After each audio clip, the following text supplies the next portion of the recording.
It's Week 12 of the NFL. And we've got the Dolphins' creative quarterback. After his last game, he's now across 3,000 yards for the season. It's the Dolphins and the Jets on Monday Night Prime Time.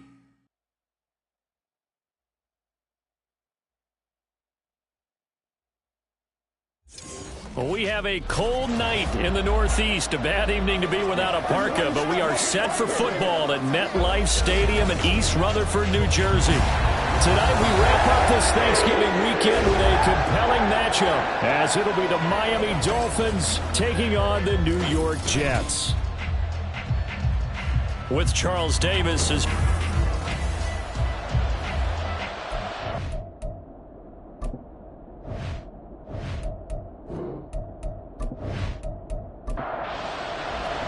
the final playoff push is upon us. It's Week 12 of the NFL season, and we're underway on EA Sports. This taken in right around the goal line. Taken a yard or so past the 20, call it the 21. So here come the Dolphins now as they get set to take over on offense. And they will be led out by their signal caller in his second year in the NFL now. After what we saw last week, over 400 yards passing, the obvious thing is to go talk to him. I want to talk to his receivers, and boy, were they enthusiastic about what happened then, and they can't wait for this week's game. He was hitting them outside, over the middle, everywhere, and for his efforts, of course, AFC Offensive Player of the Week. And he takes us up to the 40-yard line before being corralled. The drive starting play, a good one. Give him 19. He was well over 100 yards last week. He told us this week, a little ambitious, that he wants to hit that 200 mark. We'll see. Makes sense, though, doesn't it? Have we ever run into a running back that had a great game the week before that didn't think that's just going to naturally continue? Just make sure you feed me the football. And that's what they're all about. Continuity, rhythm, number of carries. Just keep giving it to him. This is 2nd and 8.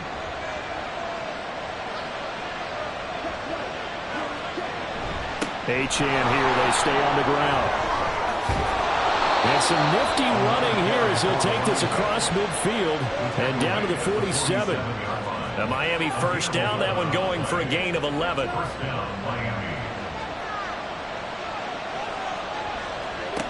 Now they'll switch it up here and look to throw.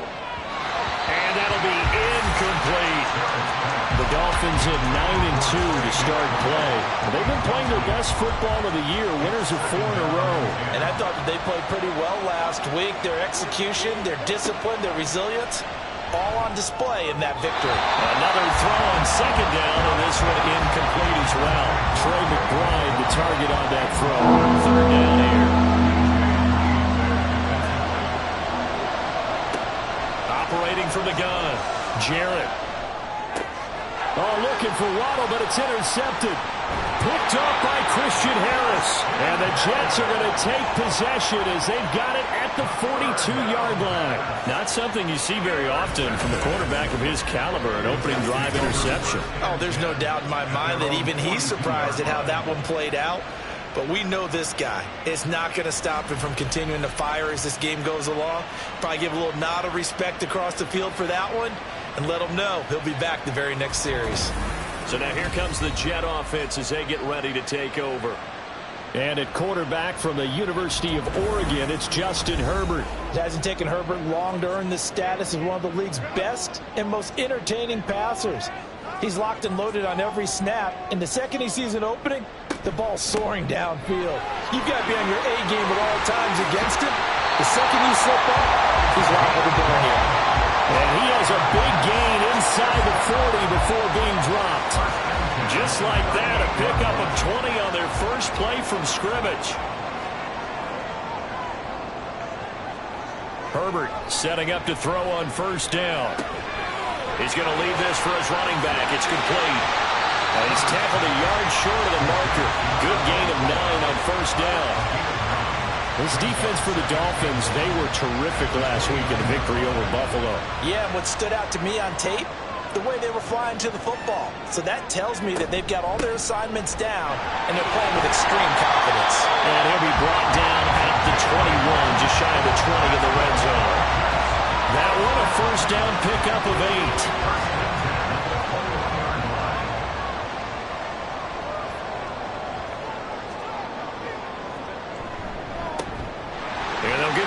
shot here on the ground. And he'll be taken down at the 2-yard line. 47 yards rushing for him on their opening drive of the contest, and it's now 1st and goal. Quite the opening drive march they're on right now. It looks a lot like what we saw in practice prior to the game, doesn't it? You know, because on that last big practice beforehand, you go through your offensive script, you go through your play calling, you go through all the stuff and establish things. And he's into the end zone. Touchdown, Jets. Clyde Edwards-Helaire. His 5th rushing touchdown now on the year. And the Jets take the early turnover and convert it into an opening touchdown. But just power football there down near the goal line. Give it to him. He's able to push his way across. Yeah, they went heavy there. Sometimes you have those big offensive linemen come in, have to report like they're eligible. But all they're doing is getting a good stance, blocking, and getting their runner across the goal line. Extra point by McLaughlin is up and good. And it's now a 7-0 game. And he won't return this one. He'll go down to a knee, and they'll start at the 25. Devon Achane of the offense ready to go once again. And a week ago, as you get a look at the numbers, well over 100 yards, he was on fire. He was on fire. Obviously, the offensive line was on fire, all the guys who were trying to assist him. But you know who else was? The play caller. Because his ego totally got out of the way. And he kept calling the plays that were working over and over, and they really didn't stop him. Now the challenge, can they duplicate it? Keep leaning on the running game. Back to the ground. And not much to speak of. Call it a 1-yard gain up to the 26. They'll come up now 3rd and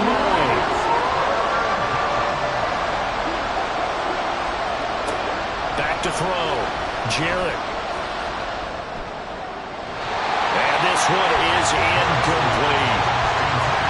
That looks like it's going to be 2 empty possessions now to start this football game. I think they're going to have to sit down and talk about what worked for them last week in their win. Sometimes you over-game plan, overthink things, get back to what works. And a fair catch signaled for and taken just outside the 20-yard line. So a change of possession here on the punt. And the Jets will take over.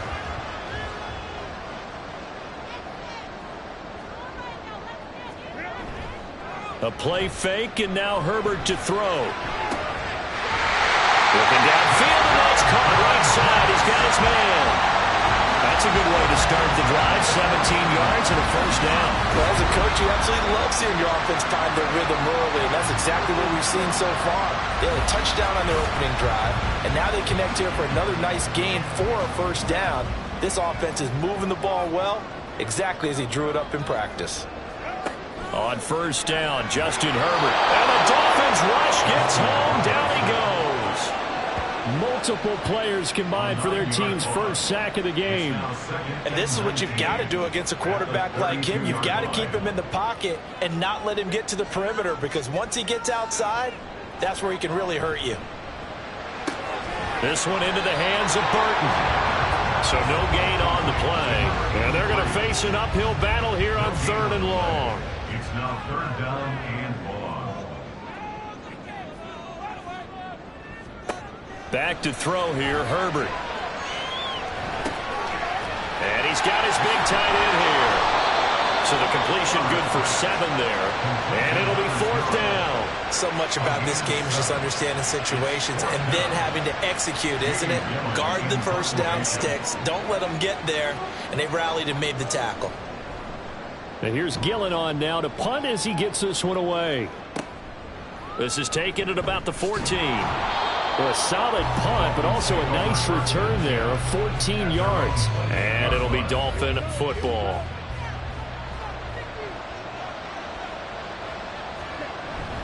The drive starts with a run from Achane.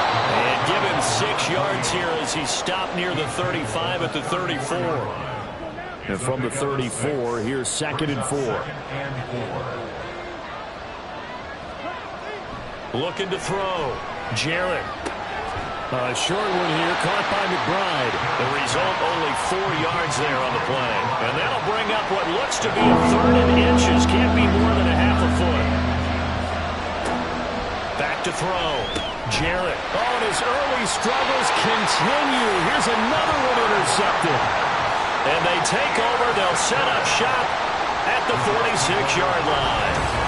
CD, I know it's just his second year in the league as a quarterback, but that's going to be one when he flips on the tape, he's like, I shouldn't have thrown that ball. No doubt about it, and his coaching staff will be emphatic about he shouldn't have thrown that ball. But remember, second year, as you noted, on-the-job training, so he's got to take this feedback that he's getting, negative or otherwise, and turn it into positives moving forward.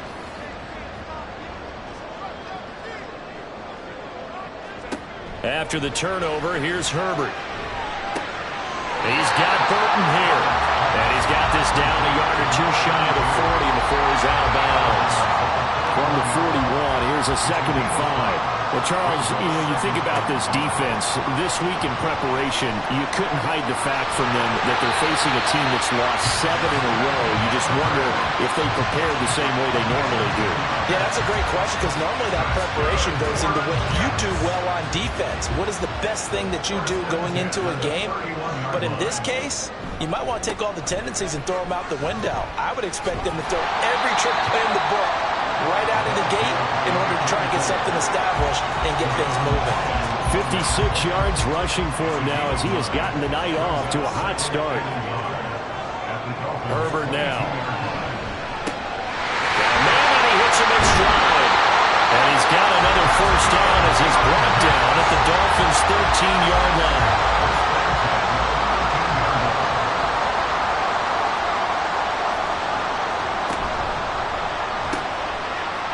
Quick pass out wide. Short completion, just 4 yards. And that will bring up 2nd down. 2nd and 6 at the 8-yard line. One back in the backfield, he'll get the carry. And he pushes forward from maybe 3 down to the 6-yard line. A big part of a middle linebacker's job is being able to take on blocks and then go make plays. But the best ones, they have those big guys in front of them playing defensive line. The whole blockers. And he's in. Touchdown, Jets. Justin Herbert. His 14th touchdown now on the year. And the Jets have taken a 13-0 first-quarter lead. Nothing like understanding where your escape hatches are as a quarterback. Here he's looking, but he knows he doesn't want to force anything. So when nothing avails itself, he slips past the rushers, takes it right up the middle, and takes it into the end zone. McLaughlin now to add the PAT. And it's good, and they have jumped out here to a quick 14-0 first-quarter lead. So that drives 7 plays in length, and it's capped off by a touchdown run of 6 yards. And he won't quite make it to the 25. Their quarterback in this offense heading back out to the field. And he's had his struggles here early with a couple of interceptions as he'll try to refocus with a 1st and 10 to start this drive. Trying to shake off the interception from the last drive. He'll look to throw. A short one here, caught by McBride. And he's taken down, but able to slip across the 35. First play of the drive going for 14 and a first down. You can almost hear the sigh of relief coming from their sideline and from their point on the field, because this has been a tough start for them thus far. A much-needed first down there. They've needed something good to happen. Plays like that will continue to help them dig out of this hole.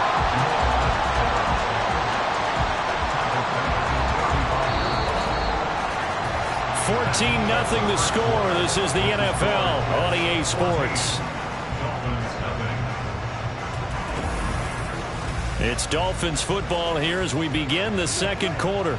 So their task a little bit more difficult now. 2nd and 13 that they're walking up on. Looking to throw. Jarrett. This one complete to Jalen Waddle. And a nice job to break free of one tackle, but it slowed his momentum somewhat, and he's taken down right after. The offense on 3rd down today, 0 for 3 to this point. They could use a conversion. This is 3rd and 8. Off the play fake. Jarrett. He's got his tight end McBride on the out route. They picked up 5 yards last time. Now they double it and get 10 here. Well, these guys have definitely been outplayed in the first half. I like their countenance. I like the way that they haven't panicked out there, the way they're carrying themselves. They're starting to move the ball, and what you have to do, maintain your poise and start to put together some drives. From the midfield stripe, they'll look to throw. They'll let this go deep for Waddle. And that's going to be too high, out of bounds and incomplete. These two teams met down in Miami earlier this year with the Dolphins winning that one. So they are looking for the sweep here at MetLife. Back to throw again. He'll be taken down. The Jets get in there for the sack. They'll wind up losing a full 9 yards here on the sack. Now it's third down.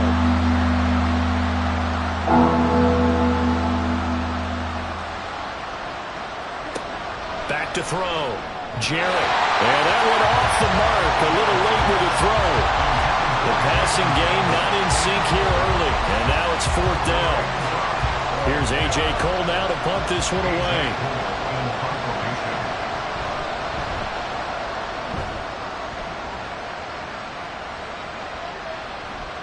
Yeah, he was looking for the checkup bounce, didn't get it. That scoots all the way into the end zone now for a touchback. There again is the running back as he trots onto the field. It may just be the second quarter, but he's in his zone, well on his way to eclipsing that 100-yard mark. And when a back has a game, as we're witnessing right now, his name's going to be in the books, but it's really a collective deal, isn't it? Because that means he's getting plenty of blocking, a lot of help from his teammates, but he's making the most of it. Yeah, he's made the most of it to this point.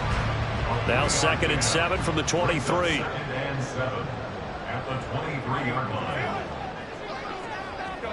Now it's Herbert. In trouble, and he's taken down. Miles Murphy, he's the one to get him, and that is sack number 7 for him on the year. Okay, I'm not sure you could actually draw a better pass rush than that one right there. Nowhere to go outside. He had to keep backing up and backing up and backing up. Eventually dropped for a huge loss. Dolphins bring on an extra defensive back on third down. Justin Herbert looking to pass. Pass to the sideline and pulled in. And he'll have this past the 30 prior to going out of bounds. A real letdown defensively. That was third and a bundle, but they allow the conversion. On 1st and 10, Herbert. And he's going to be brought down here in the backfield. That one will set him back nearly 10 yards here on 1st down on the sack. Sacks a growing theme in this first half. This is 2nd and long. Here's Herbert. Over the middle, and it's incomplete. No partner guaranteed they approach this play with the idea of making up ground to make third down manageable. Unfortunately, with that incompletion, right back where they started on the last snap. Now they need a big third down play in order to... nowhere to go for Herbert, and he's going to go down. Multiple defenders getting home there for a loss of 11. So that now 4 first-half sacks. This pass rush has been unrelenting. And partner, you hear that sound of paper being ripped to shreds? That's the game plan that they've had so far, because they've got to say to themselves right now, we have to do something differently. On 4th down, here's Jamie Gillen on to punt. His first punt, 48 yards. This one looks equally as good. Oh, a heck of a move. Man. It'll be a 44-yard punt, 6 on the return. And they will take over 1st and 10. The Dolphins offense now heads back on the field. And they, on paper, Charles, no doubt they have the edge in this one. They are sitting with the AFC elite, and on the other side, they're down toward the bottom of the AFC. But you know what they say, especially at this point in the season, watch out for a trap game. And in doing so, I would take my game plan and condense it. I would rely on my fundamentals, the fact that my players are probably just better, and not try and do too much, do just enough to win the game. And on the other side of the field, I'm doing everything. Every trick play I can think of, every different formation, you name it, I'm throwing it at them in order to try and get the upset win. So from the 36 now, 1st and 10. Looking to throw. Jarrett. And down he goes. They sack him back right around the 41-yard line. Will McDonald gets in there to take him down. Coming up now on a 2nd and 15 following that sack. Back to throw. Jarrett. So another incompletion there. He's hitting on fewer than half his pass attempts in this one, and that is not a winning formula. Yes, let's make sure we give a little bit of credit to the defense here. They're giving him a lot to think about, a lot of different looks, and he seems a little bit confused trying to complete passes. Oh, he's going to let this go for the end zone. That's going to be knocked away and incomplete. They've had multiple opportunities on offense and still haven't scored any points. Felt like they wanted to loosen things up, throw it downfield, and see if maybe they could get a big play and a quick strike. He's been a busy man here in this first half as he gets it away. And this will be out of bounds, and they spotted it at the 15-yard line. Not too bad. Getting set to go again as we look at the back, heading onto the field again. He's been good. His guys are winning. So far, the recipe working here in the second quarter. He doesn't like to just tote the rock. He wants to carry his team on his back, and that's what he's done throughout this game. Yeah, he's done that. He'll be hoping to continue that trend. So the completion results there in 9 yards, and that'll give him a short yardage situation here for second down. At the 24-yard line. They'll fake the handoff. Now Herbert. Here's a diving catch right side. And they work this well upfield across the 45. 23 yards the pickup there. Second and short, that's a rundown, so it's definitely a good time to go play action if you're feeling it. And they do so and pick up a first down. Back-to-back good plays have them on the move on first down. Throwing quickly, and Herbert completes it. That'll go for a gain of 7, and that's going to bring up second down. Brings up 2nd and 3 at the Dolphins' 46-yard line. Now Herbert off the bootleg. And that one off the mark behind him, incomplete. You've always been very good about checking my math. Am I correct? That's the first time that it's been incomplete when they've thrown it to him? Yes, he had caught every other ball coming his way. So they feel like they've got something really good going there, and they're going to continue to go there until the defense makes an adjustment, takes it away. Well, they finally made an adjustment there. We'll see if they can build on that stop. I see the surprise in your face there, partner. That is a rare incompletion from him. He's been on point this entire game. He has percentage completion-wise way up, not that time. Now on fourth down, on is the punt team sending this one away. And that one hits a little too close to the goal line, and it continues into the end zone for a touchback. And out come the Dolphins now. And they're in a bind early here, down 14-0. Are you worried at this stage or still too early? You're worried. You're just trying not to transmit it to the rest of your team. You want to make sure that they stay positive. But at the same time, you're wondering, how are we going to move the football? What do we have on this play sheet that can work? Get back to basics is usually your answer. And make sure you find the guy who can move the ball fastest for you if you just get it in his hands. Yeah, still second quarter. You get points on the board here. I think you're feeling okay. And they get him down, but not before he takes it across the 40-yard line. The first catch of the ball game there for Metcalf, and a first down to boot. Off the bootleg, Jarrett. That completes it again to Metcalf. And that's good for a pickup of 10 yards. And that'll leave him with a second and just a few inches left. 10 yards on the pickup.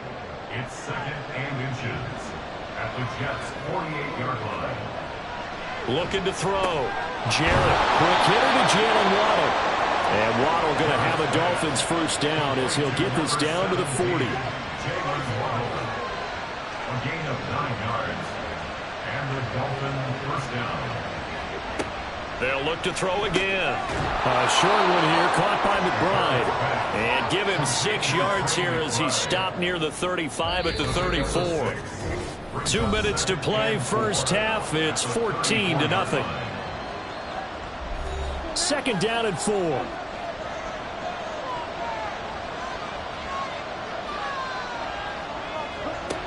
They'll stick with the passing game as he looks to throw. A short one here, caught by McBride. And he'll be out of bounds as he gets it down to the 30 there. This will be play number 7 on the drive. 3rd and a yard. Again, he'll drop to throw. Work in the middle of the field, and he's got a man complete. And that's going to be another first down as the tackle made at the Jets' 19. It's an 11-yard pickup. Thought they'd run it on 3rd and 1. Not the case. Yeah, these are the types of plays they're going to need to hit on if they're going to get back into this game. It hasn't been the greatest of first halves, but this is a nice throw here on 3rd down, and they keep the drive going. This offense finding its legs now. Here's another 1st and 10.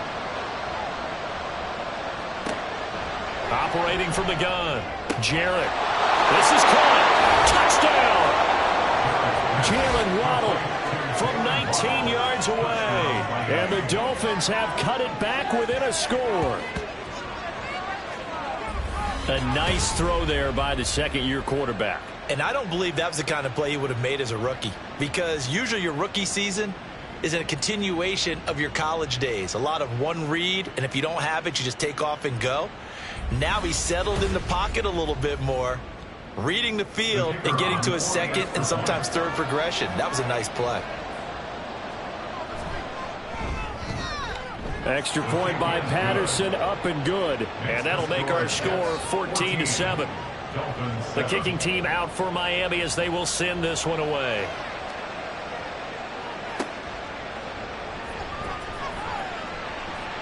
Well, now how about this return?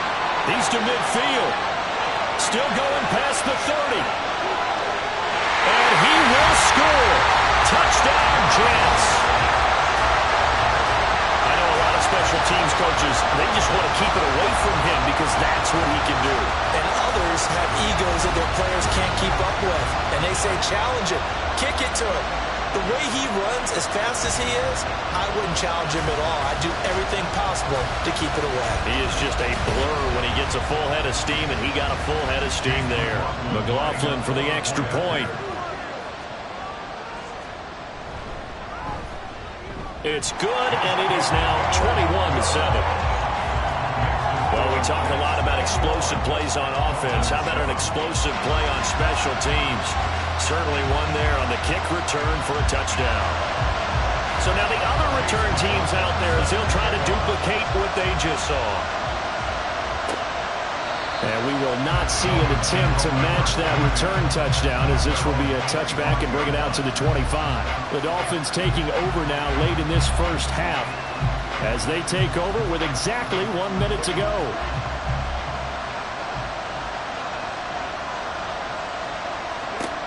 Throwing to start the drive. Jarrett, he'll find Metcalf. Now the Dolphins going to burn the first of their timeouts as the stoppage will come with a little under a minute to go in this first half. On first down, Jarrett. And his throw here is incomplete. As a defensive back, you have some weapons at your disposal that we don't often talk about. And you can read the receiver's eyes, you can read his hands, and you know that the arrival of the ball is imminent, and that allows you to make a play on it and oftentimes knock it away. They get 6. That'll leave them with 3rd and 4. The Dolphins moving with a sense of urgency here. From the gun on 3rd down. Jarrett. Oh, he had him. He was open, but he couldn't get it to him. It's incomplete. Let's face it, if you want to get back into the game, these are the kind of throws you got to hit. He's wide open right there. Got to be able to get it to him, don't you think? And those are the throws that haven't been available to them every time he's dropped a pass. Yeah, that's a big miss. And that play keep away from the returner as this one will be marked out of bounds at the 13-yard line. Pretty good spot. The Jets going to take over now late in this first half. And with a 21-7 lead already in their hip pocket, probably not a time to get too creative or inventive here. We'll see. On first down, it's Herbert. And he's taken down. Back at his own 7. He couldn't get rid of it. He takes a sack for a loss of 6 to bring up 2nd down. At the 7-yard line. They don't want to repeat a first down. They'll keep it on the ground. And he's going to be taken down here as that will lead us to the end of the first half of play. So we've hit halftime here at MetLife Stadium with the home team, the Jets, leading this one. As we'll send you down the coast now to Orlando, that's where we find Jonathan Coachman, ready with our EA Sports Halftime Report. Coach. All right, Brandon, thanks very much. We'll get back to you and Charles in a minute. But first, Time to give the folks at home a look at what's going on around the NFL. We'll begin up in the Steel City, Acrisure Stadium in Pittsburgh. Where was the home team who were able to hold serve and get a victory in their stadium? Kenny Pickett leading the way in the victory with 3 touchdown passes. From there, let's head west to see what's going on with the Raiders at home in Las Vegas. And they were losers in that one to the visiting Green Bay Packers. Trey Lance sharp in the victory as his guys get back within a game of 500. Lastly, let's check in on our nation's capital to see what's happening with the Washington Commanders at home at FedEx Field. And they were losers in that one to the visiting Arizona Cardinals. Kyler Murray, 4 touchdown passes in the victory. The highlights are fairly one-sided to this point. It's a 2-touchdown difference here at the break, but I wouldn't call this one over just yet. I think there could still be some fireworks yet to come. All right, Coach, thank you, and we welcome everyone back for quarter number 3. And the Jets set to receive this third quarter kickoff, and they have the lead as well as we are underway in the second half. And they will wrangle them down a couple yards shy of the 30. So here are the Jets now to take over. They lost 7 in a row coming into this ball game, but lo and behold, they have the lead here as this drive begins, 1st and 10.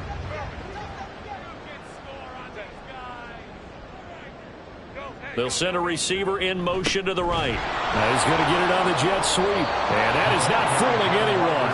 He never had a chance to turn the corner there, and they'll go backwards right away. 2 yards the loss, 2nd and 12. At the 26-yard line. Herbert. And this throw incomplete. The defender all over him that time, but it's going to lead to 3rd down. We'll see what they have drawn up here. A little bit behind the line. 12 yards needed to gain a 1st down. Going to throw on 3rd down with Herbert. The throw here right sideline falls incomplete. Well, it's too early to figure out what kind of adjustments this defense made at halftime, but that's a good start to the second half. They can now afford to give up more points and fall further behind, so well done to force the punting situation here. So they're forced to punt on 4th as this one's away. 43 yards on the punt, 7-yard return. And it will be 1st and 10 as they take over. So here are the Dolphins now. They get ready for their first possession of the second half. And their defense did its job by forcing the punt to start things out. And now, Charles, can the offense get in gear? I think, partner, you can sense them saying, okay, the first half was theirs, but now let's get the momentum back on our side. We forced a punt. Now let's go downfield and score. If we do that, we'll be set up well for the second half.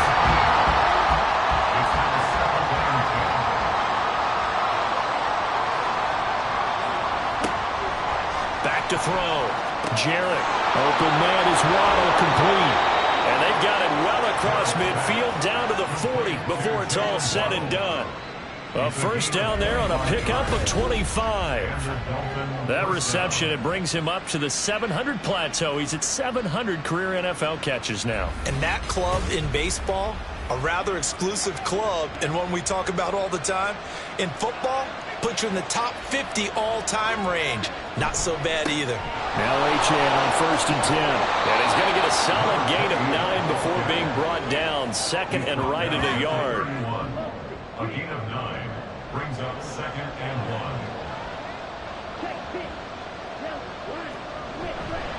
1. Again, it's Achane. And he'll go down at the 28. 2 yards on the pickup, and that's all they needed to move the sticks. 2 yards on the play. 1st down, Miami. Now whistles and a flag, and I believe a Dolphin got going a little early. And maybe they were coming with a blitz that time, and it caused a jump. I think if we saw it, you know that they saw it. Might have been a little discussion down there. Bad guys coming, pick them up, and someone jumped. Looking to throw. Jarrett. And his throw is incomplete. You get the sense that they're saying we're not playing up to what we're capable of, and we're deep enough into the game that the early jitters are long gone, that they should now have some sense of continuity and be able to make some of these plays that they have not been doing so far. Meanwhile, the throw here is complete. They get 11 back on that one. It leads to third down. Here's the 7th play of this drive. This is 3rd and 4. Operating from the gun. Jarrett over the middle and complete to Waddle. And he appears to be about 2 feet short on 3rd and 3. Leaves him with a 4th and 1. Still just the 3rd quarter, but they've got to make something happen. I think they know that. They're going for it on 4th. Off the bootleg. Jarrett. And for a 3rd time tonight, he's intercepted. Picked off by Jamal Adams. And the Jets are going to get the ball back on the turnover as they hold on 4th down. Boy, so another interception, CD, and it feels like he's starting to unravel a little bit. And as you would expect, still a work in progress here in his 2nd season. He has to start ironing out some of these mistakes, though, because now his head coach, his offensive coaches, they have to evaluate whether you keep playing him and let him work through it, or you start thinking about going to his backup.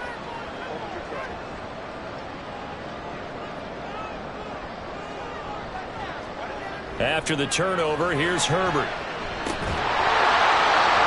And that is incomplete. Wow, the coverage a little too good there, and it's 2nd down.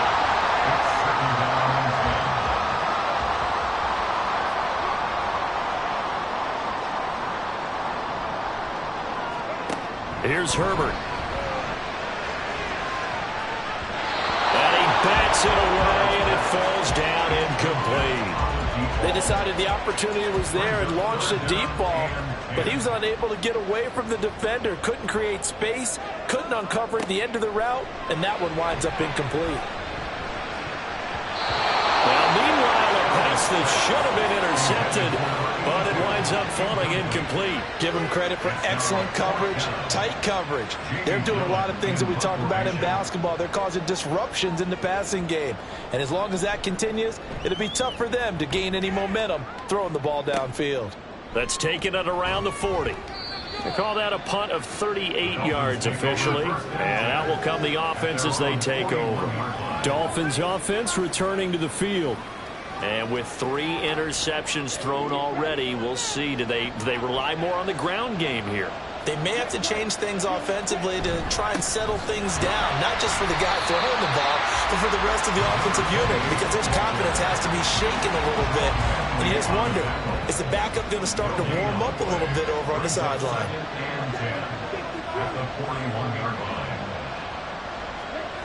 Now he'll look to throw here on 2nd and 10. That's going to be caught by Waddle. And they're well past midfield, just a yard or 2 shy of the 40. The catch and run there, good for 16 and a first. And this was a nice example of an offensive coordinator scheming his guy open. Just a little underneath route, just trying to free up some space. And it worked awfully well. Got him not just space, but plenty of room to run after the catch to pick up really nice yardage.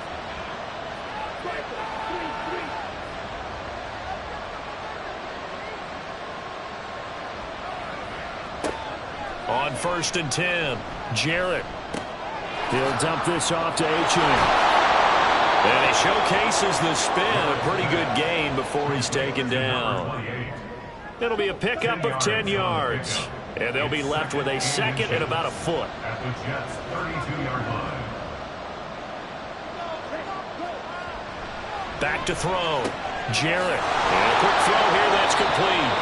And Waddle going to have a Dolphins first down as the tackle is made right at the 25-yard line. A gain of 7. And the Dolphins first down. Looking to throw. Jarrett. Short one here, caught by McBride. And down inside the 15, shy of the 10. The Dolphin passing game rolling here. They've got another first down. First down, Miami.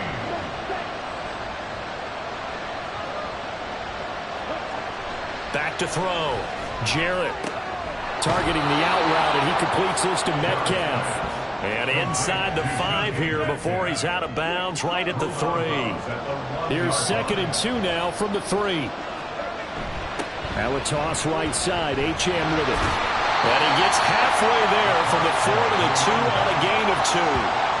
Well, they certainly had success throwing the ball in this drive, and not as much running it as we just saw once again on that last play. Stopped after a very short gain.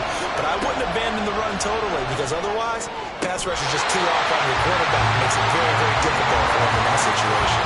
Meanwhile, on 3rd down, they take a shot at the end zone, but it's incomplete. Line of scrimmage, the 2. They can still get a first down if they just get a yard out of this on 4th and very short. They'll go. H.M. And he'll take this into the end zone for a Dolphins touchdown. Devon Achane Taking it in from 2 yards out. And the Dolphins' decision to go for it pays off with 6 points. So they only needed a couple of feet there on 4th down, but they got more than that and then some as he takes this into the end zone. And I love your description right there, right? 4th and short. They got that. No problem. Let's go ahead and get the rest of it. Finish it off in the end zone. Touchdown. Everyone goes away happy on that one. Extra point by Patterson, up and good. And they're back within a touchdown at 21-14. And here comes a return from just beyond the goal line. And in hindsight, probably should have taken a knee as he only gets this out to the 16-yard line. And New York set to take the field. And their lead cut in half by that touchdown a moment ago. They are up 7 as they begin this drive 1st and 10. They'll start this drive out on the ground. Brought down on the play by Trenton Simpson. They'd love to just strike back with a touchdown right here, and if it's a long play, so be it. But the main goal, get a couple of first downs, run some plays, run some clock, allow their defense to get... Blitz coming, and down he goes. Trenton Simpson able to drop him that time for his 2nd sack of the evening. I don't know what else can be said about this pass rush. They have been sensational, CD. That is now 6 sacks for them. And how many times do we talk to offensive coordinators and they say a sack as a result of everyone on offense not doing their job? Well, let's be honest about this one. This is the offensive line unable to counter the pass rush. They've been teeing off all game long. Here's Jamie Gillen now, standing about a yard deep in his own end zone.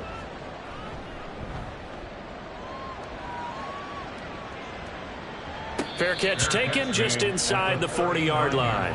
So possession goes over here on the punt. The Dolphins offense now ready to go back out onto the field. This drive here beginning probably with a pair of motivated groups. Remember, the offense scored a touchdown their last time out. Looking to repeat that in Charles's defense. They were very frustrated after giving up 6 the last time on the field. And frankly, it's just a battle of wills in a lot of ways because you know they're both motivated. They both game plan for this drive, and they both have specific outcomes in mind. To me, it just comes down to who can execute better and which side can step up and assert its will over the other. A 2nd down pass play there, but it's incomplete. These guys have punted 4 times already, and they're staring at a 5th, barring a conversion here on 3rd down. A throw there, but that's going to wind up incomplete. I think it's safe to say that he's made some questionable decisions out there so far. Forced some throws into tight coverage. He's already been picked off in this game. 4th down now, but he was fortunate on that one not to have another turnover on his ledger. And no one there to stop it. Hits at the 8, but it carries all the way into the end zone for a touchback. The New York set to take the field. And our game's hit a little bit of a lull here, a little bit of a snag. Punts on back-to-back drives. And old school coaches don't necessarily mind that. Didn't turn it over, right? Didn't create a big play for the other team. Right now what you're looking for is can you gain an advantage in field position? And that's what both teams are seeking right now. Yeah, they'll be seeking to gain that advantage here on this drive. Now a throw here, hauled in. A gain of 3 last play. This time they double it and pick up 6. So they just need 1 yard here to pick up the first down. On 3rd down, they're going to run for it here. And he'll have a Jets first down as he gets it up past the 35. And they really needed to get something going, didn't they? They have punted on the last 2 possessions. The running game starting to come to the front for them, providing a nice pickup there to keep this drive going. Play action. It's Herbert. Quick hitter here. It's complete. And he'll be stopped right at midfield. Give him 15 yards on that one, and the Jets move the chains. We can talk all we want about football being a game of strength and brawn. It's also a game of mismatches, and they're trying to create one there, getting it to their back out of the backfield to make a bigger play. As we often say, get it to him in space, let him use his leg. Yeah, if he can get a matchup against a linebacker or maybe a defensive end dropping out in a zone blitz, he's going to win that battle just about every time. Over the middle into traffic, and that's complete. And he is tackled inside the 40, not quite to the 35. Back-to-back nice gains. That one for 14 yards and another first. 1 quarter remains here as we wrap up the week on a Monday night. We'll return with more after this. This is the NFL, and it's on EA Sports. Back now here at MetLife Stadium. It's Jet football as they've got the lead here, and we get set to begin quarter number 4. On first down, they'll go to the ground attack. Credited with a 1-yard gain there to make it 2nd and 9. I like that run right there, partner. Not the flashiest run, not the one that's going to break for big yardage, but he understands the situation, and taking care of the football, paramount, and he got it done. Nursing that slim lead, you're exactly right. Hold on to that ball. Now a 2nd down throw for the end zone, but it's incomplete. The offense on 3rd down tonight, they've converted a third of their opportunities, 3 for 9. This is 3rd and 9. Justin Herbert looking to pass. And look at this. They get the turnover they needed. It's intercepted. Picked off by Pat Surtain. And the Dolphins are right back in this football game. A critical error there in a tight game in the 4th. All you talk about is taking care of the football, and especially with a lead here in the 4th quarter, turning it over, now the door is open for the opposition. Just in general, when you're passing in the 4th quarter with a lead, no matter what point, you got to be super careful. Got to be careful, and sometimes you can be so careful that you end up running yourself into an error. Throwing to start the drive. Jarrett able to get this one to McBride. And he is brought down, but not before reaching the 30. 23 yards on the play. I like the design that we're seeing right there. This is what they need. Down by a touchdown here in the 4th. They just need to keep working their way downfield. And when they see openings, take their shots. Out of the gun, here's a give to Achane. Shifts by him. Eventually wrangled down before reaching the 20, but a strong run. 69 yards rushing for him now to this point. From the 22 now, here's 2nd down and 3. Up the middle, Achane. And he stopped after a gain of 1. Not enough. Still a yard to go on 3rd down. A yard all they need, but it's 3rd down.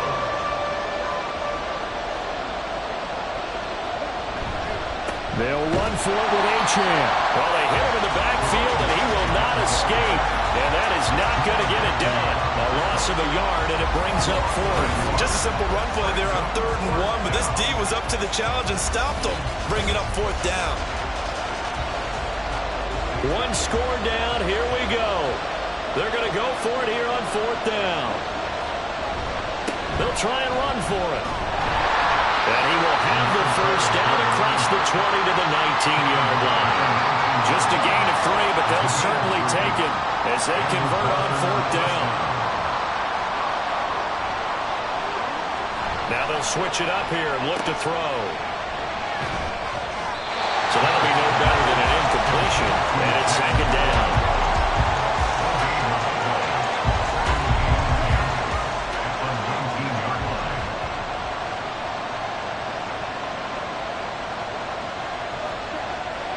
Looking to throw. Jarrett. He's got his tight end McBride on the out route. So give him 5 yards there on the pitch and catch. And it's 3rd and 4 now. In search of 4 yards here to pick up the first down. From the gun on 3rd down. Jarrett. This one into the hands of Metcalf. And he's going to be a yard short. Needed 4, but got 3. A short gain that doesn't get him the first down brings up a 4th down situation. Really nice job defensively. They knew where the sticks were. They got the stop before. As expected, they're going for it to keep the drive alive. That is caught by Waddle. Touchdown, Miami. Jalen Waddle with touchdown number 2 in the game, and now 11 on the year. And the Dolphins are an extra point away from tying this game here in the 4th. We are set up for a fantastic finish now. A fourth-quarter touchdown here. We're an extra point away from a tie football game. And I know they're thinking about possibly going for 2, but I'd go ahead and kick this one and just get it back to level. Don't forget the extra point. It's up and good. And we are tied here in the 4th quarter. What a way to wrap up the week in the NFL. All tied on this Monday night as the kick is away. And he won't return this one. He'll go down to a knee, and they'll start at the 25. New York's offense back out there and set to go. They no longer have the lead after that last touchdown. All tied up in the 4th quarter. And a chance for this offense to mount a potential game-winning drive right here. And he's upended after a gain of 2 out to the 27.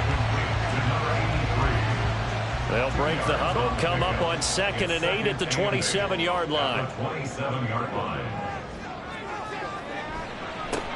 Now a handoff as they run left side. Only a couple there, so he'll be brought down about the 28. But not much on that run, Charles. No, that's exactly the way to execute a run blitz there. They guessed correctly that they would move the ball on the ground, honed in on it, and stopped them. Mark that down for a win in the defense's column. Now throwing on 3rd down there, but he cannot connect. And a smart play there. He's probably saying, I wish I would have done that on the last drive instead of throwing the interception. Here's Jamie Gillen now as he's on to punt for New York.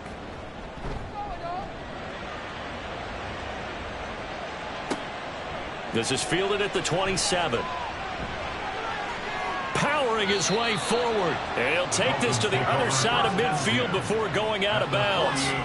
Great blocking on the return. It springs him for 25. And the Dolphins will begin this drive in great field position, 1st and 10. Jalen Waddle running out, and that means that the Dolphins ready for another drive on offense. And I know that they've double-teamed him a couple times, but not a ton. Whatever they're doing isn't working. He's up over 100 yards. We'll see how they adjust. And when they do that, they weaken their defense in other places as well. And how many times have we done games where we've seen a guy have a big... There he goes, left side. And all the way in for a Miami touchdown. George Pickens, 48 yards. And the Dolphins have broken our tie and have taken a 4th quarter lead.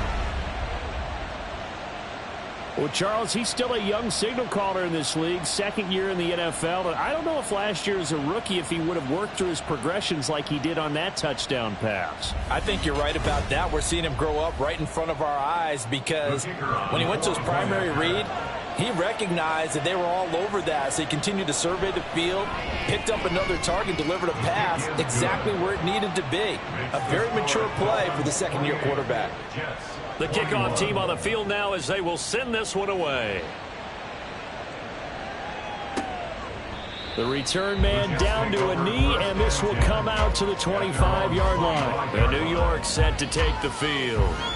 And now they'll look to answer working from behind. And remember, this offense has sputtered yet to score here in the 2nd half. They'll need to change that here. He's got Burton here. And this will be a gain of 5 as he gets it to the 30. 2nd and 5. 2nd and 5 at the 30-yard line. Play action this time for Justin Herbert. Now he'll dump it underneath to his running back, complete. 7 yards there and a 1st down. 1st and 10 at the 36-yard line. One back in the backfield, he'll get the carry. And he'll maneuver his way forward for about 4.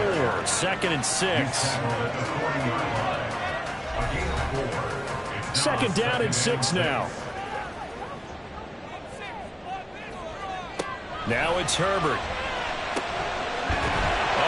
And a loose football. And this is picked up by the Dolphins. And they will set up shop at their own 41-yard line. Charles, he lost a fumble last week as well, so now back-to-back weeks, maybe you expect that from your tailback, but not him. You're exactly right, because you work a lot with your running backs about how they have to protect the ball in traffic. But downfield in open space, that's dangerous as well, because you may make someone miss, and their flailing hand can knock the ball away if you don't tuck it away. And now, as with every potential turnover, they're going to take a second look at this just to make sure. Now the question, was the knee in fact down before this ball comes loose? And is the video convincing enough to overturn it? A lot of factors here. Remember, you also need clear possession of football afterwards. This is a tough one to overturn. So that one overturned. They say the knee was down, and that will not be ruled a fumble. Herbert setting up to throw on first down.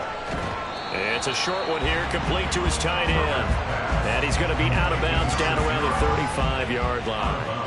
From the 35, back to work on 2nd and 4. Brings up 2nd and 4. One back in the backfield, he'll get the carry. And he'll work it inside the 30 to the 29-yard line. A gain of 5, good enough for the first down. First and 10 at the 29-yard line. Herbert off of play action. Nowhere to turn here, and he's going to go down. Back at about the 37-yard line. He'll wind up losing 8 on the sack there, and it's 2nd down. This offensive line flat out cannot handle this pass rush. We've seen it demonstrated time and time again to the tune of 7 sacks in this game thus far. Pass protection has been a problem all night long as they come up facing 2nd and a bundle. Now Herbert with it, looking to pass. Had an open man that time, but ended up putting a little too much heat on it, don't you think, partner? Absolutely, just needed a touch more air under it. Instead, he fired an absolute bullet. Now on 3rd and long, they'll look to throw. And that will be incomplete as well. So many times we've seen him try to escape the pocket and do something with his legs, but in this case, the pressure was too intense, and he made the wise choice to just get rid of the football and make sure no one was going to get it. Oh, that's going to be a costly one. It's intercepted. And the Dolphins are right back in this football game. Personal foul, roughing the passer, defense. But Charles, they're trying to protect this lead late. Those are the types of mistakes they could afford to go without. About the last thing you want to give them is help in completing a comeback, which is exactly what that penalty does. One thing you're hoping for when you run drag routes, you're able to hit a receiver in stride, and he can pick up a lot of yardage after the catch. But in this situation, the defense was effective, able to stop him before he could get a good head of steam going. 4th quarter, down to the final 2 minutes, and we've got a 1-score game. Here's 2nd down and 3. And here's a handoff out of the gun. And he is going to be stopped cold behind the line of scrimmage. Partner, you've got about 20 coaches on your payroll, but there's 60,000 of them in the stands. I don't think any of them like that play. And the later we go, it's starting to sound like 100,000 in here. What a way to wrap up the week. Now a big play. It's 3rd down. And they'll give him another shot here on the ground. And he won't get to the marker. He's a yard short. A pickup of 3 and leaves him with 4th and 1. This team doesn't mind running the ball in any situation, and I thought he was going to get the first down the way the play developed, but the defense closed in and stopped him just about a yard short. Here we go. This is 4th down. They snap it to Herbert. And this will be caught in the end zone. Touchdown, Jets. A 14-yard touchdown. And the Jets are an extra point away from tying this game here in the final minutes. Well, the hard part's done. Now they just need to split the post, tie it up, but then their defense is going to have to hold up to send it to overtime. Yeah, no matter what. I know there's an inclination in it when you have momentum to go for 2 here, but if you miss it, you don't give your defense a chance at all. Plus, it's been a good game. I want to see overtime. I'm selfish. You obviously don't have a flight to catch. Tomorrow. Don't forget the extra point. It's up and good. And, partner, we've got a tie game here in the fourth. What a way to wrap up the week in the NFL. All tied on this Monday night as the kick is away. This taken in at the goal line. And he brings us out past the 20 to the 24. The Dolphins offense now working their way back onto the field. Well, partner, here it is. They've got the chance to win the game. You'd have to think they need to get it near the opposite 40 to have a chance to kick a game-winning field goal. We'll see what they can do. And you're right about that, because if we look at it in macro, that's what it looks like. But I think in micro, the head coach has already asked the special teams coach, what is he feeling? What does he think? Where does he want the football? What's the yard line we have to get? And he's already relayed that to his quarterback and his offense. They know what the goal is. Now the key, can they get there? Got his man, it's Warren. And he's going to be dropped quickly right there at the 48, a couple yards shy of midfield. A gain of 14 yards. All three timeouts still at their disposal. Here's 1st and 10 now. Back to throw. Jarrett Finds Pickens outright. Now the Dolphins going to burn the first of their timeouts as the clock will stop with 33 seconds remaining. A run straight ahead with Achane. A good gain of 9 before he's brought down at the 28. Good yardage there on first down. Exactly what you want. Get yourself set up to keep making first downs, keep the clock running. And if they're smart, you're starting to milk the clock. No hurry before you run your second down play. Every eye in the stadium locked in on Riley Patterson. This to almost certainly win the football game. The Jets are going to use the first of their timeouts. That'll leave them with 2 remaining. We'll be back after this. So now one of the biggest kicks of the night is forthcoming. This to take the lead here in the final minute. And his kick is absolutely perfect. So he's been automatic to this point of the season, and he connects on the field goal there. And what a luxury it is to have a kicker you can depend upon, partner, because he hasn't missed all year long. Converts on that one as well. And kudos to you. You didn't jinx him. And he'll be stopped up at the 25. Here's 1st and 10. One last throw here for Herbert. He's going to let it fly. And a penalty flag comes in as that one winds up incomplete, but the contact is going to move the ball well downfield. So the game will continue for at least one more play. Could not finish a game on a defensive penalty. That's why they get one more untimed attempt. And this one is right down the middle. And in the fourth quarter, this game is tied. And we've got free football. 4 quarters done, and we're dead even. We'll have overtime after this timeout. It's a little teaching moment here. Overtime rules. Remind us how this goes, partner. Okay, so in the past, we had sudden death. First team to score wins, but no longer. Now, if the team receives the ball, scores a touchdown, they win the game. If they kick a field goal, though, or don't score, the other team gets a possession. And after both teams get a possession, then we're into sudden death. First team to score wins the game. Taken at the goal line. And good coverage there on special teams as they'll get him down shy of the 20. And New York set to take the field. Charles, you think back to halftime, they had the big lead. They were in control of this game. They lost that lead. But ultimately right now, with the ball in overtime, a chance to win this thing. And you know each guy's telling his teammate, just let it go. Don't worry about it. We're starting fresh right here.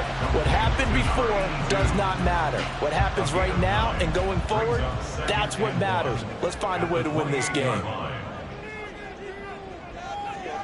Herbert firing quickly here, and that's complete. 6 yards the pickup, and that's a first down.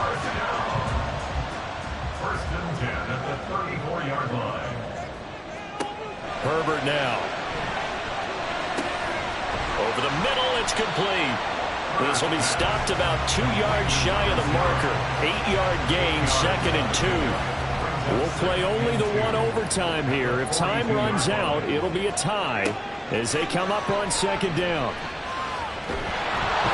Nowhere to go for Herbert, and he's going to go down. Well, this is getting ridiculous. 8 sacks now. That time multiple guys get to him. And this dominant defensive performance continued on that play. This poor quarterback, he's not received the protection he needs and has had to pick himself up off the turf far too often.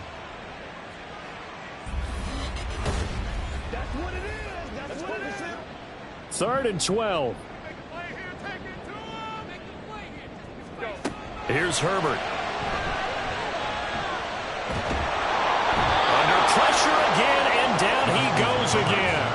Multiple defenders getting to him there for a huge loss. Well, many times when you talk about mobile quarterbacks, you get the sense that they feel like they can get out of any bad situation. They keep moving around and trying to emulate guys like the Scrambler or the Dodger.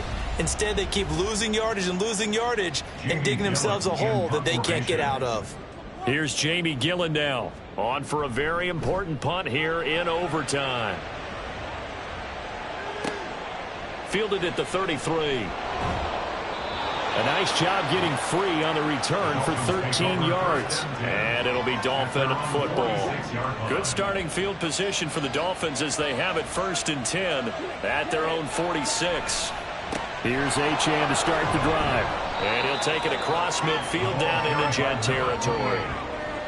5 yards on the carry. Good pickup on 1st down. Next score wins, but remember, this will be a tie if the period ends with no scoring as they work on 2nd down. Running right, here's Achane. 5 yards on 1st down, but now just a 1-yard pickup there on 2nd. Whenever we talk about the best strong safeties, one word constantly comes up, and that's instincts. Being able to diagnose run or pass and make the appropriate moves. He crashed down hard there. He was ready for that running play. And he'll be taken down, but he does have 1st down yardage. Give him the 3rd down conversion, 5 yards on the play.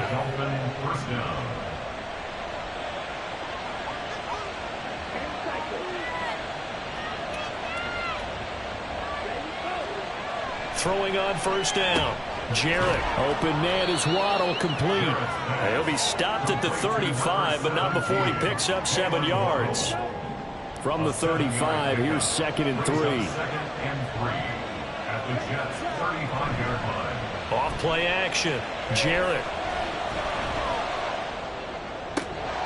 And his throw's going to be incomplete. Not only did he have a chance to scan the field there, it felt like he had a chance to scan it twice. The protection was that good. Unfortunately for him, the coverage downfield, equally good.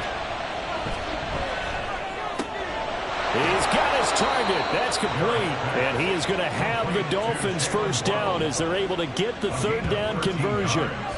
They go back to that well. He's had a great game. Defensively, they haven't been able to stop him. Same thing here in overtime. And sometimes that goes to the play caller's ego, because a lot of times you have so many different plays you want to call, but when you spot a matchup that's working for you or a player that has the hot hand, keep giving it to him. That tells me you're mature as a play caller, and it's working for them in overtime. And he is out of bounds. Looks like right at the 15. Here's 2nd and 3. It's a gain of 7. Brings up 2nd and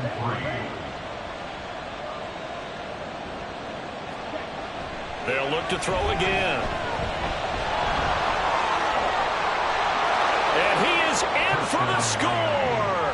And it is absolute stunned silence here as they win it on the road in overtime.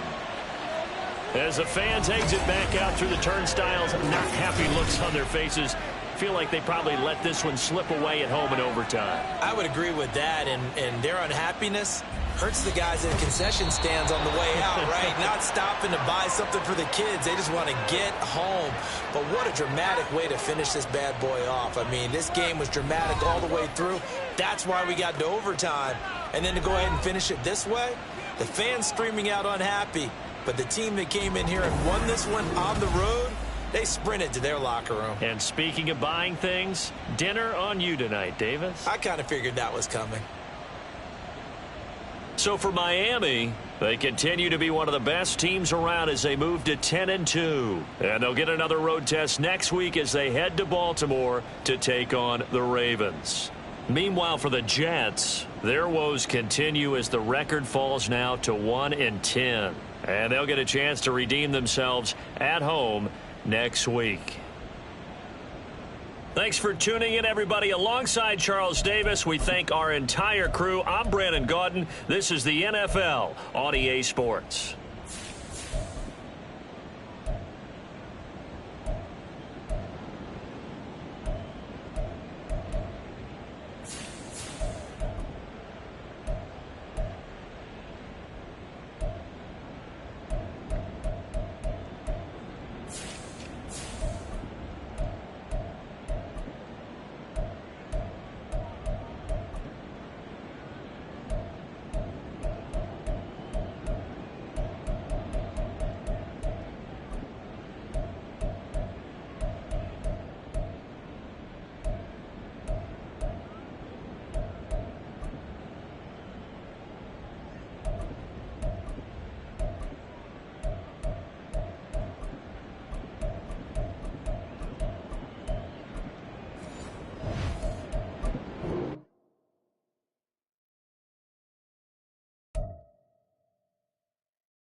It's Madden NFL 24 on EA Sports, and the spotlight is on these Chiefs' Offensive Player of the Year. After his last game, he's now across 3,000 yards for the season. It's the Chiefs and the Vikings, and it's coming up next on Madden NFL 24. It is perhaps the best home field advantage in all of football, and certainly the loudest as we welcome you to GEHA Field at Arrowhead Stadium in Kansas City. Today, Week 12 of the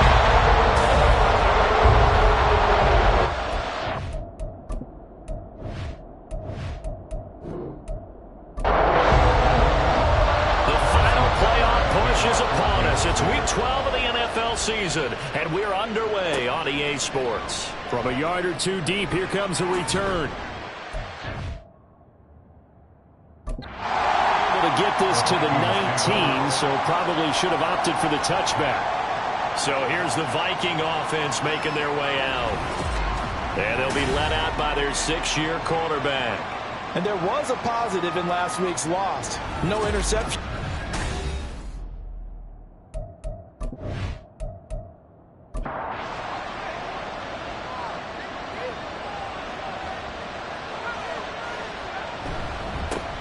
They'll start on the ground. Down. Knifes his way forward here, but just 3 yards on the play. Second down. Here's 2nd and 7. Brings up 2nd and 7 at the 22-yard line. Quick throw caught by Godwin. And he'll be corralled right around the 34. 12 yards there. First down, Vikings. That is his 951st NFL reception. So 49 away from 1,000, but 951. That ties him with Andre Reed. Oh, I love the trigger there because Andre Reed caught the ball any part of the field and specialized in traffic, similar to what we've seen throughout his career as well. Does not mind going across the middle and making big-time catches.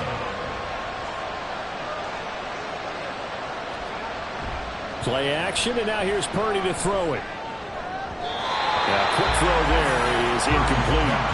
You talk about this Chiefs defense.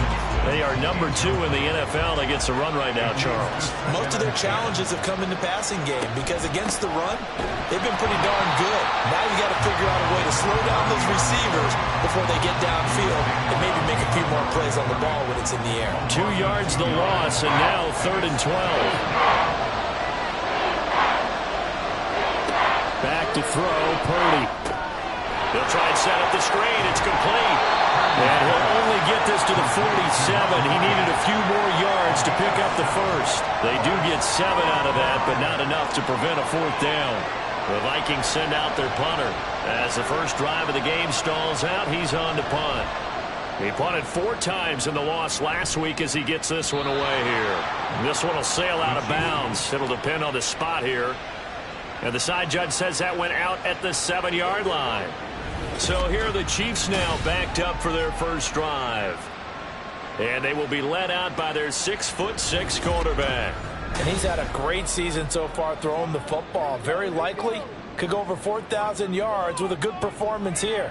And even in an age of passing first, that is no small accomplishment. This to the tight end, Kincaid. And he's brought down, but not before they get it across the 20-yard line. 15 yards is the pickup there, and the drive starting very nicely. First down. Good job there to locate his tight end, Charles, in the middle of the field. Yeah, he has good pass-catching abilities, and if they're able to continue to find him here in the early going, I think it'll help out his teammates out on the perimeter. You can take the big shots later if he occupies their attention. And not a whole lot of room to operate there on the first down run. He gets maybe 3. From the 25, here's 2nd down and 7. The play-action fake. They'll look to throw. That'll be caught by Rice. And he gets this up just shy of the 30 to the 29 before he's out of bounds. Here's 3rd and 3. Looking to throw. And that's going to be incomplete. The coverage too good there. The contact popped the ball free, and it's 4th down. Excellent defensive effort to get to him and provide a little contact before the catch could be made cleanly. On is the punter, Townsend, as he gets this one away. And here's a fair catch taken at about the 24-yard line. So a change of possession here on the punt. And the Vikings will take over here 1st and 10.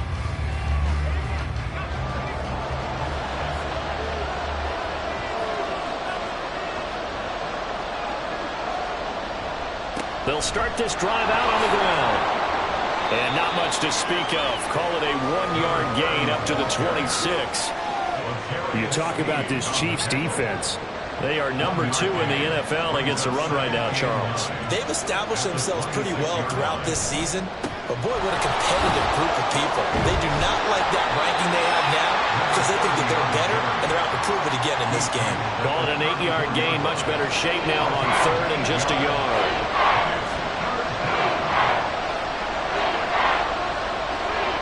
Purdy. Able to find the open man. That's complete. And they're going to have this across midfield and inside the 45. But forget the run on 3rd and 1. They shock the D and rip off a pretty big play. But one of the ways the quarterbacks keep all the receivers alive in a play, never lock in on any one guy. Make sure you keep your eyes moving, scan the field. And here he finds the open guy for a nice pickup. On 1st down, Purdy. Oh, it's a screen pass. That's complete. And he is out of bounds inside the 35. When you run a screen pass really well, you got to like the look of it because so many parts come together to make it work well. The offensive linemen, where they're faking people out, the back slipping out there, catching the football, then all of them going together as one unit downfield. A really nice pickup. And he's got this down almost to the 20 before he's dropped. 12 yards there. 1st down, Vikings. 1st down, Vikings.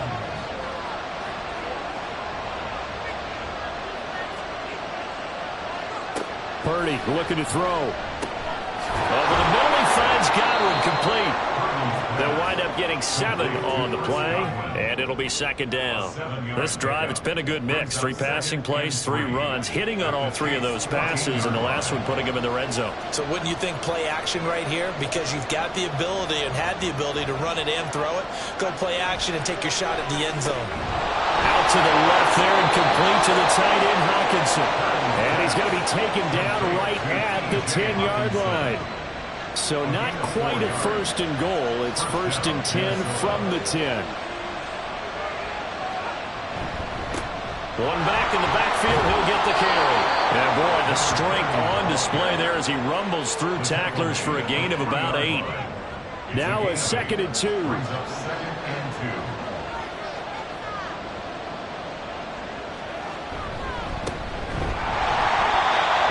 Met in his tracks behind the line of scrimmage. It'll be a loss of a couple on the play, so now 3rd down coming up. This defense is a difficult one to prepare for, one of the best in the league. They'll come at you from all angles, and they did a nice job there stopping him for a loss. He's got his man. It's taken in for a Viking touchdown. Kadarius Toney. His 1st touchdown on the year. And the Vikings are on the board first here on the road in Kansas City. This is a crew, they've come out flat their last 2 games, both losses, but just judging by the energy level, they look different here early, and that touchdown shows how. Yeah, it seems to me that touchdown gets them off the treadmill. Because, you know, you've been on the treadmill. I've seen you work out. You go forever and ever, and it tells you you've gone somewhere, but you really haven't. You're in the same spot. They've exchanged it for an escalator. Still got some hills to climb, but they can get there. These are good analogies. I run outside sometimes, though. You know, get some fresh air, a little sun on your face. A little wind in there. Yeah, that's right. From a couple yards deep, he'll bring it out of the end zone. And the decision to come out of the end zone is going to cost him 5 yards as he's taken down right at the 20. Kansas City taking the field for their 2nd drive. Coming off every player's friend, the open week from last weekend. Oh, there's no doubt about that. Even if you're coming off of a loss, as they did, the open week is exactly what you need after you kind of get over it a little bit, right? Rest up the mind, rest up the body, get yourself ready to go. And they have to be eager to play again, especially since they lost the last time out. Now a nice throw here, right side. He hauls it in. And he'll be corralled well upfield right around the 40-yard line. Last play, they got stuffed at the line. Different story here, over 20 yards. It's a game of matchups, and that's why you take your receivers and move them around a bunch, especially your best guys. And when they work out of the slot, you often hear the coaches talk about how great it is because it gives you a two-way go. You can break out or you can break in. That makes it hard to defend.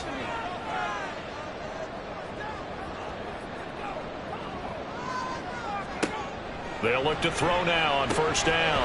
This taken in by Kincaid. The Chiefs at 7-3 now on the year. And they come in off the extended break from the bye. And I think it was much needed as well because you play 2.5 months. You know you're ready for some time off in order to get prepared for the home stretch. In fact, when they looked at the schedule to start the season, I think they liked where their open week fell. 22 yards on the catch and run, a first down. But when you hit him on the move like that, and he's able to get into open field with a full head of steam, oh boy, it's going to be tough to get him down. Yeah, there was a big window. They're lucky they did get him down. This is caught by Addison. And he gets it inside the 10 to the 9. Another big hitter there. This one good for 18. Just picking up yardage in bunches here these last few plays. They have moved right down the field, and just like that, they can be set up with a first and goal. Back to throw again. Toward the end zone, but that's going to wind up incomplete. Yes, sir. How about an attaboy there on first down? Got his hand in and knocked it away. They'll stick with the passing game as he looks to throw. They'll check this one down at Pacheco. And in for the Chiefs touchdown. Isaiah Pacheco. Touchdown number 15 on the year. And the Chiefs are within an extra point of tying up this ball game. Well, we know he has decent hands out of the backfield. That's the first time, Charles, they've targeted him in the passing game, and it pays dividends. And I love the design, too, because they kept him in the backfield, made the defense think run first before they swung him out of there. And you're right, with his hands, they might want to throw it to him just a little bit more. Extra point by Butker is on target. And we are tied at 7.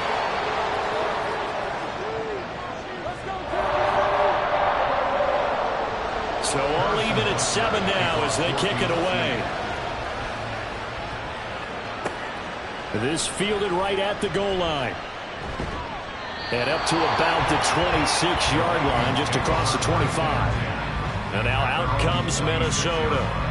And they come in losers of 2 straight. And remember, they've got the open date on their calendar next weekend, but you think it's vitally important, Charles, that they focus on the task at hand here?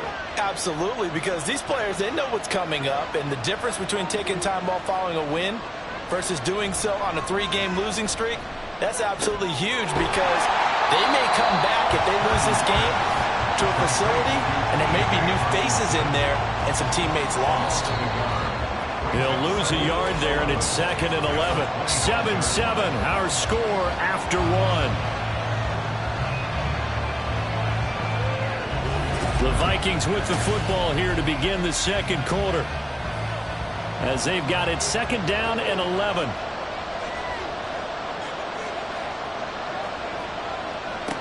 Throwing here, Purdy.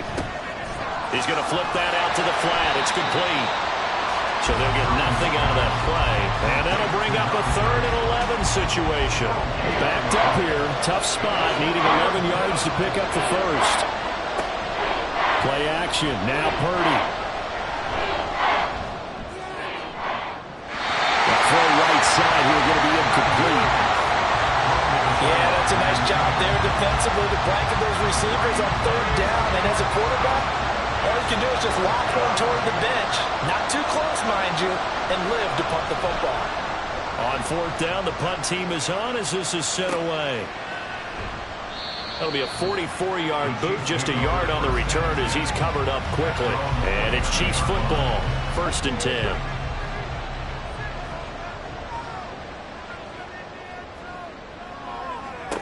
They'll come out throwing here on 1st down.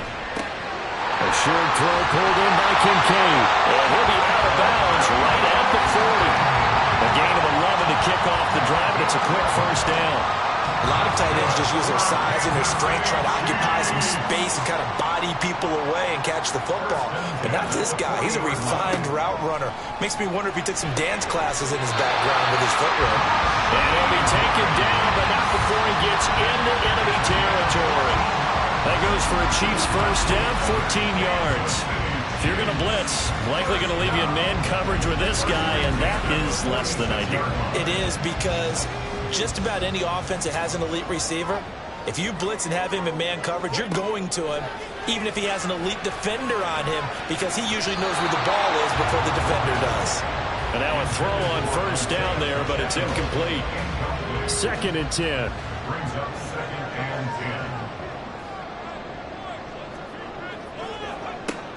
10. Again, he'll drop to throw.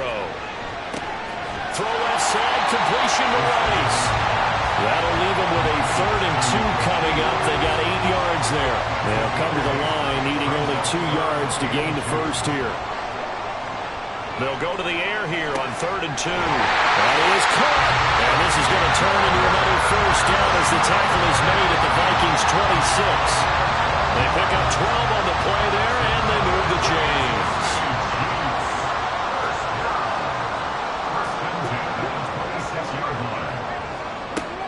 On first down, he'll drop to throw. Out to the flat. That's complete to his running back. The completion, but they go in the wrong direction. A loss of yards, and now they're dealing with a 2nd and long.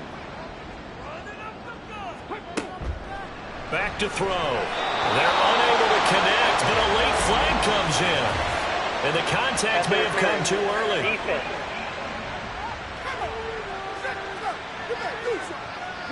So the yellow flag came out, and that leads to a new set of downs for this offense. 1st and 10. They'll look to throw again. Throwing the out route, incomplete. That's Rice. And the Chiefs are going to be set up in the 1st and goal here as the tackle made at the 9. That's the 3rd time on this drive that these two connected with each other. They've got a real rapport going. And right now, it's paying off with big chunks of yardage, as shown by that last play. And he can't get rid of it. He's taken down. It's a loss of 5 there on the sack to bring up 2nd and goal. 1st and goal looked like things were set up nicely, and now all of a sudden on 2nd and goal, Charles, a big challenge ahead of them. And you have to know when you're this close to the goal line, things are going to happen faster. So they hit pay dirt, but don't count it yet. There's laundry on the field. We'll see what the penalty flag is about. That's interference. Defense.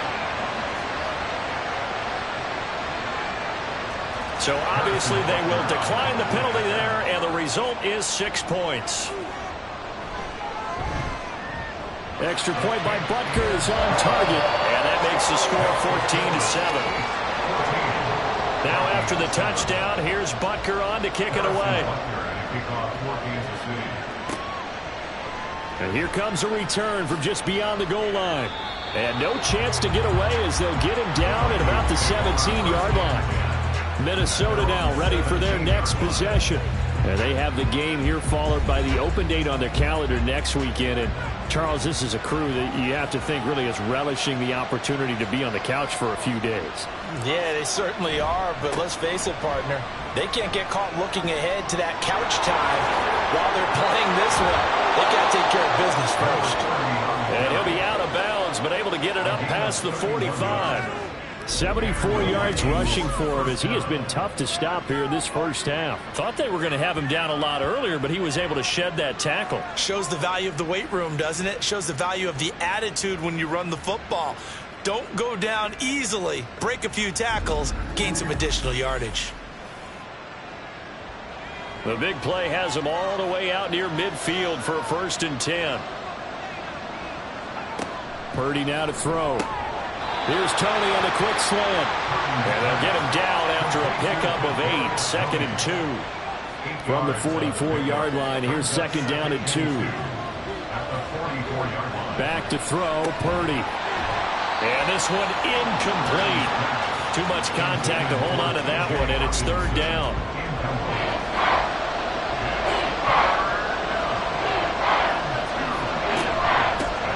Hands it off out of the gun. And boy, he is very close to a 1st down, but from where they're spotting that football, he's going to be a foot or so short. Defensively, we always know that he is tough in run support, and I think the way that he gets there is he understands what an offense is going to do before the ball's even snapped. A great job of scouting prior to the game, then reading, reacting, and taking the right path to the ball carrier.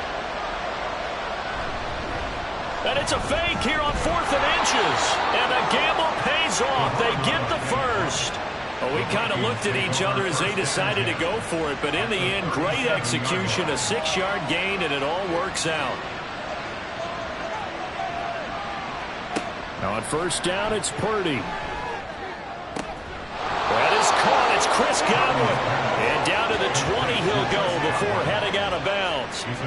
Another good completion on the drive as the Vikings have a first down. Play action, and now here's Purdy to throw it. And that one drops down, incomplete. Good coverage there, forced the ball free, and it's second down.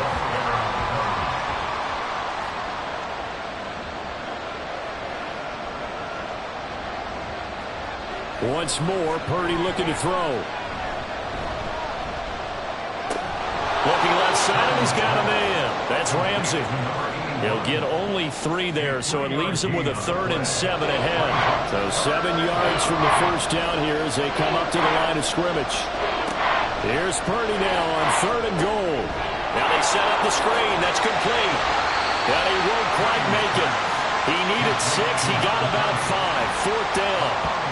Boy, that was certainly well read defensively. And the key to any screenplay is space to work. And there was none to be found there. And they tackled him for just a short gain. And his kick here is good. And they'll cut the lead back down to 4 now at 14-10. So they're able to end that drive with 3 points in this one-possession ball game. And ideally, you want to end every drive with points. Most quarterbacks would tell you, let's end it with a kick, right? A PAT, that's number 1. Field goal you'll take. Punts, you really don't want to do that. In this case, they'll take the field goal and get prepared for the rest of the game. And now here comes Kansas City. And, Charles, if the season ended today, and it's not going to, we still have December left. More football. We're only in November. But they would be a wild card team. And that's great. They'd be in the playoffs, but you know they're trying to bump up to be one of those division leaders. That guarantees you at least one home game in the playoffs, and that's what you're really seeking.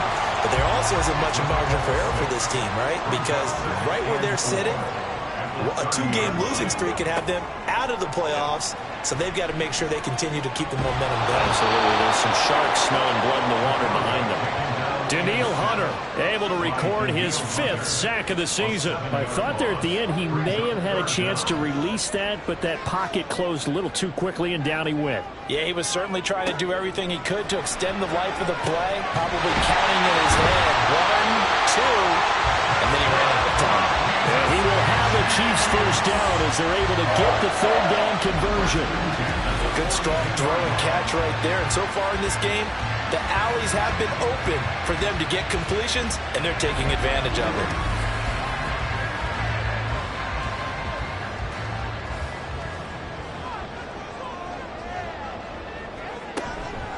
They go play action here on first down. Well, ball caught. It's Rice.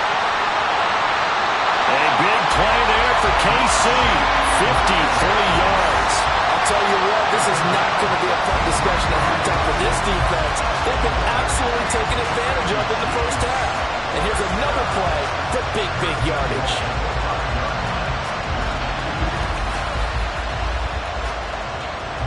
Two big plays in succession. Not sure this D knows what hit him, but now they got to get ready. It's 1st and goal.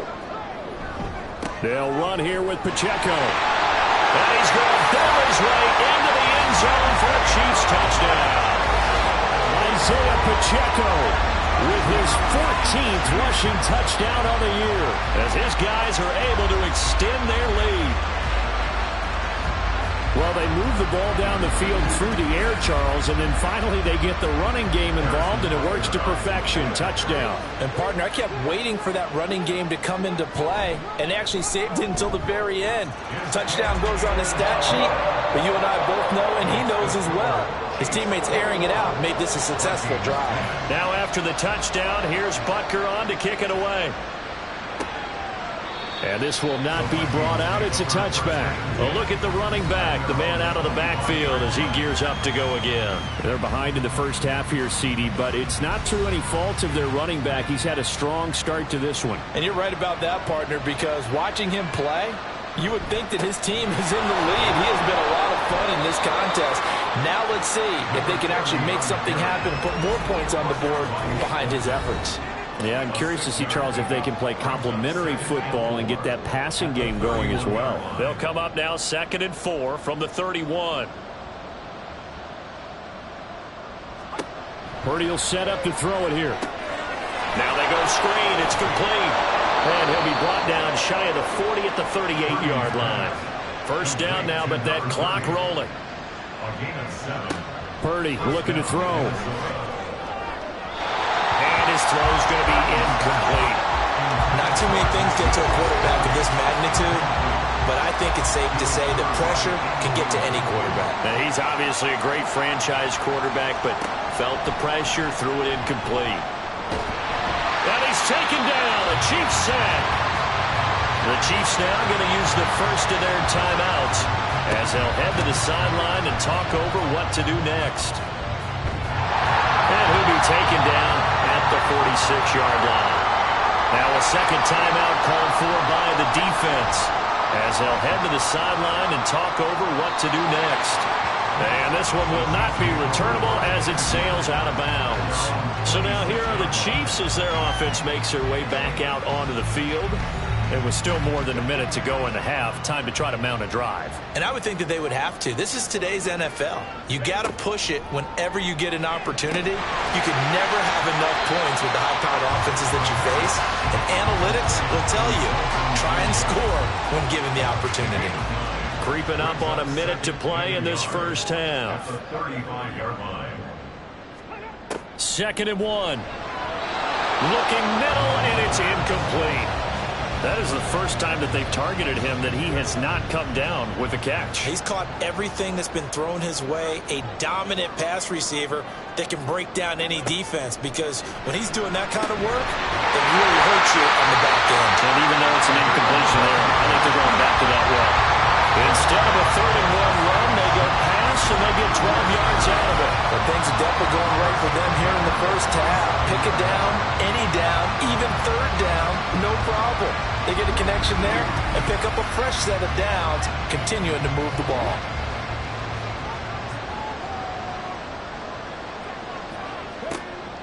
Back to throw now on 1st down. Over the middle, complete. That's Blake. And they'll get him down as he's inside the 40. Give him back-to-back catches now. That one for 16 and another first down. Now whistles and a timeout with 3 seconds left in the first half.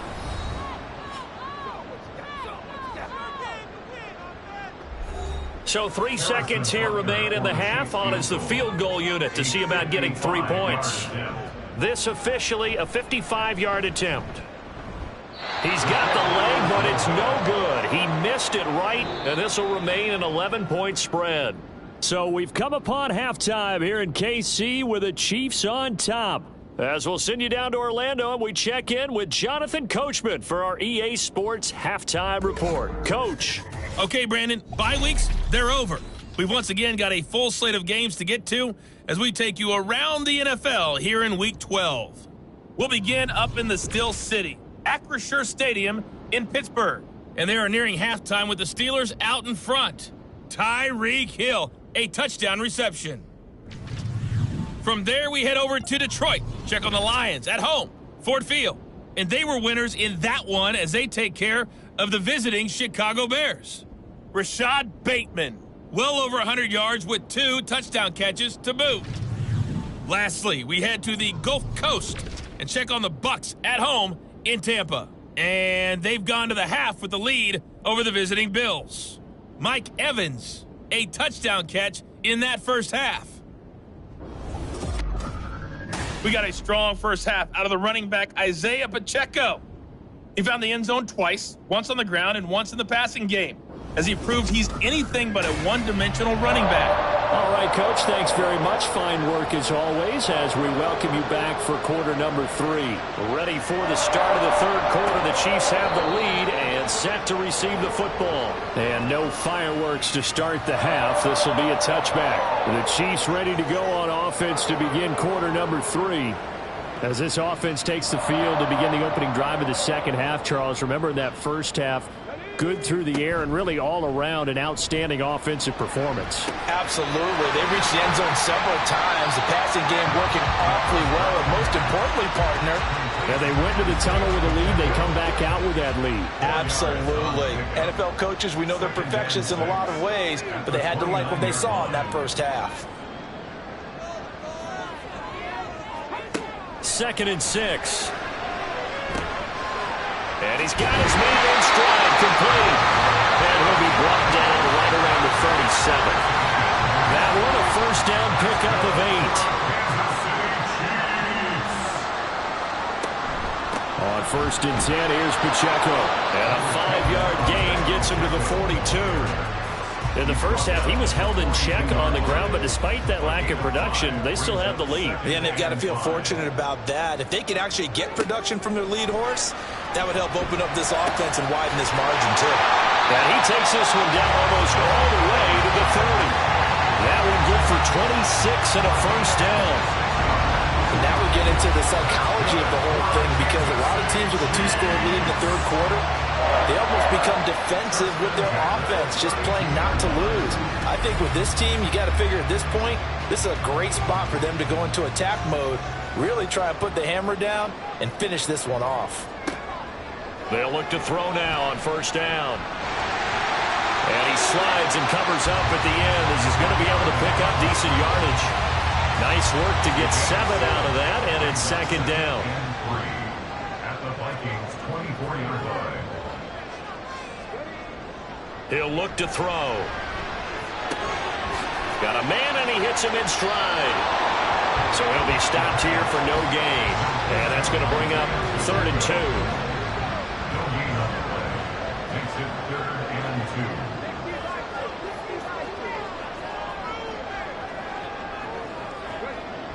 They're going to look to throw. Pass taken in by his big tight end. And able to get him down, but he does reach the 5. They're able to convert on 3rd down, and that sets up a 1st and goal. And in a lot of ways, that catch is expected. Red zone presence, and that one was realized there. You've got to find your tight end in that situation.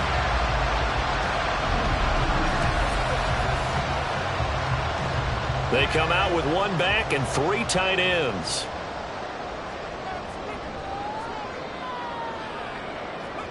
They'll set up to throw. Touchdown! Dalton Kincaid. Halfway to 100 now with career touchdown number 50. And the Chiefs take the opening kickoff of the third quarter and drive right down the field to extend their lead. That drive that really increased their cushion felt very military to me. Very precise, methodical. That's one of the words you've taught me. And they just got it done. And slowly but surely now starting to pull away a little bit. Things looking good for them here in the third quarter. Not only pulling away, but you mentioned that slowly but surely. You also drain clock, too, with a drive like that. So you really give yourself an advantage. Extra point by Butker is on target. And the lead is up to 18 now.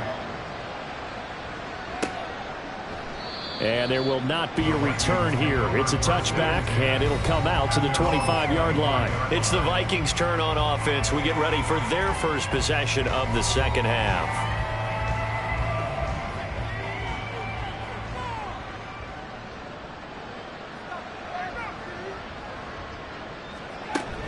They'll start on the ground here on first down.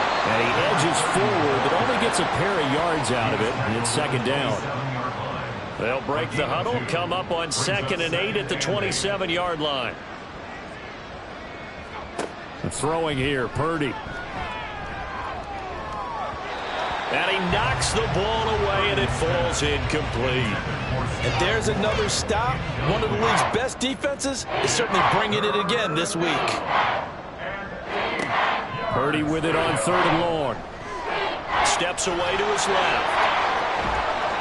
And they'll get it up just short of the 45 at the 44. Able to make something out of nothing there. 17 yards and a first down. And the Vikings first down.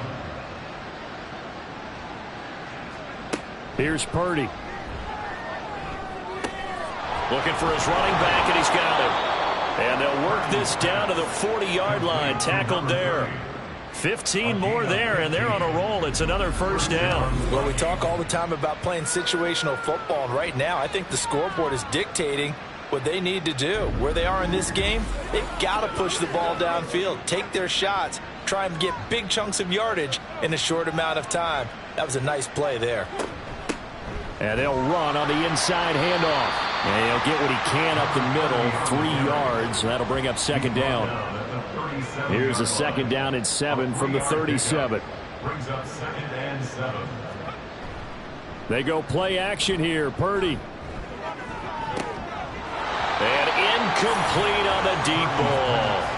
Well, the passing windows are just not there. That's just another example of how great this defense has been all game long. And that's exactly what a top 10 defense can do. They can really change the game tempo and frustrate you as you try to execute offensively. Now, meanwhile, a pass that should have been intercepted, but it winds up falling incomplete. He's had trouble finding open receivers all game, CD, and that's because really there hasn't been many. This defense has been all over them. Yeah, they're one of the better defenses in the league, and every time I talk to someone around the NFL, they all say the exact same thing. They're so fundamentally sound, it's hard to execute against them. Here again comes the captain of this offense, leading his crew back out there now. He's played well. Good first half. He's continued that here in the third quarter. But my question, when you're a head coach, what do you look at stat line-wise for your coach? Do you go right to turnovers? You really do. As much as coaches don't want to talk about that, that's where it starts. When I played in college, our first rule for every game, the team making the fewest mistakes will win. And that's kind of how they judge you. Do you take care of the ball, not turn it over, keep it in the proper hands, and give your team a chance to win? Well, that's what he's done here in this one so far.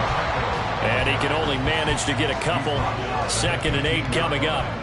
2nd down and 8. It's 2nd and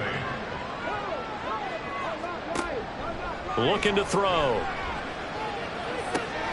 Well, this is taken in. It's complete. Down the right sideline. And all the way in for a Kansas City touchdown. A big play there with his 2nd touchdown of the game, number 8 on the season, as his guys are able to push that lead out a bit further. Boy, he has been fun to watch throwing the football in this one. And certainly not fun for that defense, though, Charles. Now up to 4 touchdown passes in this ball game. Yeah, we're supposed to be neutral, but I'm feeling their pain right now because he has absolutely carved up the secondary. A clinic on how to attack a defense and take them out of the game. Extra point by Butker is on target. And they open the lead up now to 25. Now after the touchdown, here's Butker on to kick it away.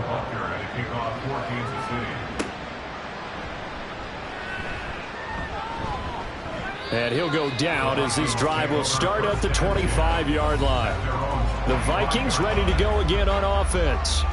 Well, we haven't exactly been treated to a nail-biter in this one, CD, and if they cannot score here, this one's pretty much all but over. Are you saying that you feel like people are starting to think about getting out of here and maybe beating the traffic in order to get home or to their final destination? Yeah, I don't think there's a whole lot of reason to hang around, especially if they can't score here. Yeah, you're right about that because it has been pretty clear who the better team has been in this one. And in a league that we talk about every game being a one-score game as we go into it, watching this blowout, let's just say it's been unusual. 2nd and 6. 2nd and 6 at the 44-yard line.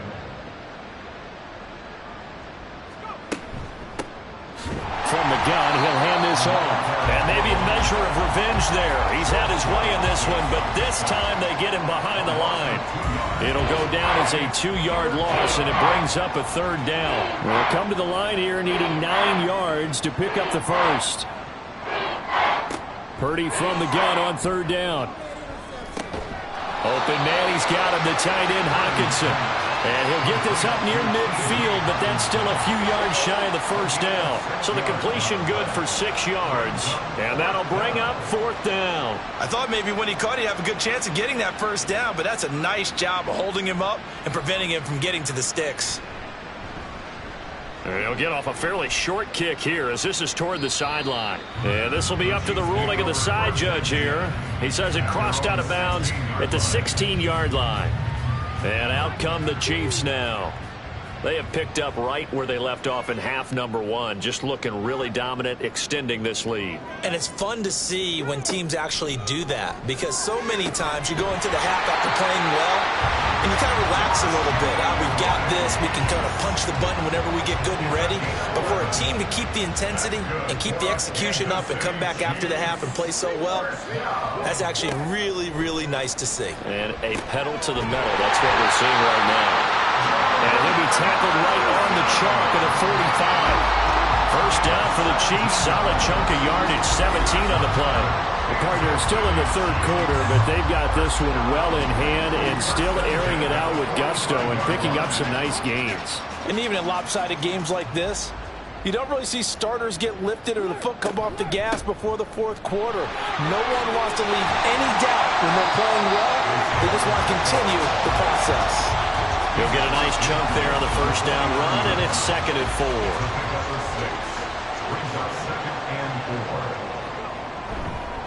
Again, it's Pacheco. And he is going to be stopped cold behind the line of scrimmage. It'll be a loss of a couple on the play, so now 3rd down coming up. They are in need of 6 yards here if they hope to move the chains. On 3rd down, he'll drop to throw. He's got his target. That's complete. And this is going to turn into another first down as the tackle is made at the Vikings 35. That'll put him up over 160 yards receiving now for the game. They can't seem to stop it. That one caught by Rice. And he'll be brought down at what's going to turn out to be the final play of this 3rd quarter. 3 quarters have come and gone. This is the National Football League on EA Sports. We're back now in KC. A lot of happy faces in the crowd at this point as their guys have a big lead here to start quarter number 4. He'll look to throw. Oh, there's that man again. It's complete. And brought down, but not before they get it inside the 10 to the 7. These two have hooked up 9 times now this afternoon as they pick up the first. Still throwing the football here, even with the big lead. Yeah, I know you and I came up in a different era and we think about sportsmanship and all that. Other people are thinking about fantasy points and getting their numbers. That's all they care about right now. Pacheco gets it up the gut. And he's brought down right at the 5-yard line. Give him 2 on the play. The yards may start getting a little tougher to come by down here near the goal line. That's good work defensively there on first down, holding them to a short gain.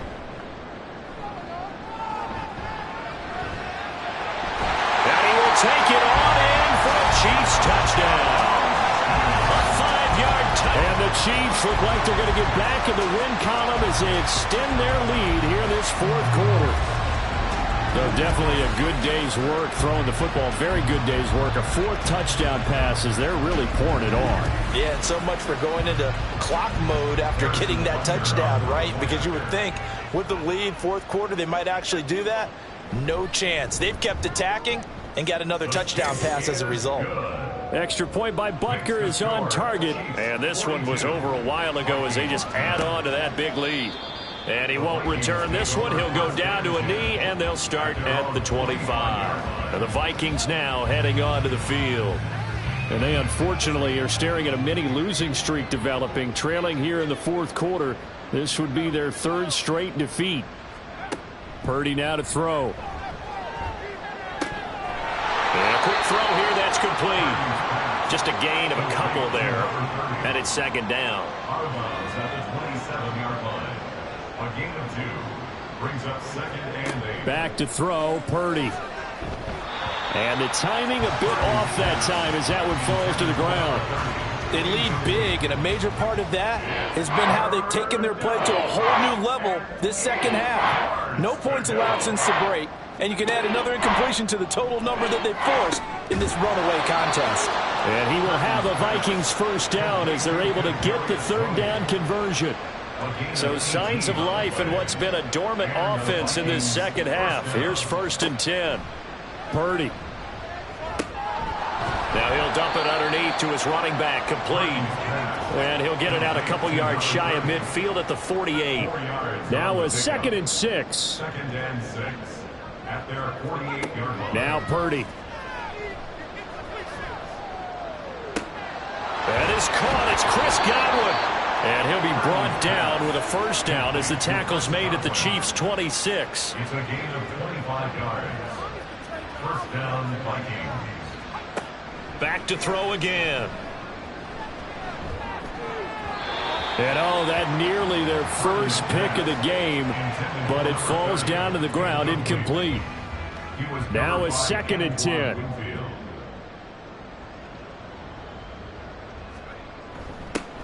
Now they'll run it on the toss. And only a yard this time as he's taken down right around the 26. Oftentimes we praise an offense for their variety of being able to hit people with the run and the pass. But in this game, how about what we're seeing from the safeties? They are all over the field. Doesn't matter if they threw it or if they're trying to run it. I don't think we've ever awarded an MVU, most valuable unit, but you're right, it might go to them in this game. I like that, MVU. Well done. All right, they're going to try and keep hope alive here on 4th down. They're going for it. Got to try it here. He's back to throw. And it's going to be batted down. It will go the other way with the football. The Vikings unable to convert here on 4th. And the Chiefs defense comes up with a stop. Well, their first 4th down attempt earlier was successful. This one backfires for a turnover on downs. I like their aggressiveness. I like what they're doing. They got it the first time they went for it. Why not a second time? I don't think they'll be daunted from attempting it again. If you're on the defensive side of the ball, though, any 4th down stop is a big momentum play. 44 yards rushing for him now on what was his 10th carry of the ball game. So from the 39 now, they'll come up on a 1st and 10. First and 10 at the 39-yard line. Here's Pacheco once again. It's a pretty strong running there as he'll take this across the 50 and down to the 44. Another nice gain. That's now 30 yards between those last 2 plays. Brandon, sometimes it just comes down to the power of suggestion, because I know exactly what they said all week long. We're coming off the open week. We'll have the fresher legs in the 4th quarter, and they will wilt when we get to that point. And right now, it appears that they're thinking that exact thing. Well, offensively, they had the bye last week. Defensively, did not. Is that really a big factor? Is that more talk during the week? I think the more that you talk about it, the more that you emphasize it, the more sometimes it comes true for your team. Headed straight, it's Pacheco. And all the way inside the 15 before they drop it. Chewing up big yardage. Another nice gain there. This one goes for 20. Well, that's a carry they have to be satisfied with. And throughout this game, they've been satisfied with what he's given them. Whenever they've needed a big run, a first down, he's the guy they've turned to. And it doesn't matter what the defense thinks. They feel like they've got the confidence to keep handing it to him and keep picking up good yardage. Now they'll switch it up here and look to throw. And he can't quite get there. Tackled down at the 1. A nifty bit of scrambling there. 12 yards, first down. He's starting to fall into the category of not fair, because when he's on target throwing the ball, he's dangerous. But when you add in his ability to make plays with his feet, and it'll be intercepted. And the Vikings are going to take possession here. It's a touchback, and they'll take over at the 20-yard line. So a good drive with a bad ending, Charles. They move it down the field well. Cannot finish it off, though, as it's intercepted in the end zone. Deflating, that has got to be the word here, because they were sharp in moving it down the field. But sometimes you start thinking like a touchdown is a given, and it doesn't always work out that way as we saw there.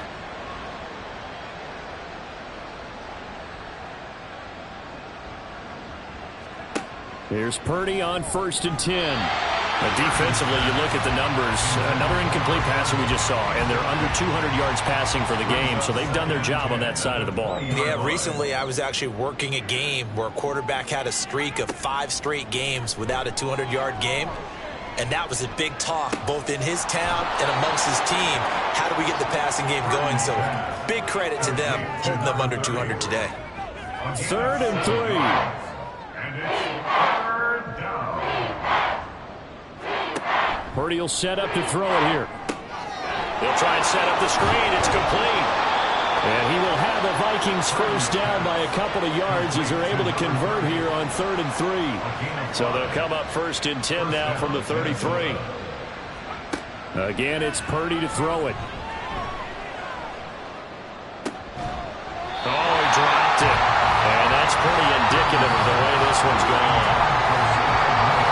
Here's 2nd and 10.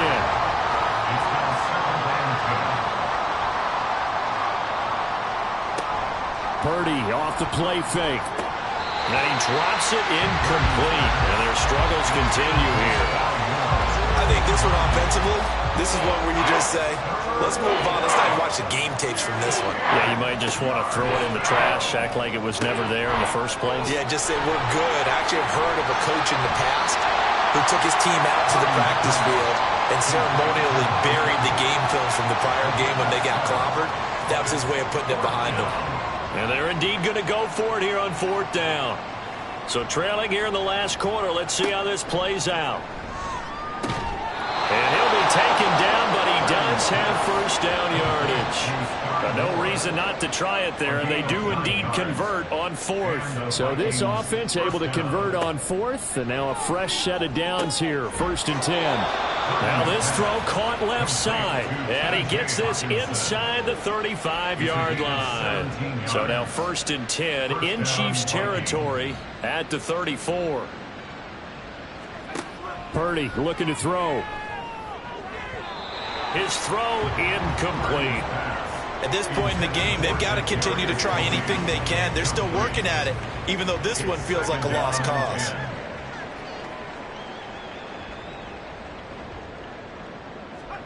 Once more, Purdy looking to throw. They're going to be caught here, left side, Moore. 4 yards the gain, and it'll bring up a 3rd down. One thing I think that's safe to say defensively, the tackling's been really good. And because of that, it's been very, very hard for them to move the ball because you're not getting the benefits of run after catch. They're tackling them almost on the spot. That means they have to run extra plays, harder to move it. Now throwing on 3rd down there, but he cannot connect. How about the coverage we just saw him break out on 3rd down? Dime defense. Blanketed the field with extra defensive backs and speed, unable to find an open hole to complete that pass.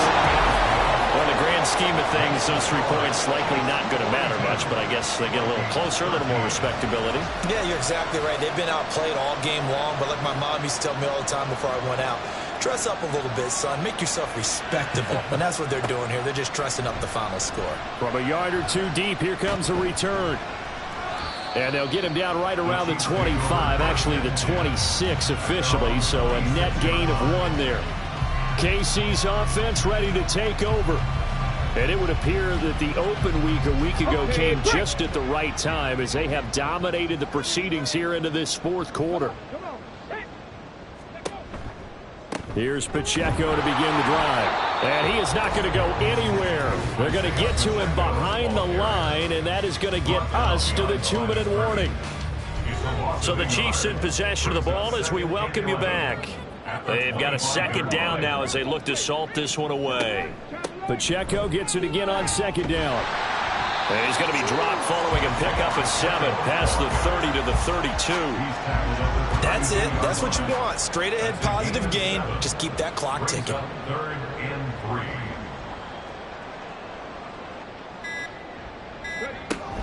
3. On 3rd down, it's Pacheco. And he won't be close to a 1st down as he runs into a wall right around the line of scrimmage. Call it no gain there, and it leads to a 4th down. They've called his number a lot this afternoon. You wonder how much tread is left on those tires. We certainly do, but I always think back to one of my favorite coaches in the NFL. And he used to have a meeting with his running backs every year in the offseason and say, look, as many times as you're going to carry the ball, you should be able to carry it 1 more time, so make sure you get in shape. Now the Minnesota offense set to take over again. And just looking ahead, it would appear that that bye week is coming at the right time. They'll have 2 weeks to chew on this one, though probably not one that they want to chew on. A poor performance from start to finish. Purdy, and an off-balance throw there, and it's going to wind up incomplete.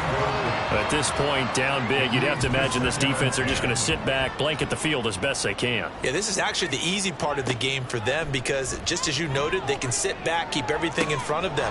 But they've blanketed the field the entire game using a variety of coverages. 19 yards to pick up there. Move the chains. 1st down, Minnesota.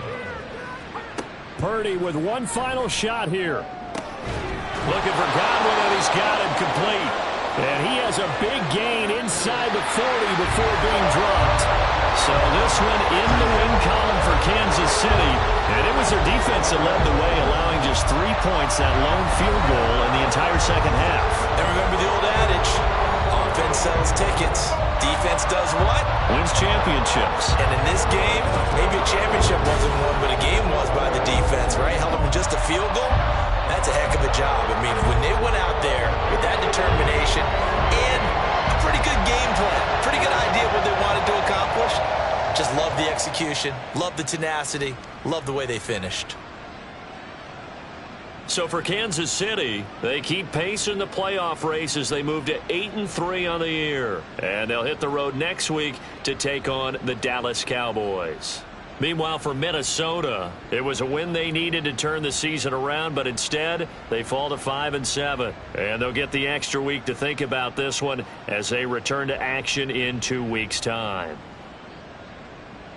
So for Charles Davis and our entire crew, I'm Brandon Gaudin. Next game, guess what? Charles and I will be here again. It's the NFL on EA Sports.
It's the NFL on EA Sports. And we'll be watching Jake Ferguson. He comes in second in the NFL in touchdown receptions. It's the Cowboys and the Chiefs under the lights on Sunday night.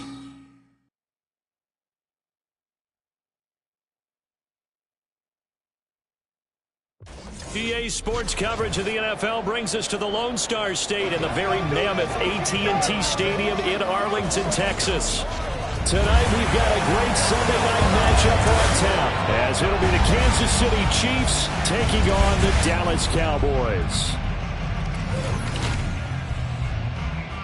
With Charles Davis, as always, I'm Brandon Gaudin. And Charles, you talk about storylines in this one. I think it begins and ends with our two quarterbacks, certainly two of the best in the business. And nowadays, I don't think you can get by for long periods of time without a top-flight quarterback. The way the game is played, with all the responsibility he has and how the game flows through him, if he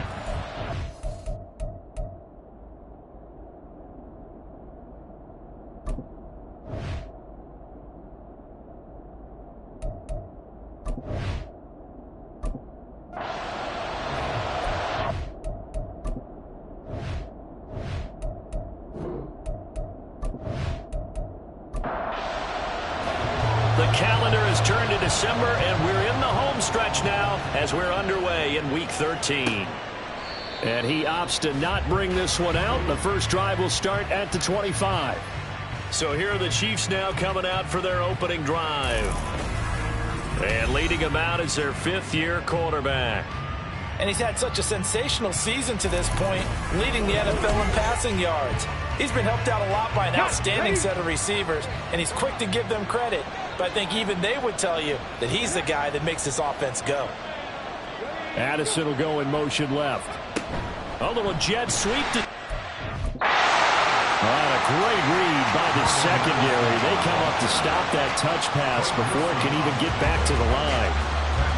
The defensive coordinators love that. You got a cornerback willing to stick his nose in there, come up on run support, and stop that pop pass dead in its tracks.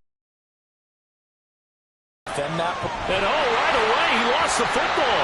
And it's picked up by the Cowboys. And now he's got him in a great spot at the 8-yard line here, first and goal.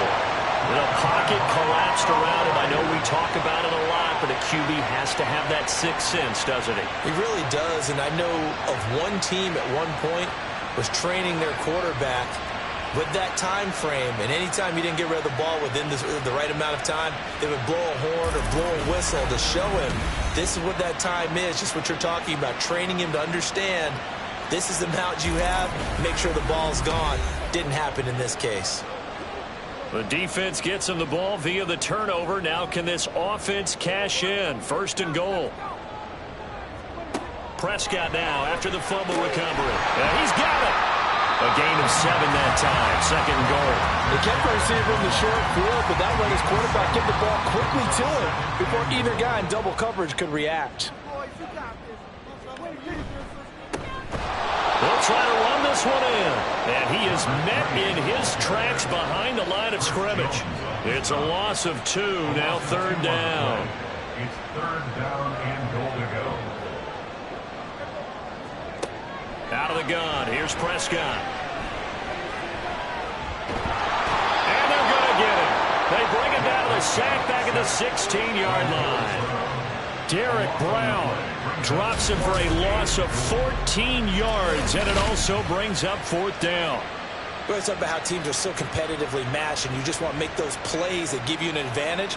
How about right here? The difference between letting them score a touchdown versus holding them to a field goal, that's absolutely huge with the play he just made. And you know he hated taking the loss there on third down. And this one is right through. And the Cowboys are going to jump out to a 3-0 lead. So the fumble recovery had them set up in ideal field position, but they can muster only 3 points out of it. Yeah, when you're able to force turnovers, especially when it results in field position like they had, you really want to make it hurt. Here, they take the field goal. That's definitely not what they were hoping for. And the tackle going to be made right there at the 25-yard line. Kansas City taking the field for their second drive. They fumbled the last time they had the football. Fortunate that it only led to a field goal. 3-0 the score as they start first and 10. Oh, they're going to run a little pop pass here. And that is not fooling anyone. He never had a chance to turn the corner there, and they'll go backwards right away. So now they have to contend with 2nd and 13 after the first down run goes backwards. Back to throw. That'll be caught by Rice. And that's good for a gain of 6. 3rd and 7 now. A gain of 6 yards.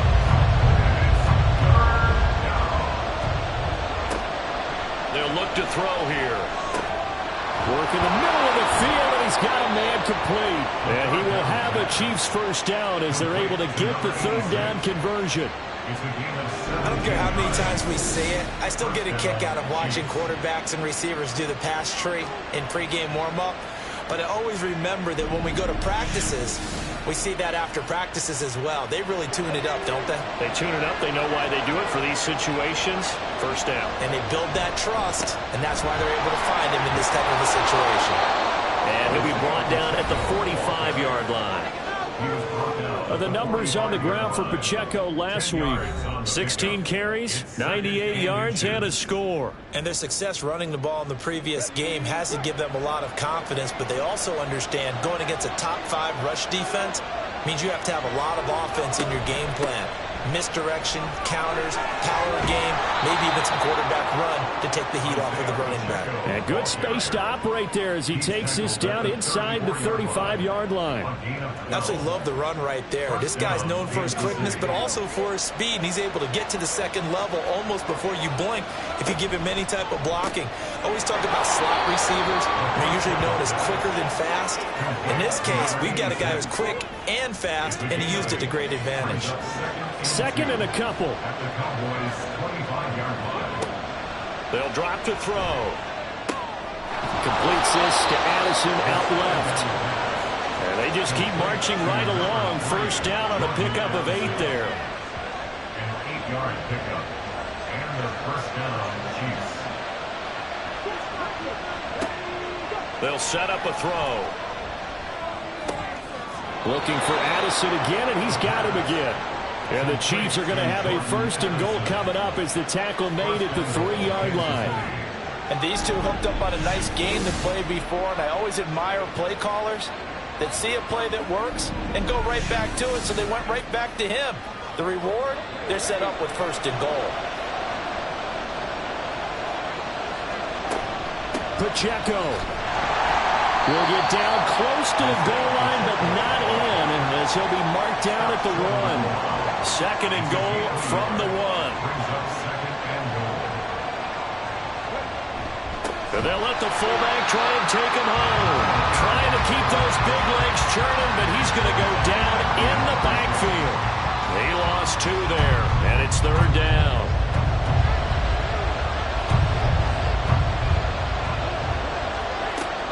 He'll drop to throw.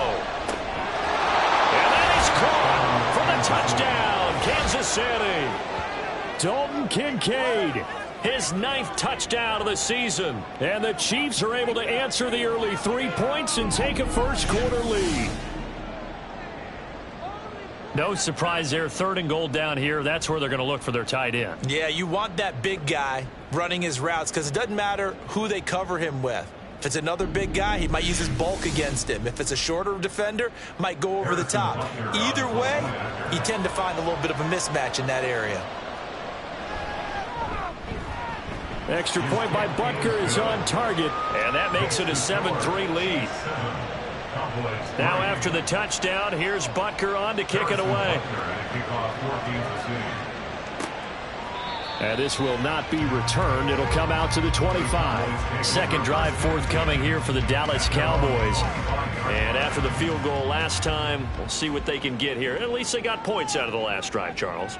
I never met an offensive coach that didn't want to drive to end with a kick. Most of them wanted to end with a PAT, right? In this case, a field goal, they'll take it way better than the alternative, which is a punt. Yeah, but you met fan bases that wanted them to be happy with that field goal. I haven't met a fan base yet that wants to drive to end with a kick other than the extra point. That's it. On 1st and 10, Prescott. The short one there taken in by Ferguson. And this winds up a pickup of 2, maybe 2.5 to about the 39. These are his numbers from last week's contest. 6 catches, 53 yards. When you turn in good, consistent performances each and every week, you will rank in the top 10 in the league in receiving yards, and he's number 7 currently, hoping to move up as time goes on. Good work to pick up 7 yards there. That gets him into a 3rd and 1 situation. Brings up 3rd and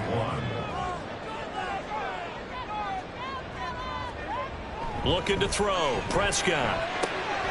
Pass taken in by his big tight end. And he will have a Cowboys first down as they're able to convert by plenty there on 3rd and 1. So now 1st and 10 in Chiefs territory at the 48-yard line.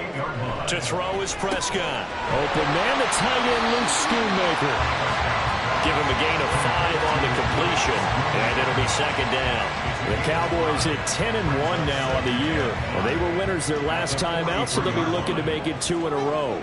And so much about football, partner, comes down to mindset. Being in the right frame of mind, and the best way to get in that good frame of mind, winning.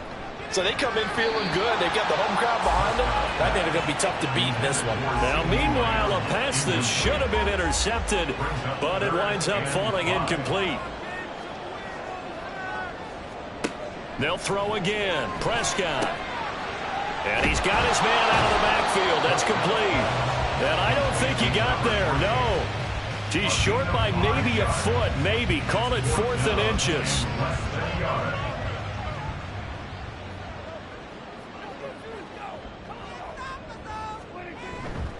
They'll try and run for it. Oh, and I think he went backward. He did. The Cowboys here unable to convert on 4th down. And the Chiefs defense comes up with a stop. Even though they didn't get it, probably the right call. Too long for a field goal and just not a whole lot to gain from a punt there. Yeah, you wouldn't have really netted very much yardage if you pumped the ball, right? And the thing about a field goal, and you know this from so much experience, the longer the field goal, the lower it comes out off the kick, right? Which means it's got a better chance of being blocked. So you're taking a chance either way. I like the fact they went for it. Looking for a seam, but finding none. He'll get back to the line of scrimmage, and that's it. So after the run for no gain, here's 2nd and 10. At the 40-yard line. Looking to throw. That one caught by Rice. That'll leave them with a 3rd and 2 coming up. They got 8 yards there. Well, this defense for the Cowboys, they were quite formidable in the win over Philly a week ago. And no matter what's done throughout a ball game, it always comes back to blocking and tackling. That's the essence of football. But I think it's hard for people to understand just how difficult it is to tackle, especially open field. Very few missed tackles on tape that I saw last game. This team does a nice job of getting their opponents on the ground. They'll look to throw here on 1st down.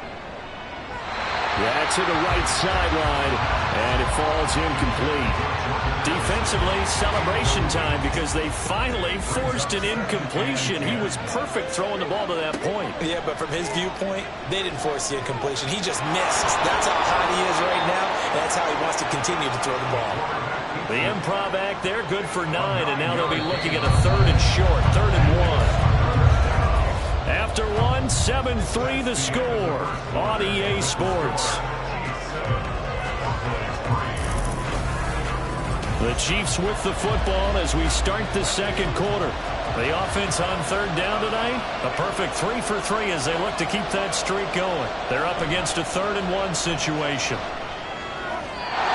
Throwing there, but this pass is going to wind up incomplete. And based on my math, they've only converted 1 time thus far in this game, so you can see the frustration starting to come out a little bit. 3rd downs, they've been a problem for them all game. They've got to start becoming solutions. And that is no good. And this will stay a 4-point game. And anytime you see a kicker trot out to try and run for 56 yards, you know everything's got to come off perfectly for it to have a chance. If the laces aren't quite right, if he doesn't hit the fat part of the ball just right, it's unlikely to go through.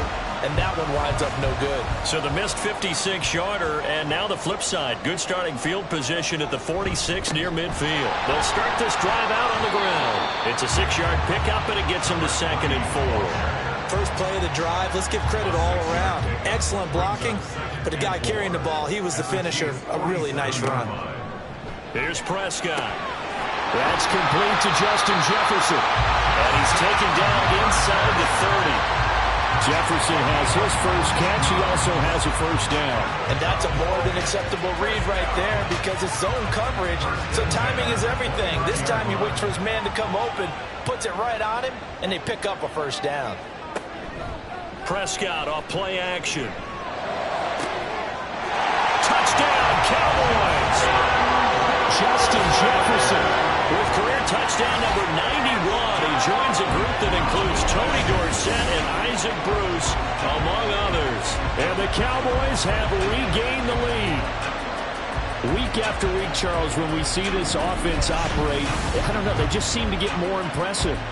They certainly do, and let's face it, it's no surprise they're the best in the NFL in scoring. This team designs things well and executes even better. And here, it only takes a few snaps before they're in the end zone. That's how they demoralize teams. That's how they put them on notice. So after the touchdown, Aubrey now to kick this one away. Taking it about the 1. And no alley to be found. The coverage was solid, and he's dropped at the 18. The Chiefs offense set to go. Last time out, they had that long 50-plus yard field goal that they missed. And I'm sure on their sideline they're thinking to themselves, okay, do we still want to try one if we're in that position again? And I would dare say that the answer would be yes. They're going to have a lot of confidence in their kicker. But just to be on the safe side, I'm sure they told their offensive guys, can we get a little bit closer this time? Closer. Yeah, you know, I'd rather get in the end zone first and foremost. But if all else fails, less of a field goal attempt for him. The throw over the middle taken in. And the result here, a pickup of 8. Leaves him with 2 to go on second down. 8 yards on the pickup. From the 43, here's second and a couple. At the 43-yard line. They're going to look to throw. He'll check this one down to Pacheco. And he'll get it out to midfield. Looks like, yeah, they'll spot it right at midfield at the 50. A gain of 7. And the first down, Chiefs. From the midfield stripe, they'll look to throw. He finds his man, complete. It's Rice. And he is tackled inside the 40, not quite to the 35. The Chiefs have got the passing game rolling a bit, and another first down. Again, he'll drop to throw. And that's going to be incomplete. Too tough to hold on to that one. It's second down. He was covered by Jair Alexander. Back to throw again. That's caught by Kincaid, working the middle of the field. 5 yards. Now it's 3rd and 5. They'll need 5 on this play to move the sticks. They'll look to throw again. Able to find the open man. That's complete. And he's going to have another first down here as the tackle's made at the Cowboys' 13-yard line. That good for 19 yards as they pick up the conversion on 3rd. That's a play that will likely be forgotten when you talk about big moments in this game. But plays like this are critical to keep drives going. And if points result, we'll call this play significant. They'll stick with the passing game as he looks to throw. That's going to be caught at the 10-yard line. And down inside the 10 here before he's out of bounds right around the 7. From the 7, it's 2nd and 5. Back to throw. And in for the Chiefs touchdown. A 7-yard touchdown grab. And the Chiefs have taken the lead. A nice connection there, finding his target, and that'll put 6 up on the board. Just like they drew it up in their playbook and reiterated it on the sidelines, right? Perfect route, a good throw, and the defense, they had no answer for that right there. Butker now to add the extra point.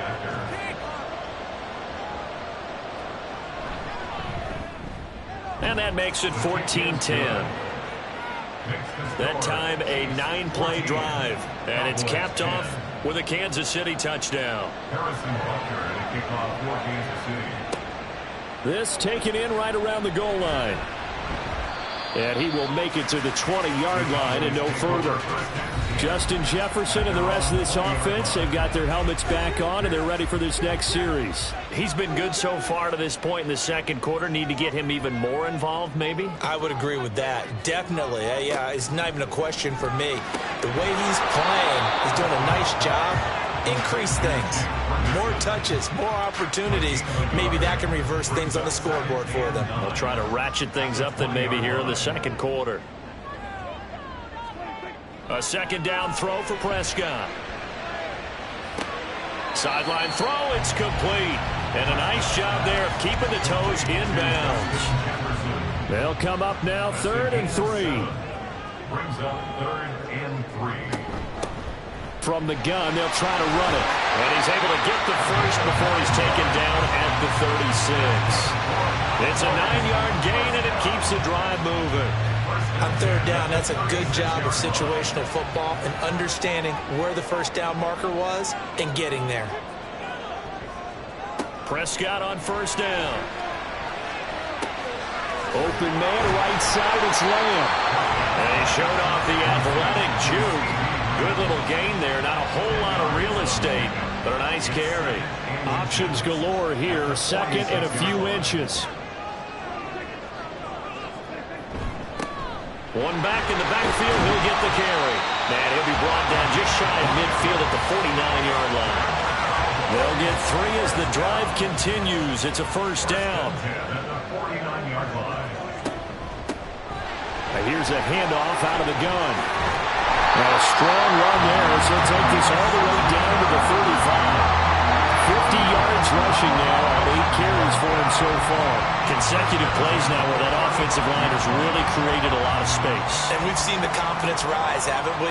It borders on arrogance now, and that's that good arrogance, believing you can run the football whenever you get good and ready. And now a throw on 1st down there, but it's incomplete. It sort of looks like they still have some fight in them on this series because it seemed like things were headed for the red zone. But this defense gets 2 more stops. They can keep them out of that area. Meanwhile, Prescott's throw pulled in by Lamb. And he gets it down a yard or 2 shy of the 30 before he's out of bounds. The 25-yard line is what they need here. This is 3rd down. Now Prescott. And he'll be brought down with a 1st down as the tackle's made at the Chiefs' 19. It's a gain of 12, and the Cowboys pick up the first. Well, here's your first example of how this guy can beat you in more ways than one because they took away his arm. But he was more than happy to dissect them with his legs for that 1st down pickup. From the red zone now, Prescott. Able to hit his target, Lamb. Well, the Cowboys are going to be set up with a 1st and goal here as the tackle made at the 9.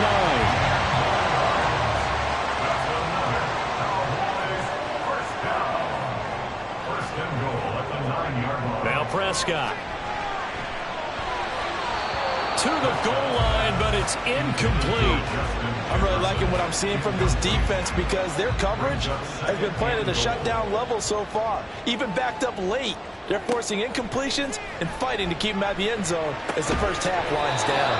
Now a 2nd down throw for the end zone, but it's incomplete. That's a pretty play there. Got in at the last second, helped force the ball free, and kept them out of the end zone. Prescott on 3rd and goal. And on his caught. Touchdown, Cowboys. 2 first-half touchdown passes now for Dak Prescott. And the Cowboys have yet again retaken the lead. Well, that's about as quick of a passing touchdown as you'll ever see right there. Everyone has a section in their playbook called the quick game. That was a super quick game. Out of the hands of the thrower, bam, right to the receiver, successfully for a touchdown. How in-depth is that quick game part of the playbook? It's pretty in-depth because people want the ball in the hands of the quarterback into the playmaker's hands downfield as fast as possible. There are a lot of plays, a lot of options involved with that. Aubrey good with the PAT. And it's now 17-14. So after the touchdown, Aubrey now to kick this one away. From a couple yards deep, he'll bring it out of the end zone. And in hindsight, probably should have taken a knee as he only gets this out to the 16-yard line. Here's the Kansas City offense now as they get set to take over. So remember, Charles, last time they were out here, they scored, but they just saw the opposition score, and they're trailing right now, so they're trying to keep pace here. They need a touchdown drive. Well, if you're a fan of offense, you're loving this, but if you're a fan of defense, this is tough to watch. It's also tough to keep that up when you just watch your opponent march down the field on a scoring drive that lasts into double-digit snaps. You need a score here, not just to follow the momentum from your last drive, but put the onus back on your opponent. And that's what they're doing right now, swapping that onus back and forth.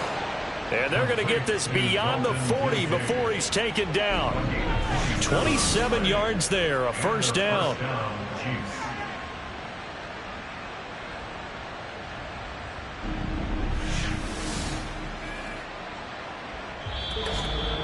2 minutes remaining in this first half of football.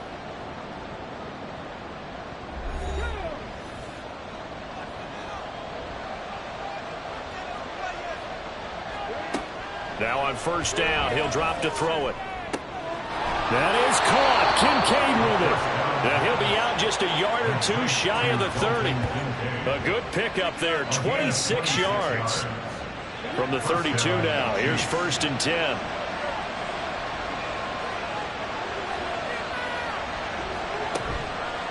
Here's a play fake as they set up to throw. And inside the 20 before he's brought down. Opted to run for it. The decision a good one. Picking up the first, getting 14 yards on the scramble.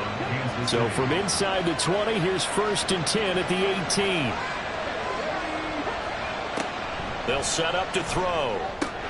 This will be caught just inside the 10. And he gets this inside the 10 to the 9. It's also a gain of 9. A gain of 9 brings up line of scrimmage, the 9. Second and about a yard. They'll drop to throw. Well, it's caught. The Chiefs will use the first of their timeouts as they'll stop it with a little over 30 seconds to go in the first half of play. And he's going to go down just outside of the 5, right around the 6-yard line. Now another timeout called for by the offense as they'll stop the clock with 26 seconds to go until halftime. 2 straight sacks have him backed up now for a 3rd and goal.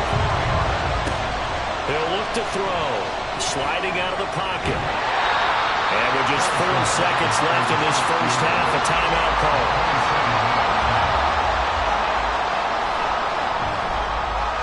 Butker's kick here is good, and that will tie things at 17 all. So they're able to make things level just before half and also leave very, very little time on the clock. And I love the way that you phrased that. Brought a little soccer into it, and that's really apropos considering they just kicked a field goal to tie things up.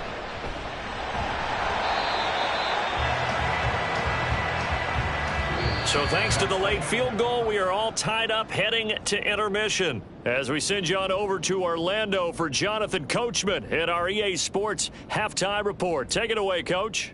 Okay, Brandon, thanks very much. Welcome in, everyone, to our EA Sports Halftime Report. Let's get you caught up on what's going on around the NFL.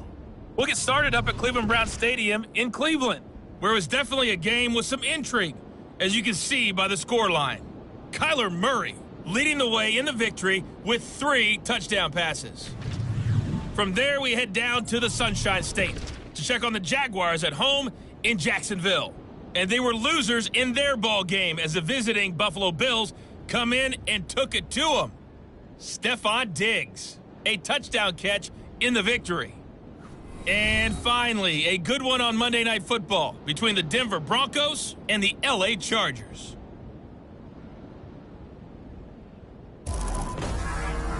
We thought this one would be a close battle coming in, and we have not been disappointed. They're all even to this point. This has the feeling of a game that could go right down to the wire. One mistake or one big play could turn out to be the difference.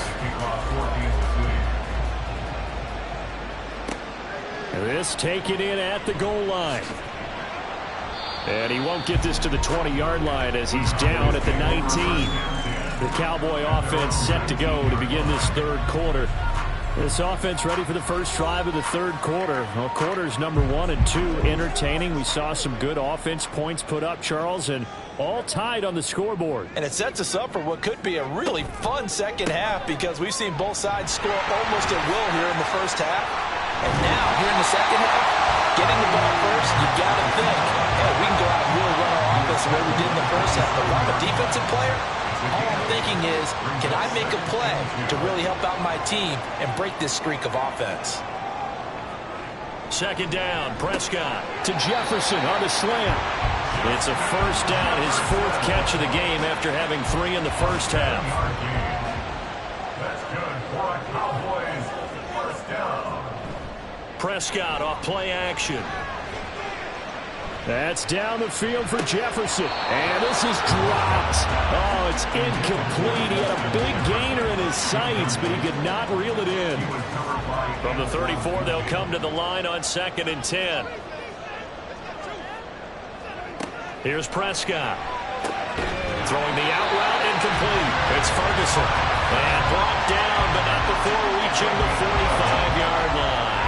So after 2 first downs, they get another here. 1st and 10 at the 45. Now Dak on the option left. And no room that time, getting it to about the 46. Only a yard on the keeper, and it'll be 2nd down. 1-yard gain brings up 2nd and 9 at the 46-yard line. Throwing, Prescott. Middle of the field to Jefferson.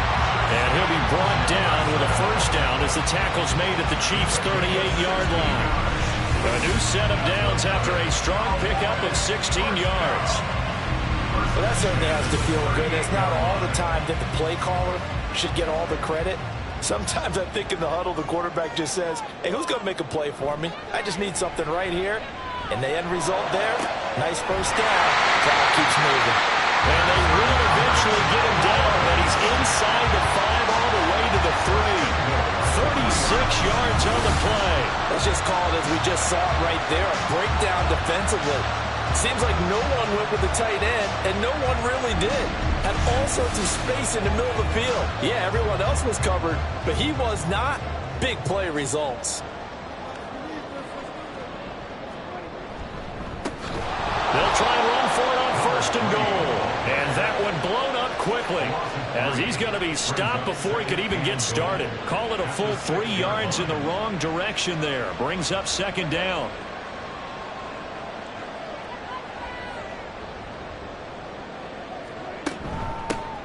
And they'll keep leaning on the running game. Back to the ground. And he's going to press this one forward as they stop him right around the 1. A big play forthcoming. Here's 3rd and goal. They'll try to run this one in. And I don't think he got there. No, they stop him right where it all started. No gain on the play. And what to do now on 4th and goal. Offensively, not what they wanted there, but hey, you can kick the field goal here and take the lead. Felt like a little bit of a statement stop, didn't it? You know, made a big play right there. Okay, guess what? Ball's in your court, guys. What are you going to do? Myself, I kick the field goal, get the 3, and take the lead. And his kick is good. And with that, they take the lead here 20-17. Well, they don't get a touchdown here in the opening drive of the 3rd quarter, but I think maybe you still say mission accomplished as they come away with the lead. No, absolutely. You keep the pressure on, right? You go downfield, get some points up on the board, and hope that you've motivated your defense to take the field and hold that lead. So here's the Chiefs offense ready for their first reps in half number 2. And they find themselves down on the scoreboard following the field goal a moment ago. And I think even though they trail in the game now, I would consider that a win for their defense, and that's probably what they're telling the offense when they get to the bench. Hey, the onus is on you guys now. Get back out there and get us the lead back. Pass protection has been a problem all night long as they come up facing 2nd and a bundle. Now they'll throw here out of the gun. They'll check this one down to Pacheco. And he'll get it up to the 33-yard line. That's a good bounce-back play right there after taking a sack on 1st down. Didn't quite get it to the marker, but now they're in a much better spot for a 3rd and short yardage call through the offensive coordinator. You like looking at that section a heck of a lot better than trying to figure out 3rd and long. Give him 3 yards and a fresh set of downs. I have to think a major focus of the halftime meetings had to be figuring out how to create space for the running game to get operating. Well, what you pointed out to me at half seems accurate. That line has struggled to sustain blocks. Yeah, I would agree with that totally. They've got to focus on staying on their double teams at the first level, make sure that block's secured before they slide off and try and chip someone at the second level. He'll try again with the arm here on second down. And that'll be incomplete. Took a pretty good shot as he tried to pull that one in. Couldn't hang on third down. Right where this set of downs started, they need a full 10 here to pick up the first down and move the chains. And able to get this one across the 45 before he's brought down. Give him 10 that time, escaping the danger, running with it, and picking up a first down. First down, Chiefs. Looking to throw. That'll be caught by Rice. And he'll work it across midfield inside the 45. 11 more on that one and another first down. First down, Kansas City. They run it with Pacheco from the gun. And down to the 36-yard line here. A solid run on first down. Gain of 7 leaves him with a 2nd and 3. Brings up 2nd and 3 at the Cowboys' 36-yard line. The play-action fake. They'll look to throw. He's going to leave this for his running back. It's complete. And this time not quite to the 30. It'll be down at the 31-yard line. A gain of 5, good enough for the first down. Gain on the play. And the first down, Chiefs. Off the play fake, he'll look to throw. That one caught by Rice. And he'll be out of bounds just inside the 25-yard line. That's good. The completion there for 7 yards, and that'll make it second down. Brings up 2nd and 3. Back to throw here. Throwing over the middle, but it's incomplete. Looked like he had a couple of different options as far as who to throw to on that play. Who am I to say this, but I'm not sure he made the right decision. Well, the window of opportunity is always going to be small in the NFL. That's why those quarterbacks who make quick decisions and have quick releases have the most success in this league. He's up now to 80 yards receiving in the ball game, and he's got a first down. Going old reliable there to the slot on third down. And the slot position has become the bane of just about every defense's existence, because how do you cover? Do you go with a bigger guy to try and use size? You got to try to go with a quicker guy, and sometimes you even get out quick there. Very difficult to match up with that slot receiver. That's why they keep going back to him. And he's had the hot hand. Second down and 4. They'll stick with the passing game as he looks to throw. He finds Ross right side. It's complete. And he's got this inside the 10 to the 9 before he's out of bounds. Third down and 1. Again, he'll drop to throw. Well, a quick throw there, but it's going to be incomplete.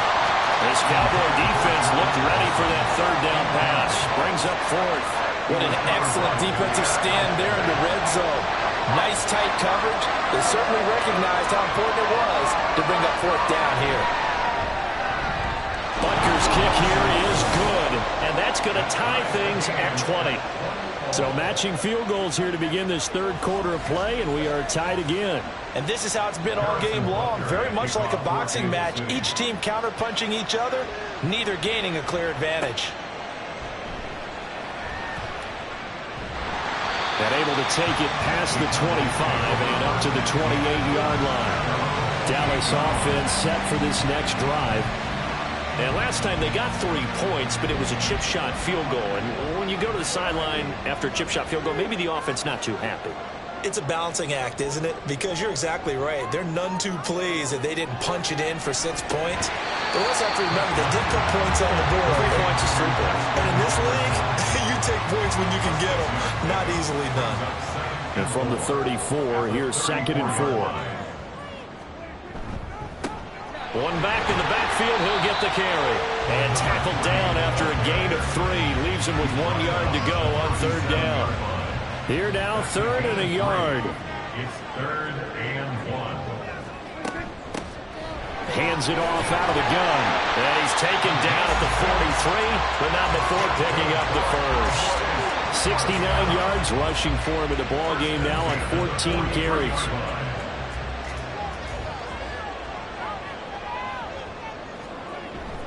Play action now. Prescott.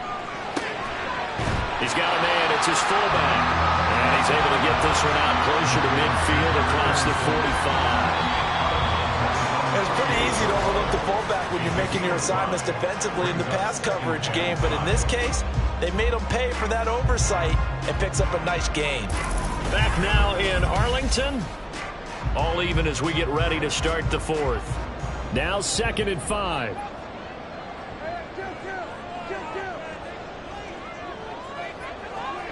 To throw is Prescott. He finds his man complete. That's Ferguson. And he'll be brought down with a first down as the tackle's made at the Chiefs' 38-yard line. Give him 15 there, and the Cowboys have a first. And partner, in a tie game in the fourth quarter, you and I both know in the NFL, that's when you lean on your stars. And he came through with a nice catch right there. So now 1st and 10 in Chiefs territory at the 38. Prescott now. To the sideline and incomplete. Over the dime look on defense. 2 extra defensive backs on the field and covered up essentially every blade of grass. That allowed them to disrupt the play. One back in the backfield. He'll get the carry. And he's brought down at the 34. Call it a gain of 4. That second down play call was not to pick up the first down. It was to accomplish what they did to get them into a manageable 3rd down because they had incompletion on 1st down, so they were behind the sticks, so to speak. They needed to make up some ground, and they did. On 3rd down, it's Prescott. And down he goes. They sack him back right around the 41-yard line. Jeremiah Owusu-Koramoah able to record his 5th sack of the season. And he missed it. It's no good. And a costly one there as this game remains tied here in the 4th. What a tough spot to miss a kick. Just an absolute letdown. Look, they got themselves in the field goal range, gave them a chance to take the lead. They come up empty, and now you wonder, will their offense ever see the football again? Yeah, because on the other side, one through the post, and this thing could be over. So good starting field position for them here as they come up 1st and 10, just shy of midfield at the 48. A nice-looking play to start the drive down the middle and complete. An ideal beginning of the drive there as they'll get 20 and a first down. Tell you what, he's been able to put the ball in some tight spots all game long. That throw, no different. Yeah, a lot of people would call it a gutsy type of a throw. I think he looks at it as, I can do it, so it's not that big of a deal to me. I'm going to keep firing. And forget about finding a lane. He barely had time to look up before he was planted in the backfield. That's going to wind up a loss of a full 3 yards on first down. After the loss, they'll come up 2nd and 13. A throw there, but that's going to wind up incomplete. That was well defended. They clamped down on every available receiver. Just got to give the win to the defense on that snap.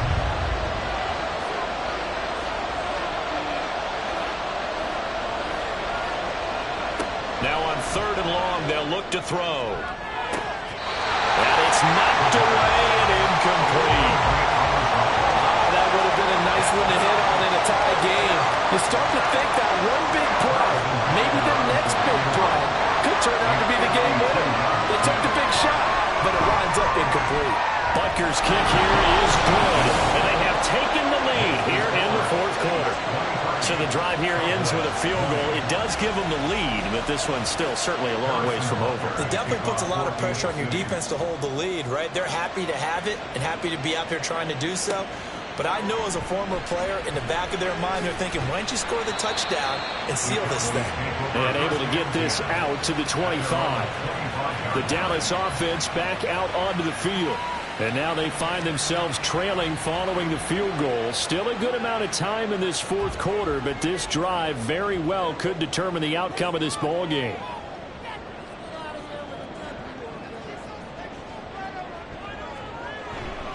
They'll start on the ground here on first down. And down he goes, but he takes it up to the 40. yards rushing now for the NFL leader coming into this ballgame. Another carry for their leader and a good one. It's crunch time. They'll need him to continue to be productive in both the run and passing game in order for them to try and snatch victory. And they get to him after a gain of 6 to the 46. Consecutive positive runs for him on the last 2 snaps. He certainly appears to be trying to put the offense on his back and just move them down the field when his number is called. The way he's running it, I keep going back to him. Now this one complete downfield on the left side. And they're able to work this to the 25 before it's all said and done. A gain there of 30 big ones. When they've needed a play this year, he's certainly been the guy to deliver it. As this season has gone on, he's been awfully consistent and sometimes spectacular.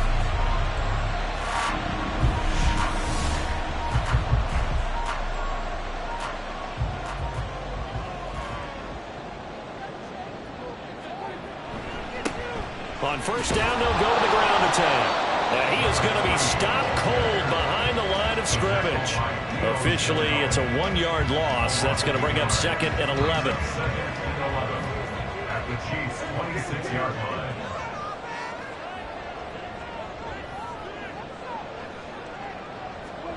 Now Prescott. And that falls to the ground, incomplete. A nice job of bodying him up defensively, and now it brings up 3rd down. Prescott to throw it. Oh, a heck of an effort there as he'll make the diving catch.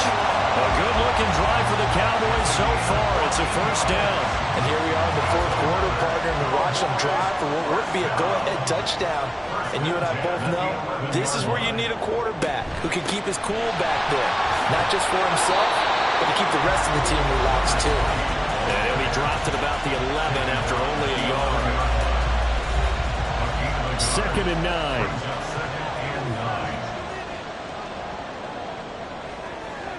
From the shotgun, it's Prescott. Out of his hands quickly to CeeDee Lamb. They get 6. That'll leave them with 3rd and 4. Right there, he rose to the occasion late in a close game. It's something he thought about, dreamed about, and worked on throughout his career. Because in these types of situations, he wasn't going to allow extra coverage to keep him from getting the football. They may be snapping the ball near the goal line, but all you're thinking defensively, keep them out of the end zone. Force the incompletion, force them into going for 3, and not giving up 6. And his kick is indeed good. And in the 4th quarter, this game is tied. Well, you talk about clutch. That one was right down Broadway, and this game's all even here in the 4th. Yeah, he didn't leave any doubt, did he? Good snap, good hold, dead center. Almost like a big-time golfer in a major, firing at a pin from the fairway, trying to win the tournament going down the stretch. Out now the Chiefs offensive unit ready to do battle again. And we essentially have a brand-new ball game. After that last field goal has tied us all up, we brace for what should be an exciting rest of this 4th quarter. And he is met at the line of scrimmage, and he goes down right there. They had to run for no gain. Now they'll try again from the 25 on 2nd and 10. They'll look to throw here. Got his man complete over the middle. It's Blake. And this will be a gain of 5 as he gets it to the 30. The Chiefs on 3rd down. They've converted 7 times and could use another right now. This will be 3rd and 5. He'll look to throw. He's got his target. That's complete. And he will have a Chiefs 1st down. They needed 5 there on 3rd down. He winds up getting 7.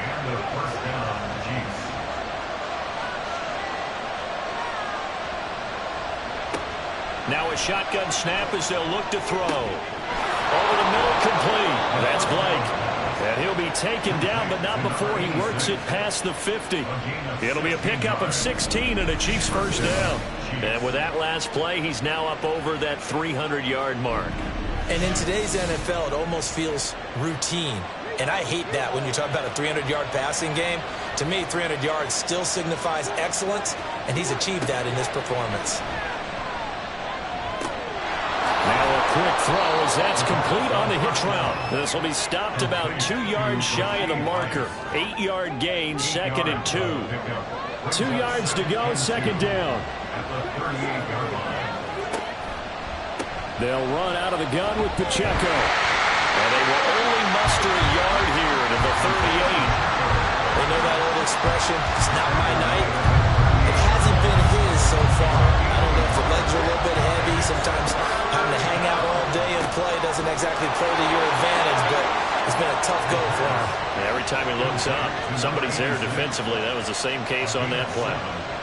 And Brandon, from our time in college football, where receivers weren't running the traditional NFL route tree, one thing they did learn, find open areas, find soft spots, and set up and catch the ball. And I think we just saw that there. Yeah, we saw that indeed, picking up the first.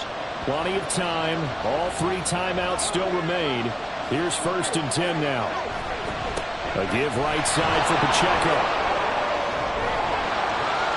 They'll get it to the 23-yard line. But they picked up a little bit of yardage there, and now, in this situation, should be in no hurry to run a play really fast. Let the clock wind down.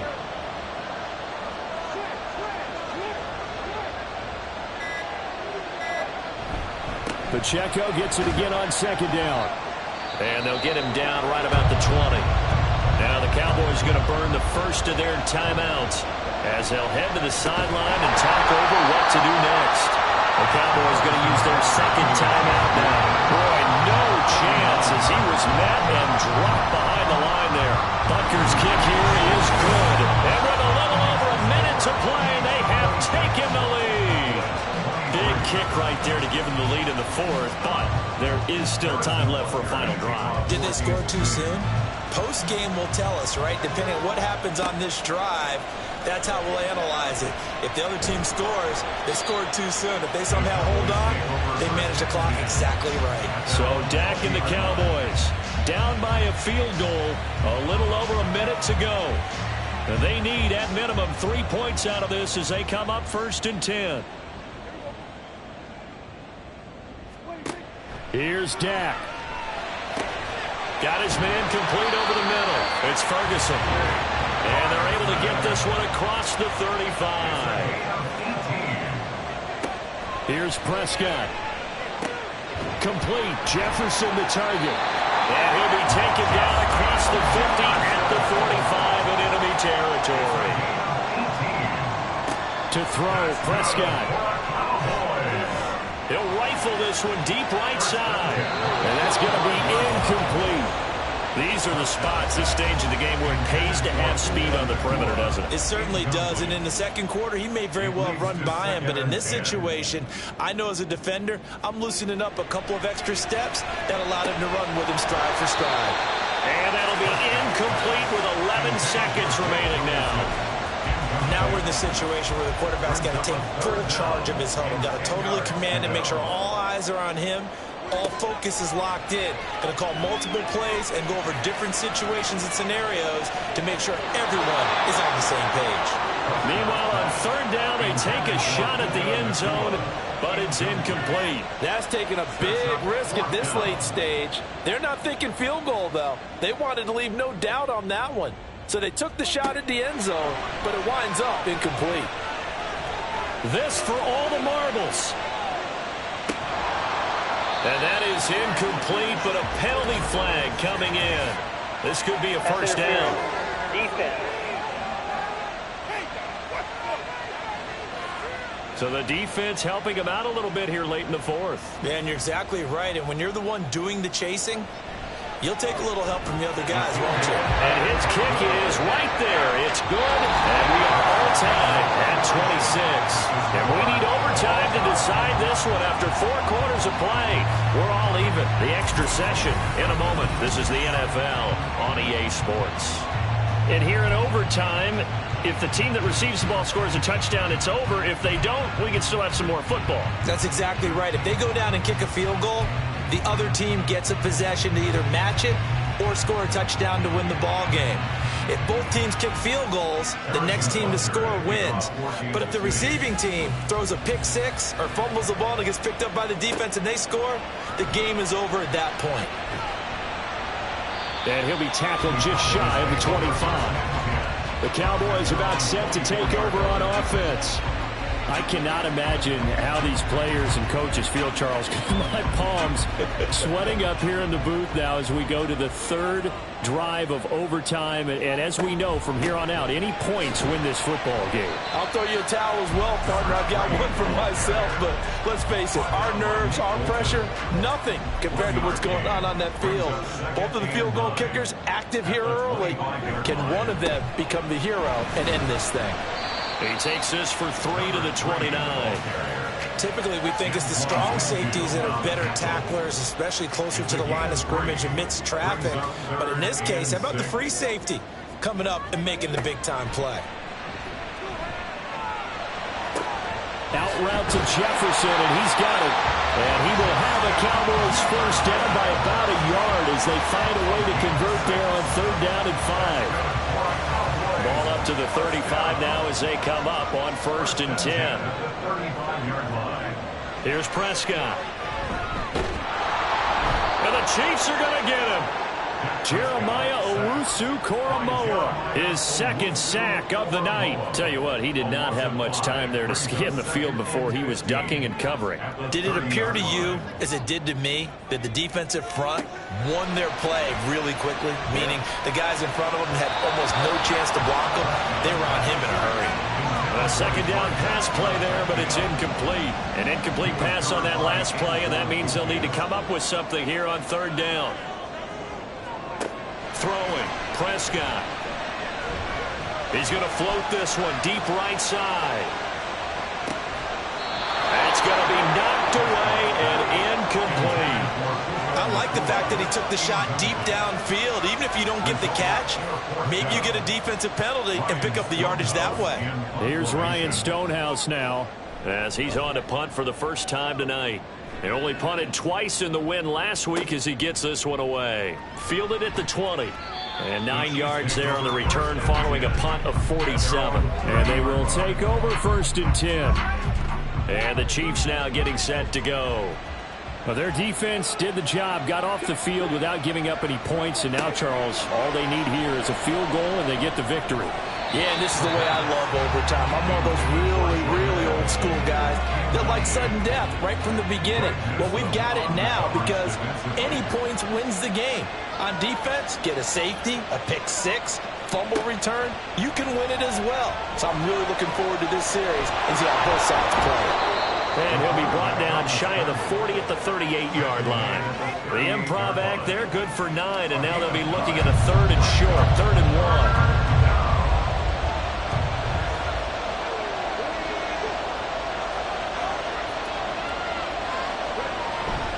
They'll try for the first with Pacheco. And he'll get up near the 45. They'll spot it at the 44. 45 yards rushing for him now as he's carried it 13 times. And the first down, Chiefs. On 1st down, he'll drop to throw. He finds his man, complete. It's Blake. And they'll get him down as he's inside the 40. Nice play for Kansas City, picking up the first 18 yards that time. Charles, you get into these overtime situations, that's not a bad guy to dial into. Well, when you have to have plays, especially in a spot as you just described, we're in OT, you've got to go to the guys you can trust and you know are going to make the plays. What they say, it's not the X's and the O's, it's the Jimmys and the Joes. Throwing on 1st down, but this one winds up to be incomplete. Next score wins, but remember, this will be a tie if the period ends with no scoring as they work on 2nd down. This to the tight end, Kincaid. And he's going to have another 1st down here as the tackle's made at the Cowboys' 23. A solid gain of 15 yards and the sticks move. They'll look to throw again. And this will be caught. It's a touchdown.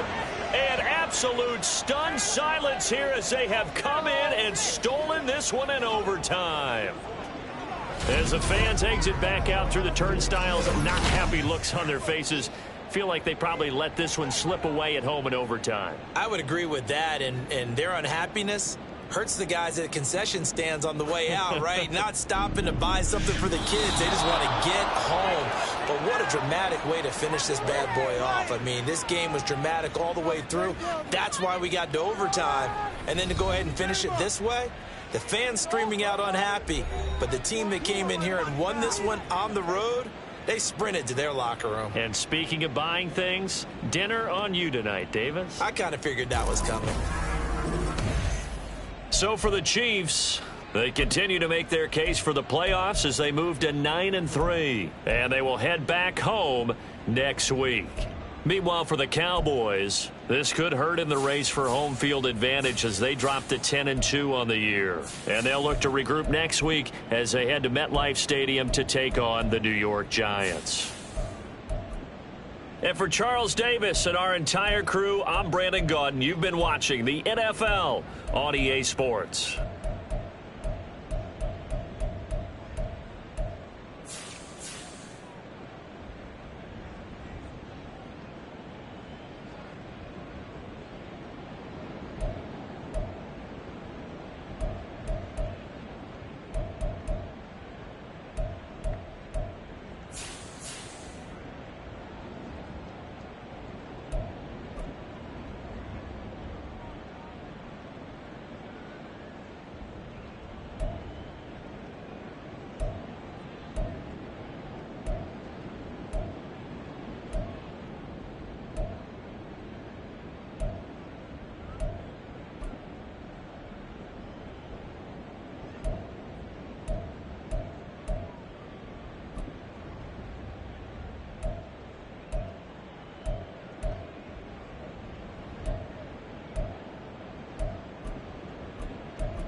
It's the National Football League on EA Sports. And we'll get a look at the Penguin, Jalen Waddle. He's over 1,100 yards receiving so far and looking for more. It's the Dolphins and the Ravens just ahead on EA Sports.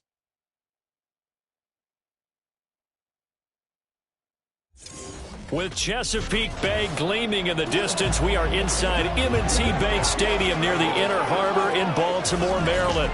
Today, we've got a Week 13 matchup for you here, as it'll be the Miami Dolphins taking on the Baltimore Ravens. With Charles Davis, as always, I'm Brandon Gaudin. Charles, you talk about storylines in this one. I think it begins and ends with our two quarterbacks, certainly two of the best in the business. And nowadays, I don't think you can get by for long periods of time without a top-flight quarterback. The way the game is played, with all the responsibility he has and how the game flows through him, if he's not on the top of his game, your team's not going to benefit at all.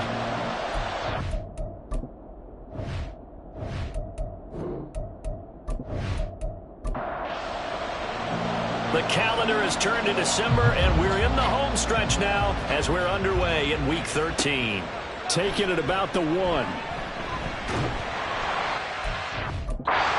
Quite make it to the 25. Number 8, Lamar Jackson, trotting onto the field at quarterback, ready to lead this Ravens offense. And the guys on the other side of the ball know they'll have to be on their toes. And it's obviously not just the passing, but the running element that makes him dangerous.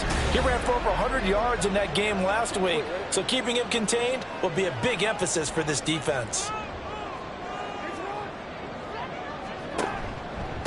Now Hall to start the drive. And not much to speak of. Call it a 1-yard gain up to the 26. The numbers for him from a week ago, a boatload of carries, 137 yards, and a score. And that's 10 touchdowns on the season for him on the ground. And remember our meeting with the coaching staff, they did share with us that one of their goals for the year was for him to get in the end zone at least 10 times. And that ramps up into their bigger goal to try and get 20 overall as a team. Well, they go with a slant that time, 15 yards and a first down. I don't care who you put on him, he's going to be a handful in one-on-one throws. Yeah, right now, you're right. They're in man-to-man, maybe needs some safety help. I would say that'd be a good idea. Double team him somehow. I'm going to have to make someone else beat me rather than let him shred my defense. He finds some way to turn this into positive yardage as he struggles forward for a pickup of about 2. Here's a 2nd and 8. From the gun, Jackson. Throwing quickly there, but it's incomplete. Tylan Wallace, the intended receiver. And it's 3rd down. They'll be in search of 8 yards here as they hope to convert the first down. On 3rd down, Jackson. Work in the middle of the field, and he's got a man complete. And he's got another first down as he's brought down at the Dolphins' 29-yard line. That gain on 3rd down, good for 28. Well, Charles, with that completion, I'm told that puts him now over 3,000 yards passing on the campaign. And Brandon, I think we have to start to think about where we are in the season, because right now, 4,000 is not out of the question. I think a big game or two, he's certainly capable of getting that done. On 1st and 10, it's Hall. And inside the 20 before he's brought down. They get 10 more there, and I believe that'll be enough for another first down. It will. So back-to-back big runs, picking apart this defense on the opening drive. I thought this was a passing league. I thought this was the era we were in where the ball was always in the air, right? They didn't get the memo. They didn't get the memo, and I know this to be true. Offensive linemen still, to this day, they want to run the football. They want to fire out and hit people across the line of scrimmage, and they're clearing space. On 2nd down, here's a keeper by the QB. They'll take it into the end zone for the Ravens touchdown. Lamar Jackson with career touchdown number 96. He joins Eric Dickerson on the all-time list. And the Ravens are on the board first here this afternoon. Well, CD, that was a well-orchestrated drive by Lamar Jackson. Yeah, and how about the way he capped it off, too? Orchestrate the drive, and then let everybody know exactly who the guy is on the field you got to watch on every play. Finishes it off with a touchdown run. Tucker now to kick it away following the touchdown. taken at the goal line. And able to get this across the 20, but not much further as he's dropped it to 23-yard line. So now here are the Dolphins getting set for their first drive. And a glance here at their shifty mobile signal caller. I guess we're going to have to nickname him the thrower, aren't we, or something like that. After last week? I mean, man, you're talking about over 400 yards throwing the ball. The running backs and everyone else may be looking at him like, hey, don't forget us. And he probably just tell him, listen, you want to get involved? Go out. Go out and catch some passes. I'll make sure you touch it. And he'll get this one way up just shy of the 45-yard line. Just like that, a pickup of 20 on their first play from scrimmage. Took just one play to move all the way to the 44 as they try again on first down. Operating from the gun, Jarrett. This one complete to Jalen Waddle. And he's able to get this one down to the 40-yard line. 16 more on that one and another first down. And even though this is a top-5 rushing offense, and we see this especially early in the game, they're going to do their best to keep you honest. They don't want you getting the habit of stacking the box, so that's a good throw there, and they're able to come up with the first down. Back-to-back good plays have them on the move on first down. A give left side. Here's Achane. These are his numbers from last week's contest. 21 carries, 87 yards, and a touchdown. And their success running the ball in the previous game has to give them a lot of confidence, but they also understand going against a top-5 rush defense means you have to have a lot of offense in your game plan. Misdirection, counters, power game, maybe even some quarterback run to take the heat off of the running back. They try to throw on second down, but this one is incomplete. And see, you look at this defense, what kind of pressure are they under trying to stop a team that has won 5 games in a row? Well, to me, it makes their job harder because you know you're going up against an offense that's playing at an elite level, and sometimes you can get too caught up in trying to play the perfect game. You're trying to be too precise, too fine, instead of just letting it rip. And I think that's more the priority than trying to be absolutely perfect. So here's a 1st and 10 now, down inside the 20. Now some movement before the snap. And we'll hear from our referee for the first time this afternoon. The offense knew it. They were already starting to walk back as that one is accepted. The full start backs them up 5, 1st and 15. Back to the ground, Achane. He'll head out of bounds inside the 10. Mark him down at the 9. 42 yards rushing for him now in the ball game. So not quite a 1st and goal just yet as they come up now 2nd and inches. Achane here, they stay on the ground. And he's going to be brought down just shy of the 5 at the 6. It's a 3-yard pickup, and that sets up 1st and goal.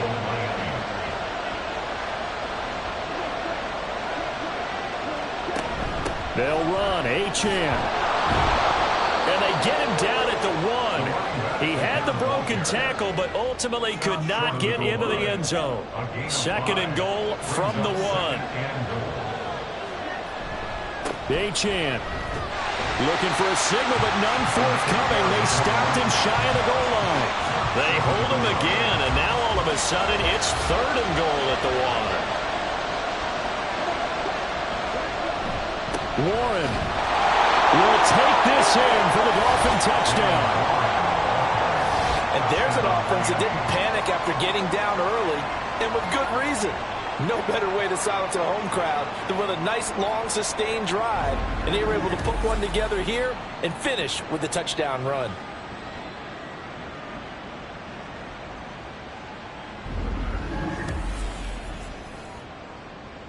Riley Patterson now for the extra point.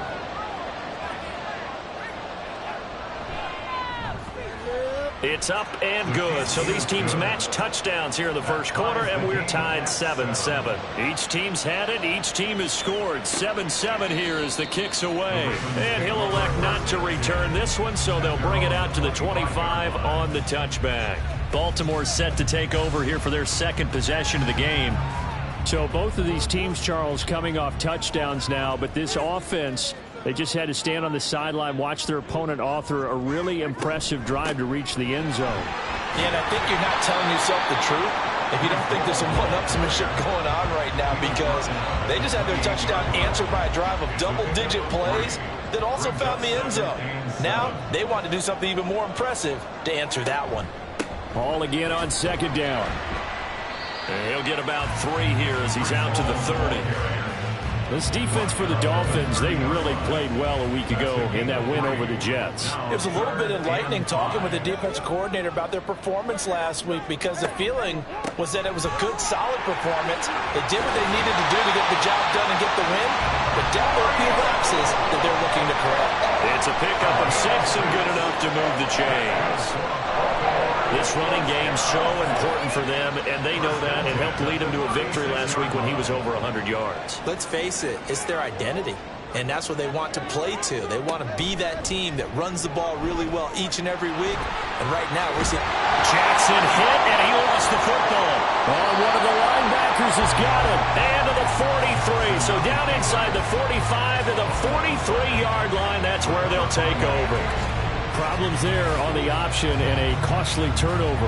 Yeah, partner, you know how we watch practice sometimes and we see those drills where the quarterback's running with the football and they're swinging pads at him and the brooms are out and they're trying to poke at the football for ball security? I have a feeling next week there'll be an extra session of that each and every day.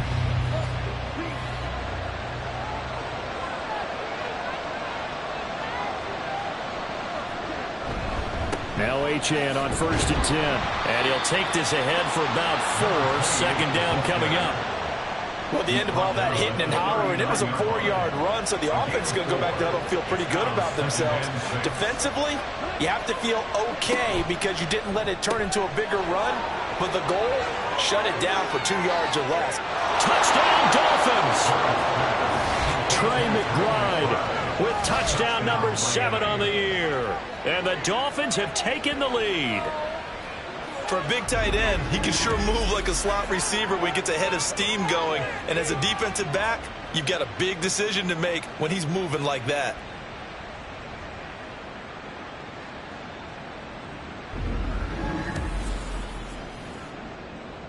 Extra point try now for Patterson.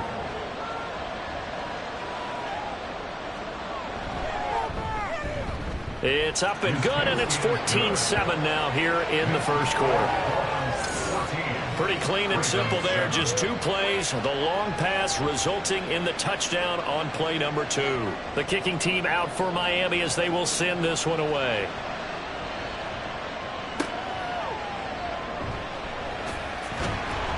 And his guys will get the football right at the 20-yard line.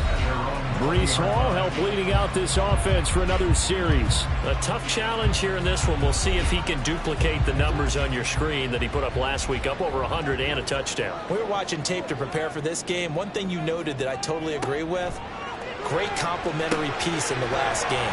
You know, they were able to throw it pretty well. He ran it exceptionally, and they will hope to continue that same formula in this game. Complimentary with an E, not an I. That's my English teacher right there. That play going for 16 yards to start the drive. First down. To throw is Jackson. He's able to find Wallace. And they'll get him down after a pickup of 8. 2nd and 2. Now a 2nd and 2. At the 43-yard line. On 2nd down, a run with Hall. And his rough afternoon continues. He's going nowhere again. He got maybe a half yard at most, but officially they'll be left with a 3rd and 2. They'll run with Hall. Well, this is not going to be enough. Was in search of 2 yards and only got halfway there. 4th and short, partner. I mean, this would be a really risky call. Here we are in the first quarter. On your own side of the field. Own side of the field. But, boy, what a tone setter that would be to go for it and get it, wouldn't it? You're gritty today. I like it. I'm feeling it. 4th down, and out comes Jordan Stout here to punt. And he'll get this away into the icy winter air. And that'll hit at the 5 and go into the end zone for a touchback. First down Miami as they get set to start the drive.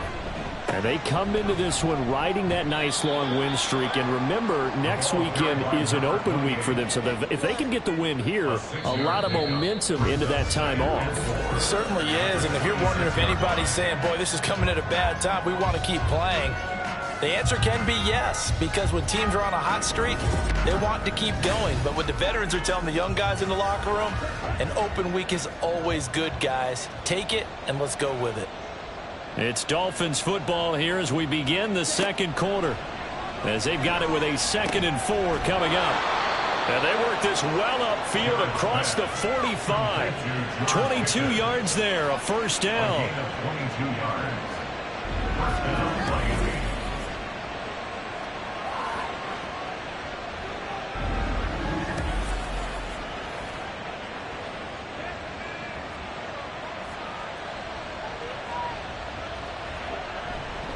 Running right, here's Achane.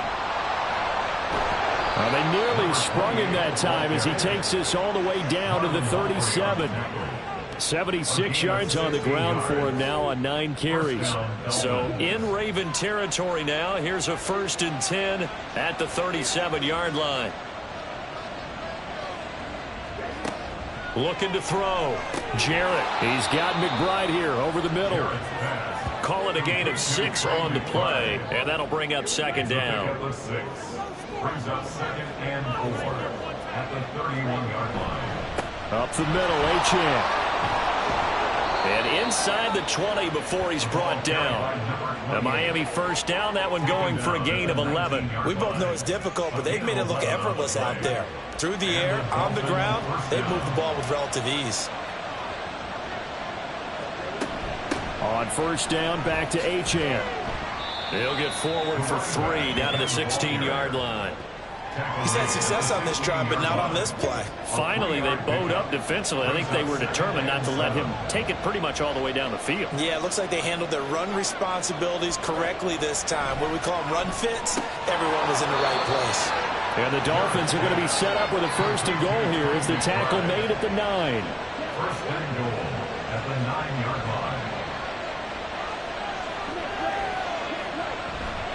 A run straight ahead with Achane.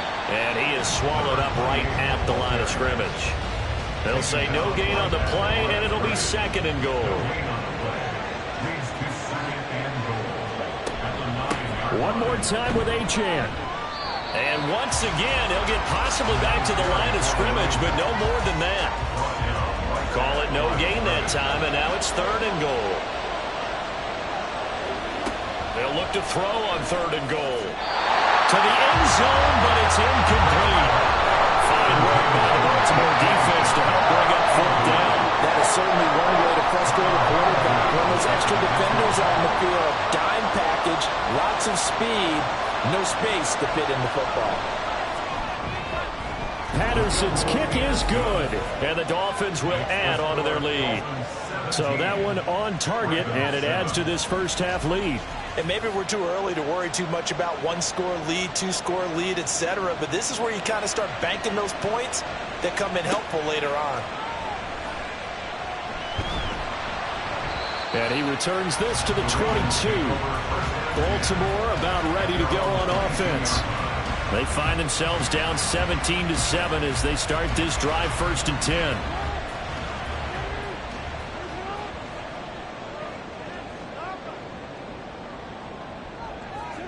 Jackson. Throwing the out route incomplete. It's Flowers. And he'll get this up past the 25 before he's out of bounds. Ball on the 28-yard line. Here's 2nd and 4. Brings up 2nd and 4. Jackson now. And this one is going to be off the mark, too far out in front.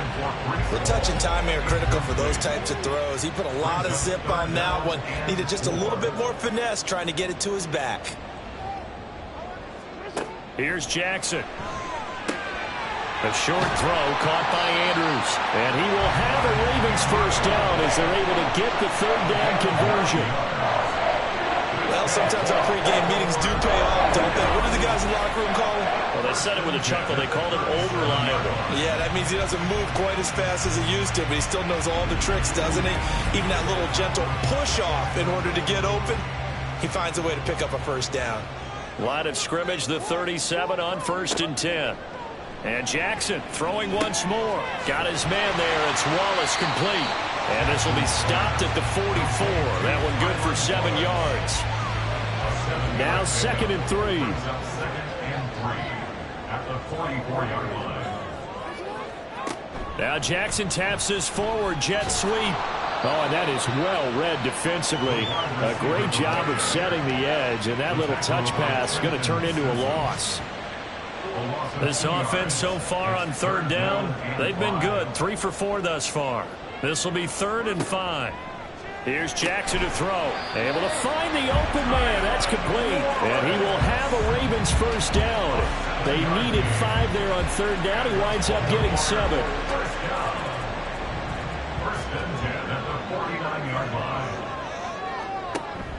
Jackson now off the bootleg. A short throw caught by Andrews. Not a big window to throw. Coverage wasn't too bad there. Yeah, they had him under wraps pretty well, but somehow able to muscle his way open and catch the ball. 47-yard line. Taking it right down Broadway. And he goes down, but not before getting this inside the 25. The keeper there turning into a big play of 23 yards, and it moves the sticks. After that run for a first down, I don't know the confidence could be much higher for an offense. They're doing exactly what they want to do on this drive. Now Jackson on first down. And this will be incomplete. Physical play on the football there, and it's 2nd down. He was covered by Patrick Surtain.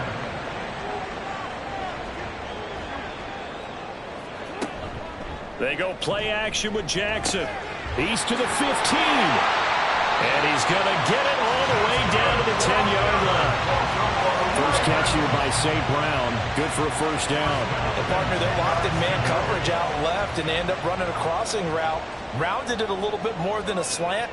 And he's just going to angle himself towards the right side of the field, and that's very difficult for a defender to shadow him across all that ground. Got a man, it's caught. For the Ravens touchdown. Sam Laporta from 10 yards out. And the Ravens are back within a score. This is why a lot of play callers love play action in this spot. You just want to freeze the linebackers just for a second. Then you got a chance to get a quick pass into your tight end right behind them for a touchdown.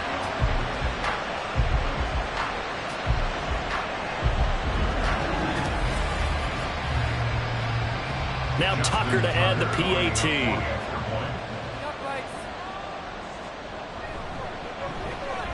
And this is up and good to make it a 17-14 game. A pretty long drive that time. 11 plays all told. And it's capped off by the Baltimore score.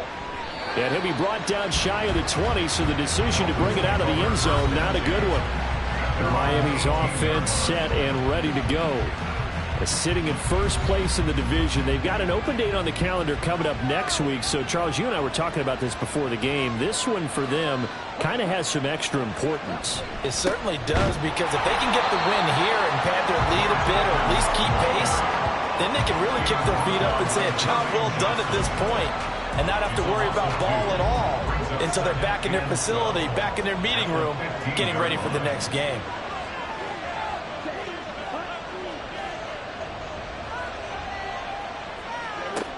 Looking to throw on 2nd down.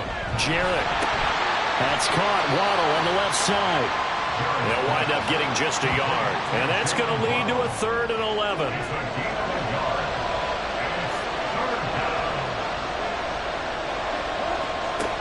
Operating from the gun. Jarrett. Nowhere to go here. He lost the football. And one of the linemen on the other side. And this is going to be brought back for a Baltimore touchdown. So the big fella gets on the scoreboard with a return for a touchdown. Good thing he didn't have to go too far, though. You know the trainers were very happy about that. Imagine having to go get him in the end zone, escort him to the bench, and give him the oxygen. They were loving the fact that he got in without having to run very far.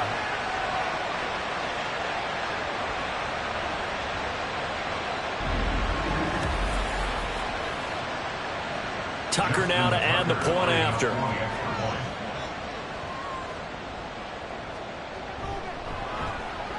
It's up and good to make it 21-17. The scoop and score, always an exciting play in football, and we witnessed it there, grabbing it off the ground and then rumbling it into the end zone for 6. So here's the kickoff now as he'll get it again following that fumble return for a score. This taken in right around the goal line. And he'll be stopped up at the 25. Devon Achane to the offense, ready to go once again. Now he's having himself a little bit of a banner game. His team right now, though, losing. Needs a little bit of help, and I kind of equate it to a basketball game where you have the big score, and sometimes your strategy is, okay, he can go ahead and have all of his points. Let's hold down everyone else, and that's the way you win the game. And right now, he needs everyone else to start scoring, quote-unquote, as he's been. Yeah, and he's hoping to keep it close so maybe they can keep it on the ground, not start to go through the air as much. Now it's 2nd and 10. Back to throw. Jarrett over the middle. That's caught by Metcalf. And they're able to get this one across the 35. On first down, Jarrett over the middle, complete. That's McBride. And he gets this one to midfield before he's brought down. From the midfield stripe, they'll look to throw. They'll swing this out wide. Here's Achane. And he'll get it down to the 47 here. Back to throw again. And this throw incomplete. Well, the defender all over him that time, but it's going to lead to 3rd down.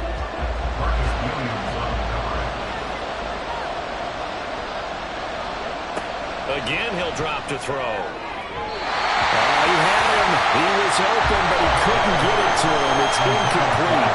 Just a little beyond the reach there of his receiver. That's probably one he wishes he had back. He wishes it had been 7-on-7 in practice, or maybe even routes versus air, because that's a completion he makes, what, 9.9 times out of 10? Just missed that one. And he didn't quite have the backspin on that one. It hits at the 4 and continues into the end zone. It's a touchback. The Raven offense going to take over late in this first half. And we'll see how this is played. Offensively, they've got the lead. Not a whole lot of time left. What do you think, Charles? Well, it's tempting to try and add to your lead. But a mistake there, that could change things in a big way. I say go ahead, take the knee, get on out for the half. Throwing now, Jackson on first down. And he'll go right back to Andrews. And he'll be stopped right at midfield. It's another first down as they look his way again, this time 19 yards. The Ravens going to use the second of their timeouts as they'll stop it with a little over 30 seconds to go in the first half of play.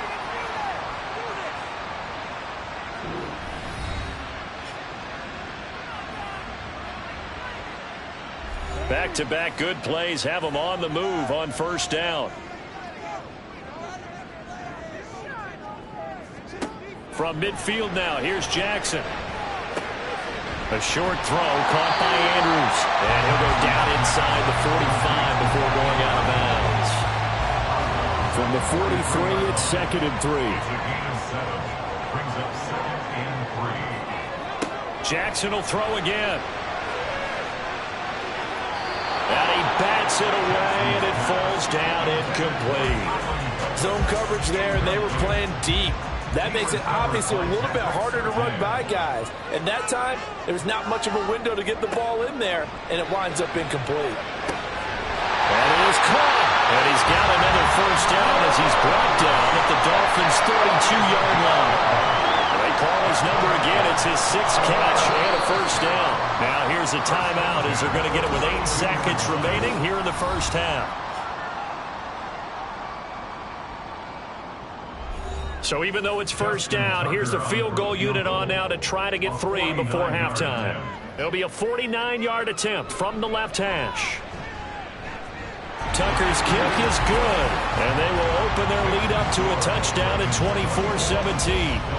So a big play before the end of the half to get them into this spot, and they cash in with 3. How about the 1-2 to the solar plexus on that one? The big play, the field goal, not much time left on the clock. That's the way to go into the half. So we're at halftime here in the Inner Harbor with the hometown Ravens on top. As we'll send you down the coast now to Orlando, that's where we find Jonathan Coachman, ready with our EA Sports Halftime Report. Coach. All right, Brandon, thanks very much. Things definitely getting interesting around the NFL as we begin the month of December. So let's get right to it. We get started with 2 teams who took Oklahoma quarterbacks #1 overall in both 2018 and 19. Arizona heading north to take on Cleveland. And it's the Cardinals who have the lead as they play the second quarter. Josh Downs, a touchdown reception. From there, we'll head to Green Bay. Check out the Packers at home, Lambeau, and they have the lead in that one over the visiting LA Rams. Trey Lance with a couple of touchdown passes. Lastly, let's get out to Jacksonville. See what's happening with the Jaguars at TIAA Bank Field. As you can see, the score there in the second quarter. A touchdown pass for Trevor Lawrence. We saw a terrific first half from the dual-threat quarterback Lamar Jackson.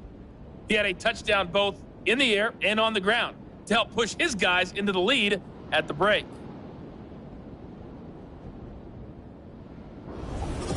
Okay, Coach, adjustments likely going to play a big role in this third quarter in what's been a tight contest so far. It's been a shootout so far. We'll see which defense can make the adjustments as we get back underway in the second half. And he'll be brought down right on the chalk of the 20. The Dolphins getting set to go back to work here in quarter number 3. Well, Charles, in that first half, we saw a fair amount of offense on both sides of the football, and now the team trailing here will start with it in the third quarter.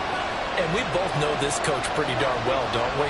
Because his game planning is always on point. And now that he's getting the ball to start the second half, how about all the offense that you already referenced in the first half? He'll put that all together and come out with something really strong, I believe, to get things going here in the third quarter. Here's 2nd and 3. Off the play fake. Jarrett going for Metcalf on the deep ball.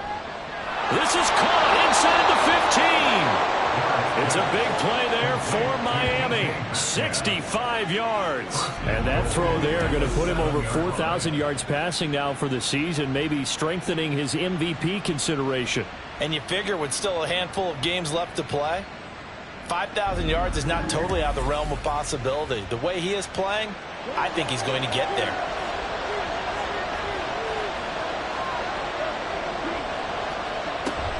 Achane gets it from the gun.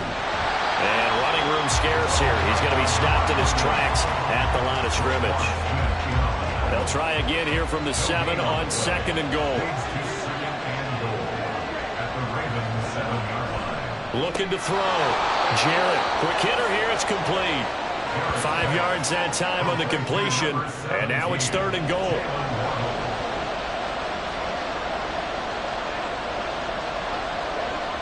Back to throw. Jarrett. And that is caught. Touchdown, Miami. George Pickens. A 2-yard touchdown grab. And the Dolphins are an extra point away from drawing level. There was no going through the progressions on that touchdown pass. Yeah, nor was it necessary. His receiver won that route early, presented himself. No reason to wait. Go ahead and put it on him and score a touchdown. Patterson now for the extra point.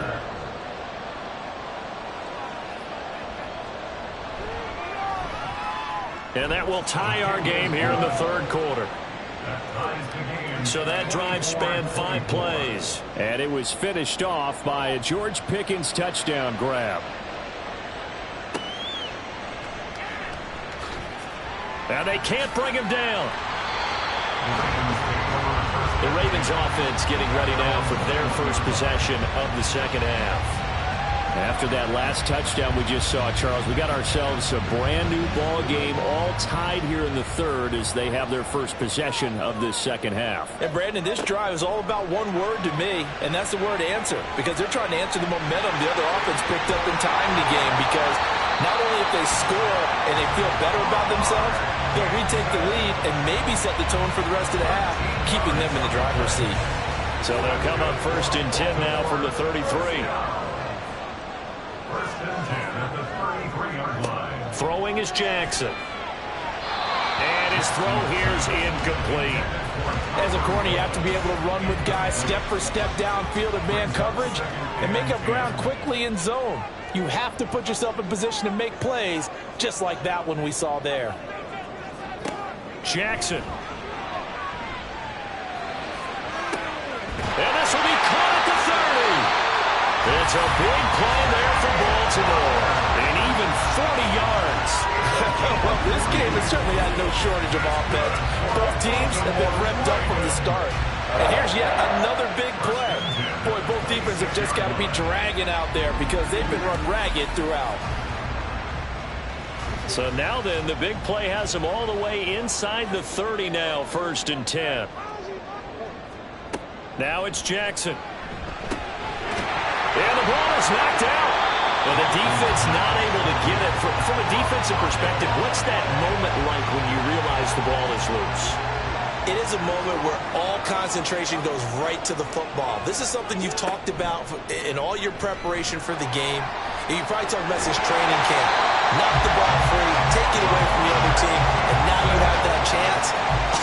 There's a little bit of deflation when they end up recovering it. They knocked it free, but couldn't take it away. First down and goal to go.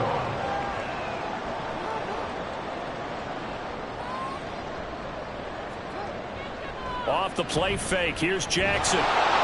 Rush coming, and he's taken down.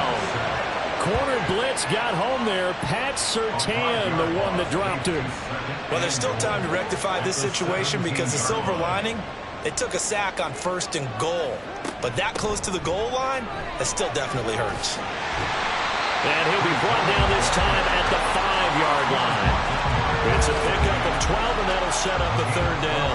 They've been so good on 3rd down all day long. Can they convert another here on 3rd and goal? And this is caught. Touchdown, Baltimore. Tylan Wallace With career touchdown number 75.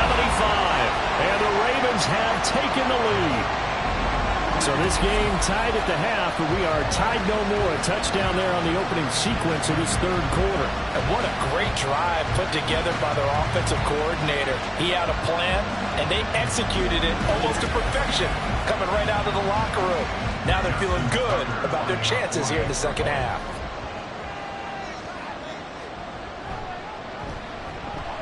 Tucker with the extra point, and they will take a 7-point lead.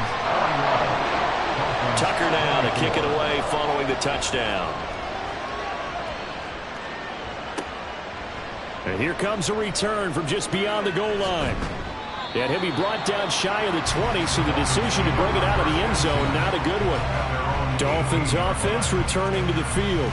They did what they had to do to start this 3rd quarter, went down, got the touchdown to cut the lead, but the matching touchdown a moment ago, and we're right back where we started at halftime. Yeah, you're exactly right, partner. They had a little bounce in their step after scoring that first touchdown, but the defense gave one up, and that's the problem right now. Can they get better play from their defense while they continue to score on offense?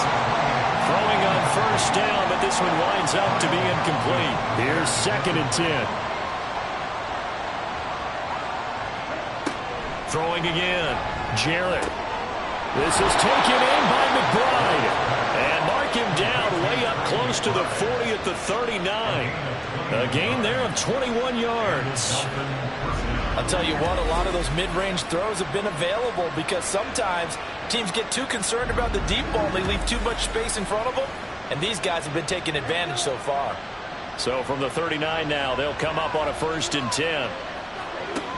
Operating from the gun, Jarrett. And that is incomplete. Now the coverage a little too good there, and it's 2nd down.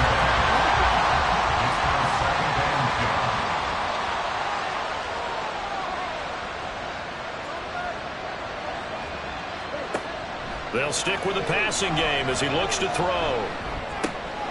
Catch is made by Metcalf. And he'll be taken down, but not before he gets into enemy territory. He has a first down, and that catch will also put him over 100 yards receiving now on the afternoon. On the handoff, it's Achane.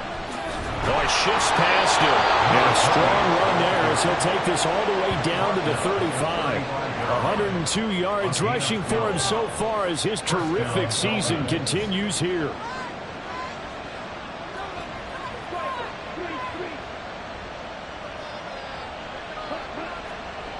On 1st and 10, Jarrett. And this throw a bit late as he couldn't reach back for it. And those two just haven't been in sync thus far. They've done a nice job against him, but still, with his talent, you would expect him to have more completions to him in this game. And he's going to be down close to a first down at the Ravens' 25. 9 yards, not quite enough, and they'll be left now with 3rd and 1. Looking to throw. Jarrett, he's got his target. That's complete. And he's going to be taken down with the first down at the Ravens' 15-yard line. They only needed 1 yard on 3rd down. They get 10 instead by going to the air. Got to say, I was a little surprised to see him, Charles, come out in the shotgun on 3rd and less than a yard. Yeah, but the way the NFL is nowadays, we hardly ever see anyone really run for it on short yardage. So they're going to throw the football more times than not. That was a nice, easy rhythm throw right there, and they pick up the first down. He's got it. Touchdown, Dolphins. DK Metcalf with career touchdown number 94. He ties both Jerome Bettis and Priest Holmes on the all-time list. And the Dolphins are an extra point away now from tying this ball game.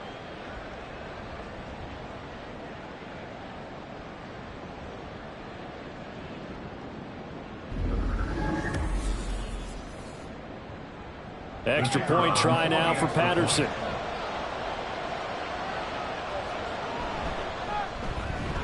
And that will tie our game here in the 3rd quarter.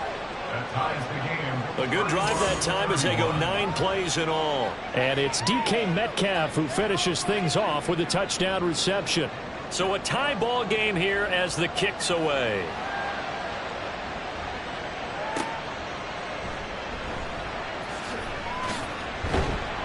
And he'll take it a yard or so past the 20, call it the 21.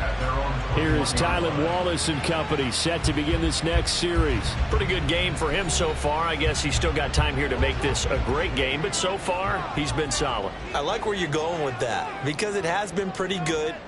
But there's always that hint that things can really escalate for him. And right now, they feel like they're somewhat keeping him in check, but he has found the end zone once. But boy, he can explode at any moment. And when you hit that end zone once, you want to find it again, don't you? Yes, you do. You get hungrier. You get greedy in a good way. So from the 36 now, 1st and 10. Straight ahead is Hall. And he'll grab a gain of 5 out of this up to the 41-yard line. If you're a coach, you'll absolutely take that run every time on 1st down because it really sets you up to go in a number of directions here on 2nd. On 2nd down, Jackson. And his throw is incomplete. Anytime a ball's thrown in the middle of the field that's popped up in the air, I expect someone to catch. It doesn't matter whether it's offense or defense because there's usually a great amount of bodies in that part of the field. In this case, no one came up with it. And now the 3rd down throw incomplete as well. 1 first down here, and that's all, folks. Good work by this defense to hold things in check and force a punting situation. The Ravens send their punter out now as he'll kick it away for the 2nd time.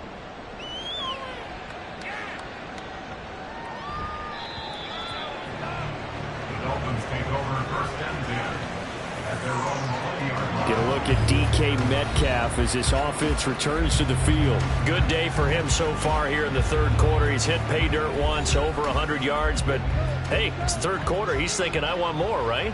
He wants more, and it just increases the confidence of his team because every play he makes, that means his quarterback is really feeling good about throwing the football. Probably feels like he can't throw an incomplete pass when he throws it to him right now. Yeah, he's looked really, really sharp. 17 yards is the pickup there for number 17.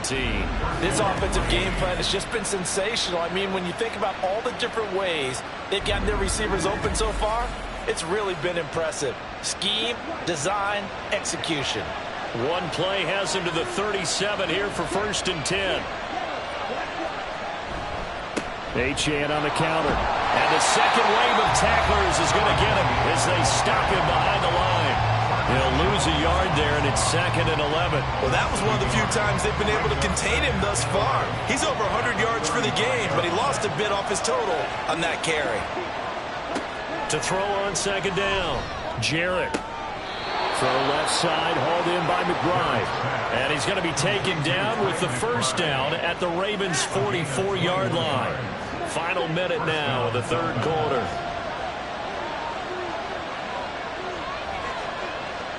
Metcalf motions left.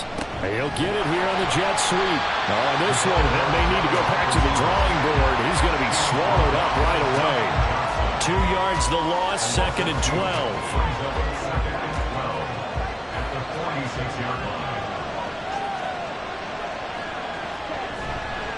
Off the bootleg, Jarrett.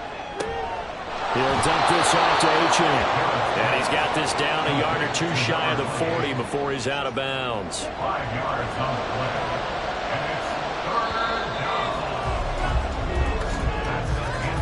And they're not going to get to the line to run another play. So we will switch ends as the 3rd quarter has come to a close. You are watching the NFL on EA Sports. Back now in Baltimore. And everybody thinking about the possible field goal on 4th. It would be 58 yards from here. On 3rd down, Jarrett. The throw left sideline falls incomplete. The frustration evident there because he couldn't find anyone on 3rd down, and he left no doubt that he was throwing that one away. Here's A.J. Cole now as he'll punt it away for the 2nd time. And no return possible here as they angle this one out of bounds. And Baltimore's offense set for this next possession. Excellent job by their defense to force the punt and provide them with this opportunity, all tied in the 4th quarter. Now Jackson taps this forward, jet sweep. And mark him down way up close to the 40 at the 39. 23 yards, the final tally. An effective play there, getting their wideouts involved in the run game. Oh, they're always hoping on that type of a play that they can get to the end of the line and have a chance to turn it upfield as he did there. That means they controlled the blocking and took care of the defensive end of the outside linebacker to give him that lane. And I guess I need to clarify, I said getting their wideouts involved in the run game, but of course that was actually a pass as he popped it forward. Ball again on 2nd down. And only a couple for him there as the tackle is made at the 42. Let's give a lot of credit to the offensive line. They've been able to move the ball really well on the ground the entire game. And while that wasn't a huge one, that's okay. They'll take them in short, steady bursts. Ball start. Offense. Maybe anticipating a blitz, and they jumped. Yeah, and if we saw it, you know that they saw it. The bad guys might have been coming on that play. Had to pick them up, and they jumped. On 3rd down, Jackson. He's got his man. That's Wallace. And he's got another 1st down as he's brought down at the Dolphins' 44-yard line. That good for 19 yards as they pick up the conversion on 3rd.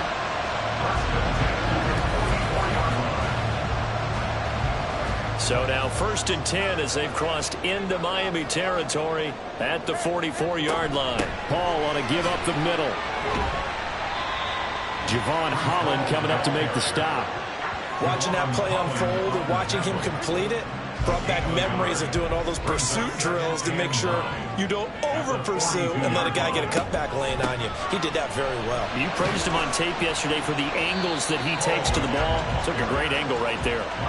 Give him 3 on the run there. Now they're looking at a 3rd and about 5. Now 3rd and 5. Here's Jackson. Work in the middle of the field, and he's got a man complete. And he's got another 1st down as he's brought down at the Dolphins' 16. yards on the play. Normally on third down and short yardage, you're thinking of throwing to your tight end. It's just going to be a simple chain mover. But this time they let him roam down the field, and a nice dart picks up the first down and then some. So the ball down to the 16 here for 1st and 10.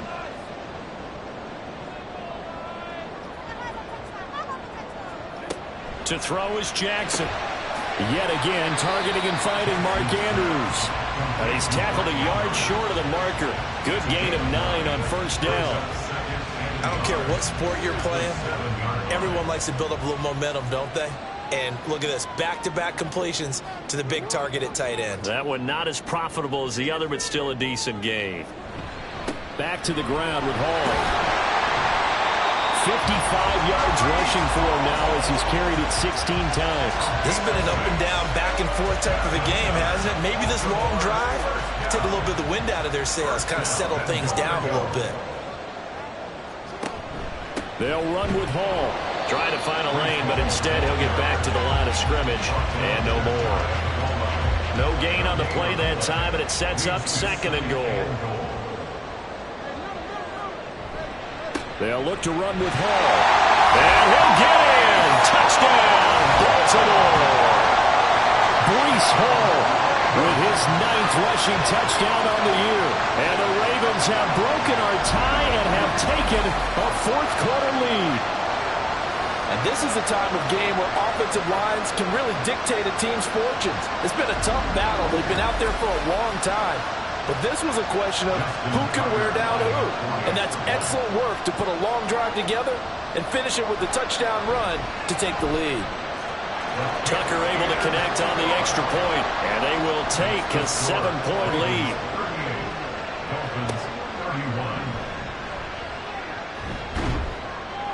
And he'll go down as this drive will start at the 25-yard line. And out come the Dolphins now. And now, after the touchdown a moment ago, they work from behind in a 7-point game in this 4th quarter. Plenty of time on the clock. Throwing to start the drive. Jarrett. That's going to be caught by Waddle. He'll be dropped after a gain of about 6 across the 30 to the 31. They'll come up now 2nd and 4 from the 31. At the 31-yard line. Back to throw. Jarrett. Another catch there for Waddle. And he'll be tackled right on the chalk of the 45. 68 yards receiving now for him in the game. And a 1st down on that last catch as well. Out of the gun, here's a give to Achane. And he'll be brought down at the 50 after a gain of about 5. Brandon, 5 yards on that run. Let's get back to the huddle and make sure if you're a back, you spend time with your offensive line and give them credit. Hard to move those 300-plus pounders at the line of scrimmage, and they did for a significant chunk of yardage. And he's going to be taken down with the 1st down at the Ravens' 26. That one goes for 24 yards.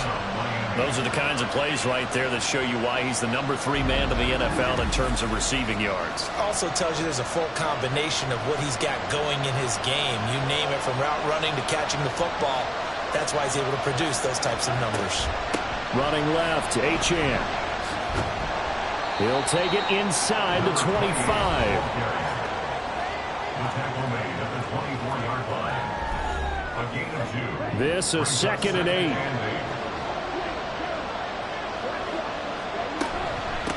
Again, it's Achane. And he'll get a couple here down to the 22. 2 yards on the 1st down carry, and then followed up by 2 yards on the 2nd down carry. Well, that's definitely not going to be enough to get the job done. Wasn't the expression 3 yards in a cloud of dust? Now they're going to need 6 on 3rd down to keep the drive going.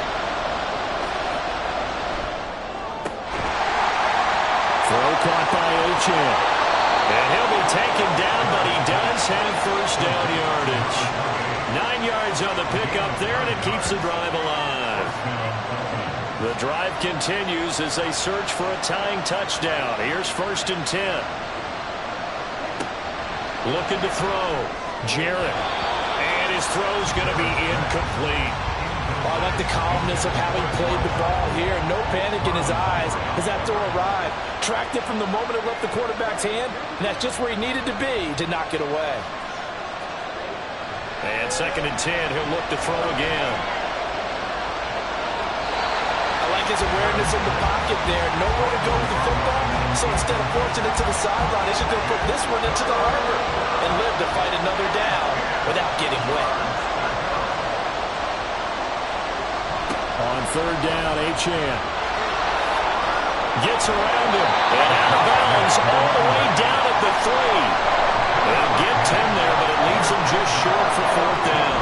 A bold play call there on 3rd down, and they almost picked it up. They almost got there, as you just noted. Brings up 4th and inches.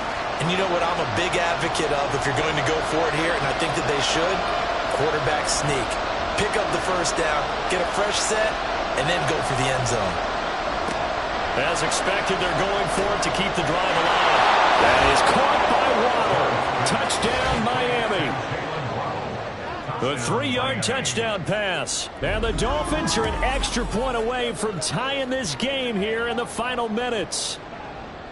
Big 4th down conversion for the score, and the defense, that is a tough pill to swallow. Big time for them. How about them just deciding to go for it on 4th down? And, forget the field goal, because that looked like an easy 3 points. Yeah, you might have had a defensive breakdown in there, but they pressed the issue and found a way to get it into the end zone. Give them big credit for that. Don't forget the extra point. It's up and good. And, partner, we've got a tie game here in the 4th. Now this one setting up for a great finish. All tied in the 4th as the kick's away. And not willing to risk another fumble. He'll sit on this one. It's a touchback. And now Baltimore gets set to take the field. Well, they just gave up the score to tie it. That's the bad news. The good news, plenty of time in this 4th quarter to try to grab that lead back. And this is going to be intercepted. Picked off by Pat Surtain. So they've got the football, and they'll start right on the edge of the red zone at the 20-yard line. Well, we say it often, Charles, but not all interceptions are created equally, and that is a big one here in a tie ball game in the 4th quarter. And, Brandon, when games are this close, it usually comes down to the team making the fewest mistakes, and that was one of our mantras back in Tennessee. Coach Major used to say all the time, the team making the fewest mistakes will win. You've got to cut those down to give yourself an opportunity. Throwing to start the drive. Jarrett. And he works his way past the line of scrimmage and then slides to a halt. They'll get just a yard on the scramble. It's 2nd down. At the 19-yard line.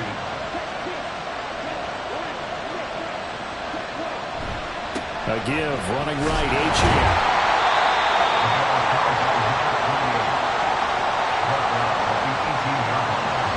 Well, this crowd making it hard to hear. This is 3rd and 8. All tied up, less than 2 minutes to go. And the crowd a major factor now. Here's 3rd down. Achane here, they stay on the ground. And brought down, but not before they get it inside the 10 to the 7. It's been an excellent day for him running the football, no doubt, as he continues to soar well past 100 yards. Yeah, it almost feels like he can just grab his briefcase and head home after putting in a full day's work at the office, doesn't it?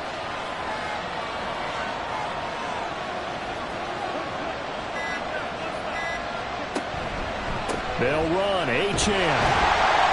And maybe a measure of revenge there. He's had his way in this one, but this time they get him behind the line.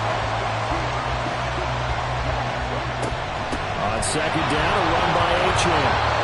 And he's going to pull his way down to about the 1-yard line. The Ravens going to use the 2nd of their timeouts. Achane. And he will take it in for a Dolphins touchdown. Devon Achane taking it in from a yard out. And the Dolphins take advantage of the short field and finish it off with a quick touchdown. So the rushing touchdowns continue to stack up, CD. That now 15 for him on the year. And give him a ton of credit for staying healthy, being a smart runner, and it's showing just how important he's been to his team. He's got to be their MVP at this point in the season, and those votes may have been turned into league MVP votes when it's all said and done. The kickoff unit is out on the field, and they will send this one away.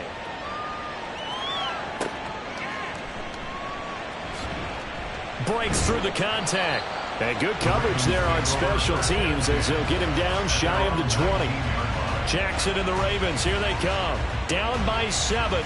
A little over a minute to go. A possible crippling loss to their playoff status in the balance, barring a late score.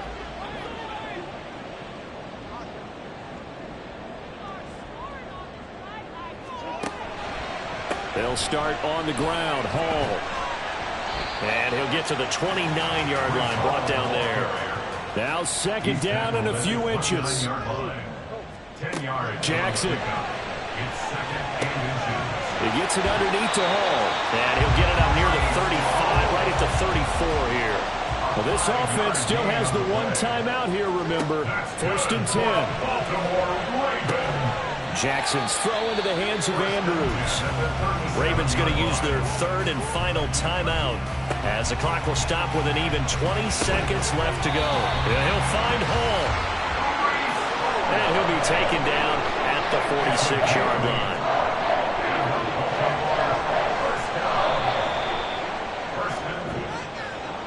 And a fun, close ball game comes to an end.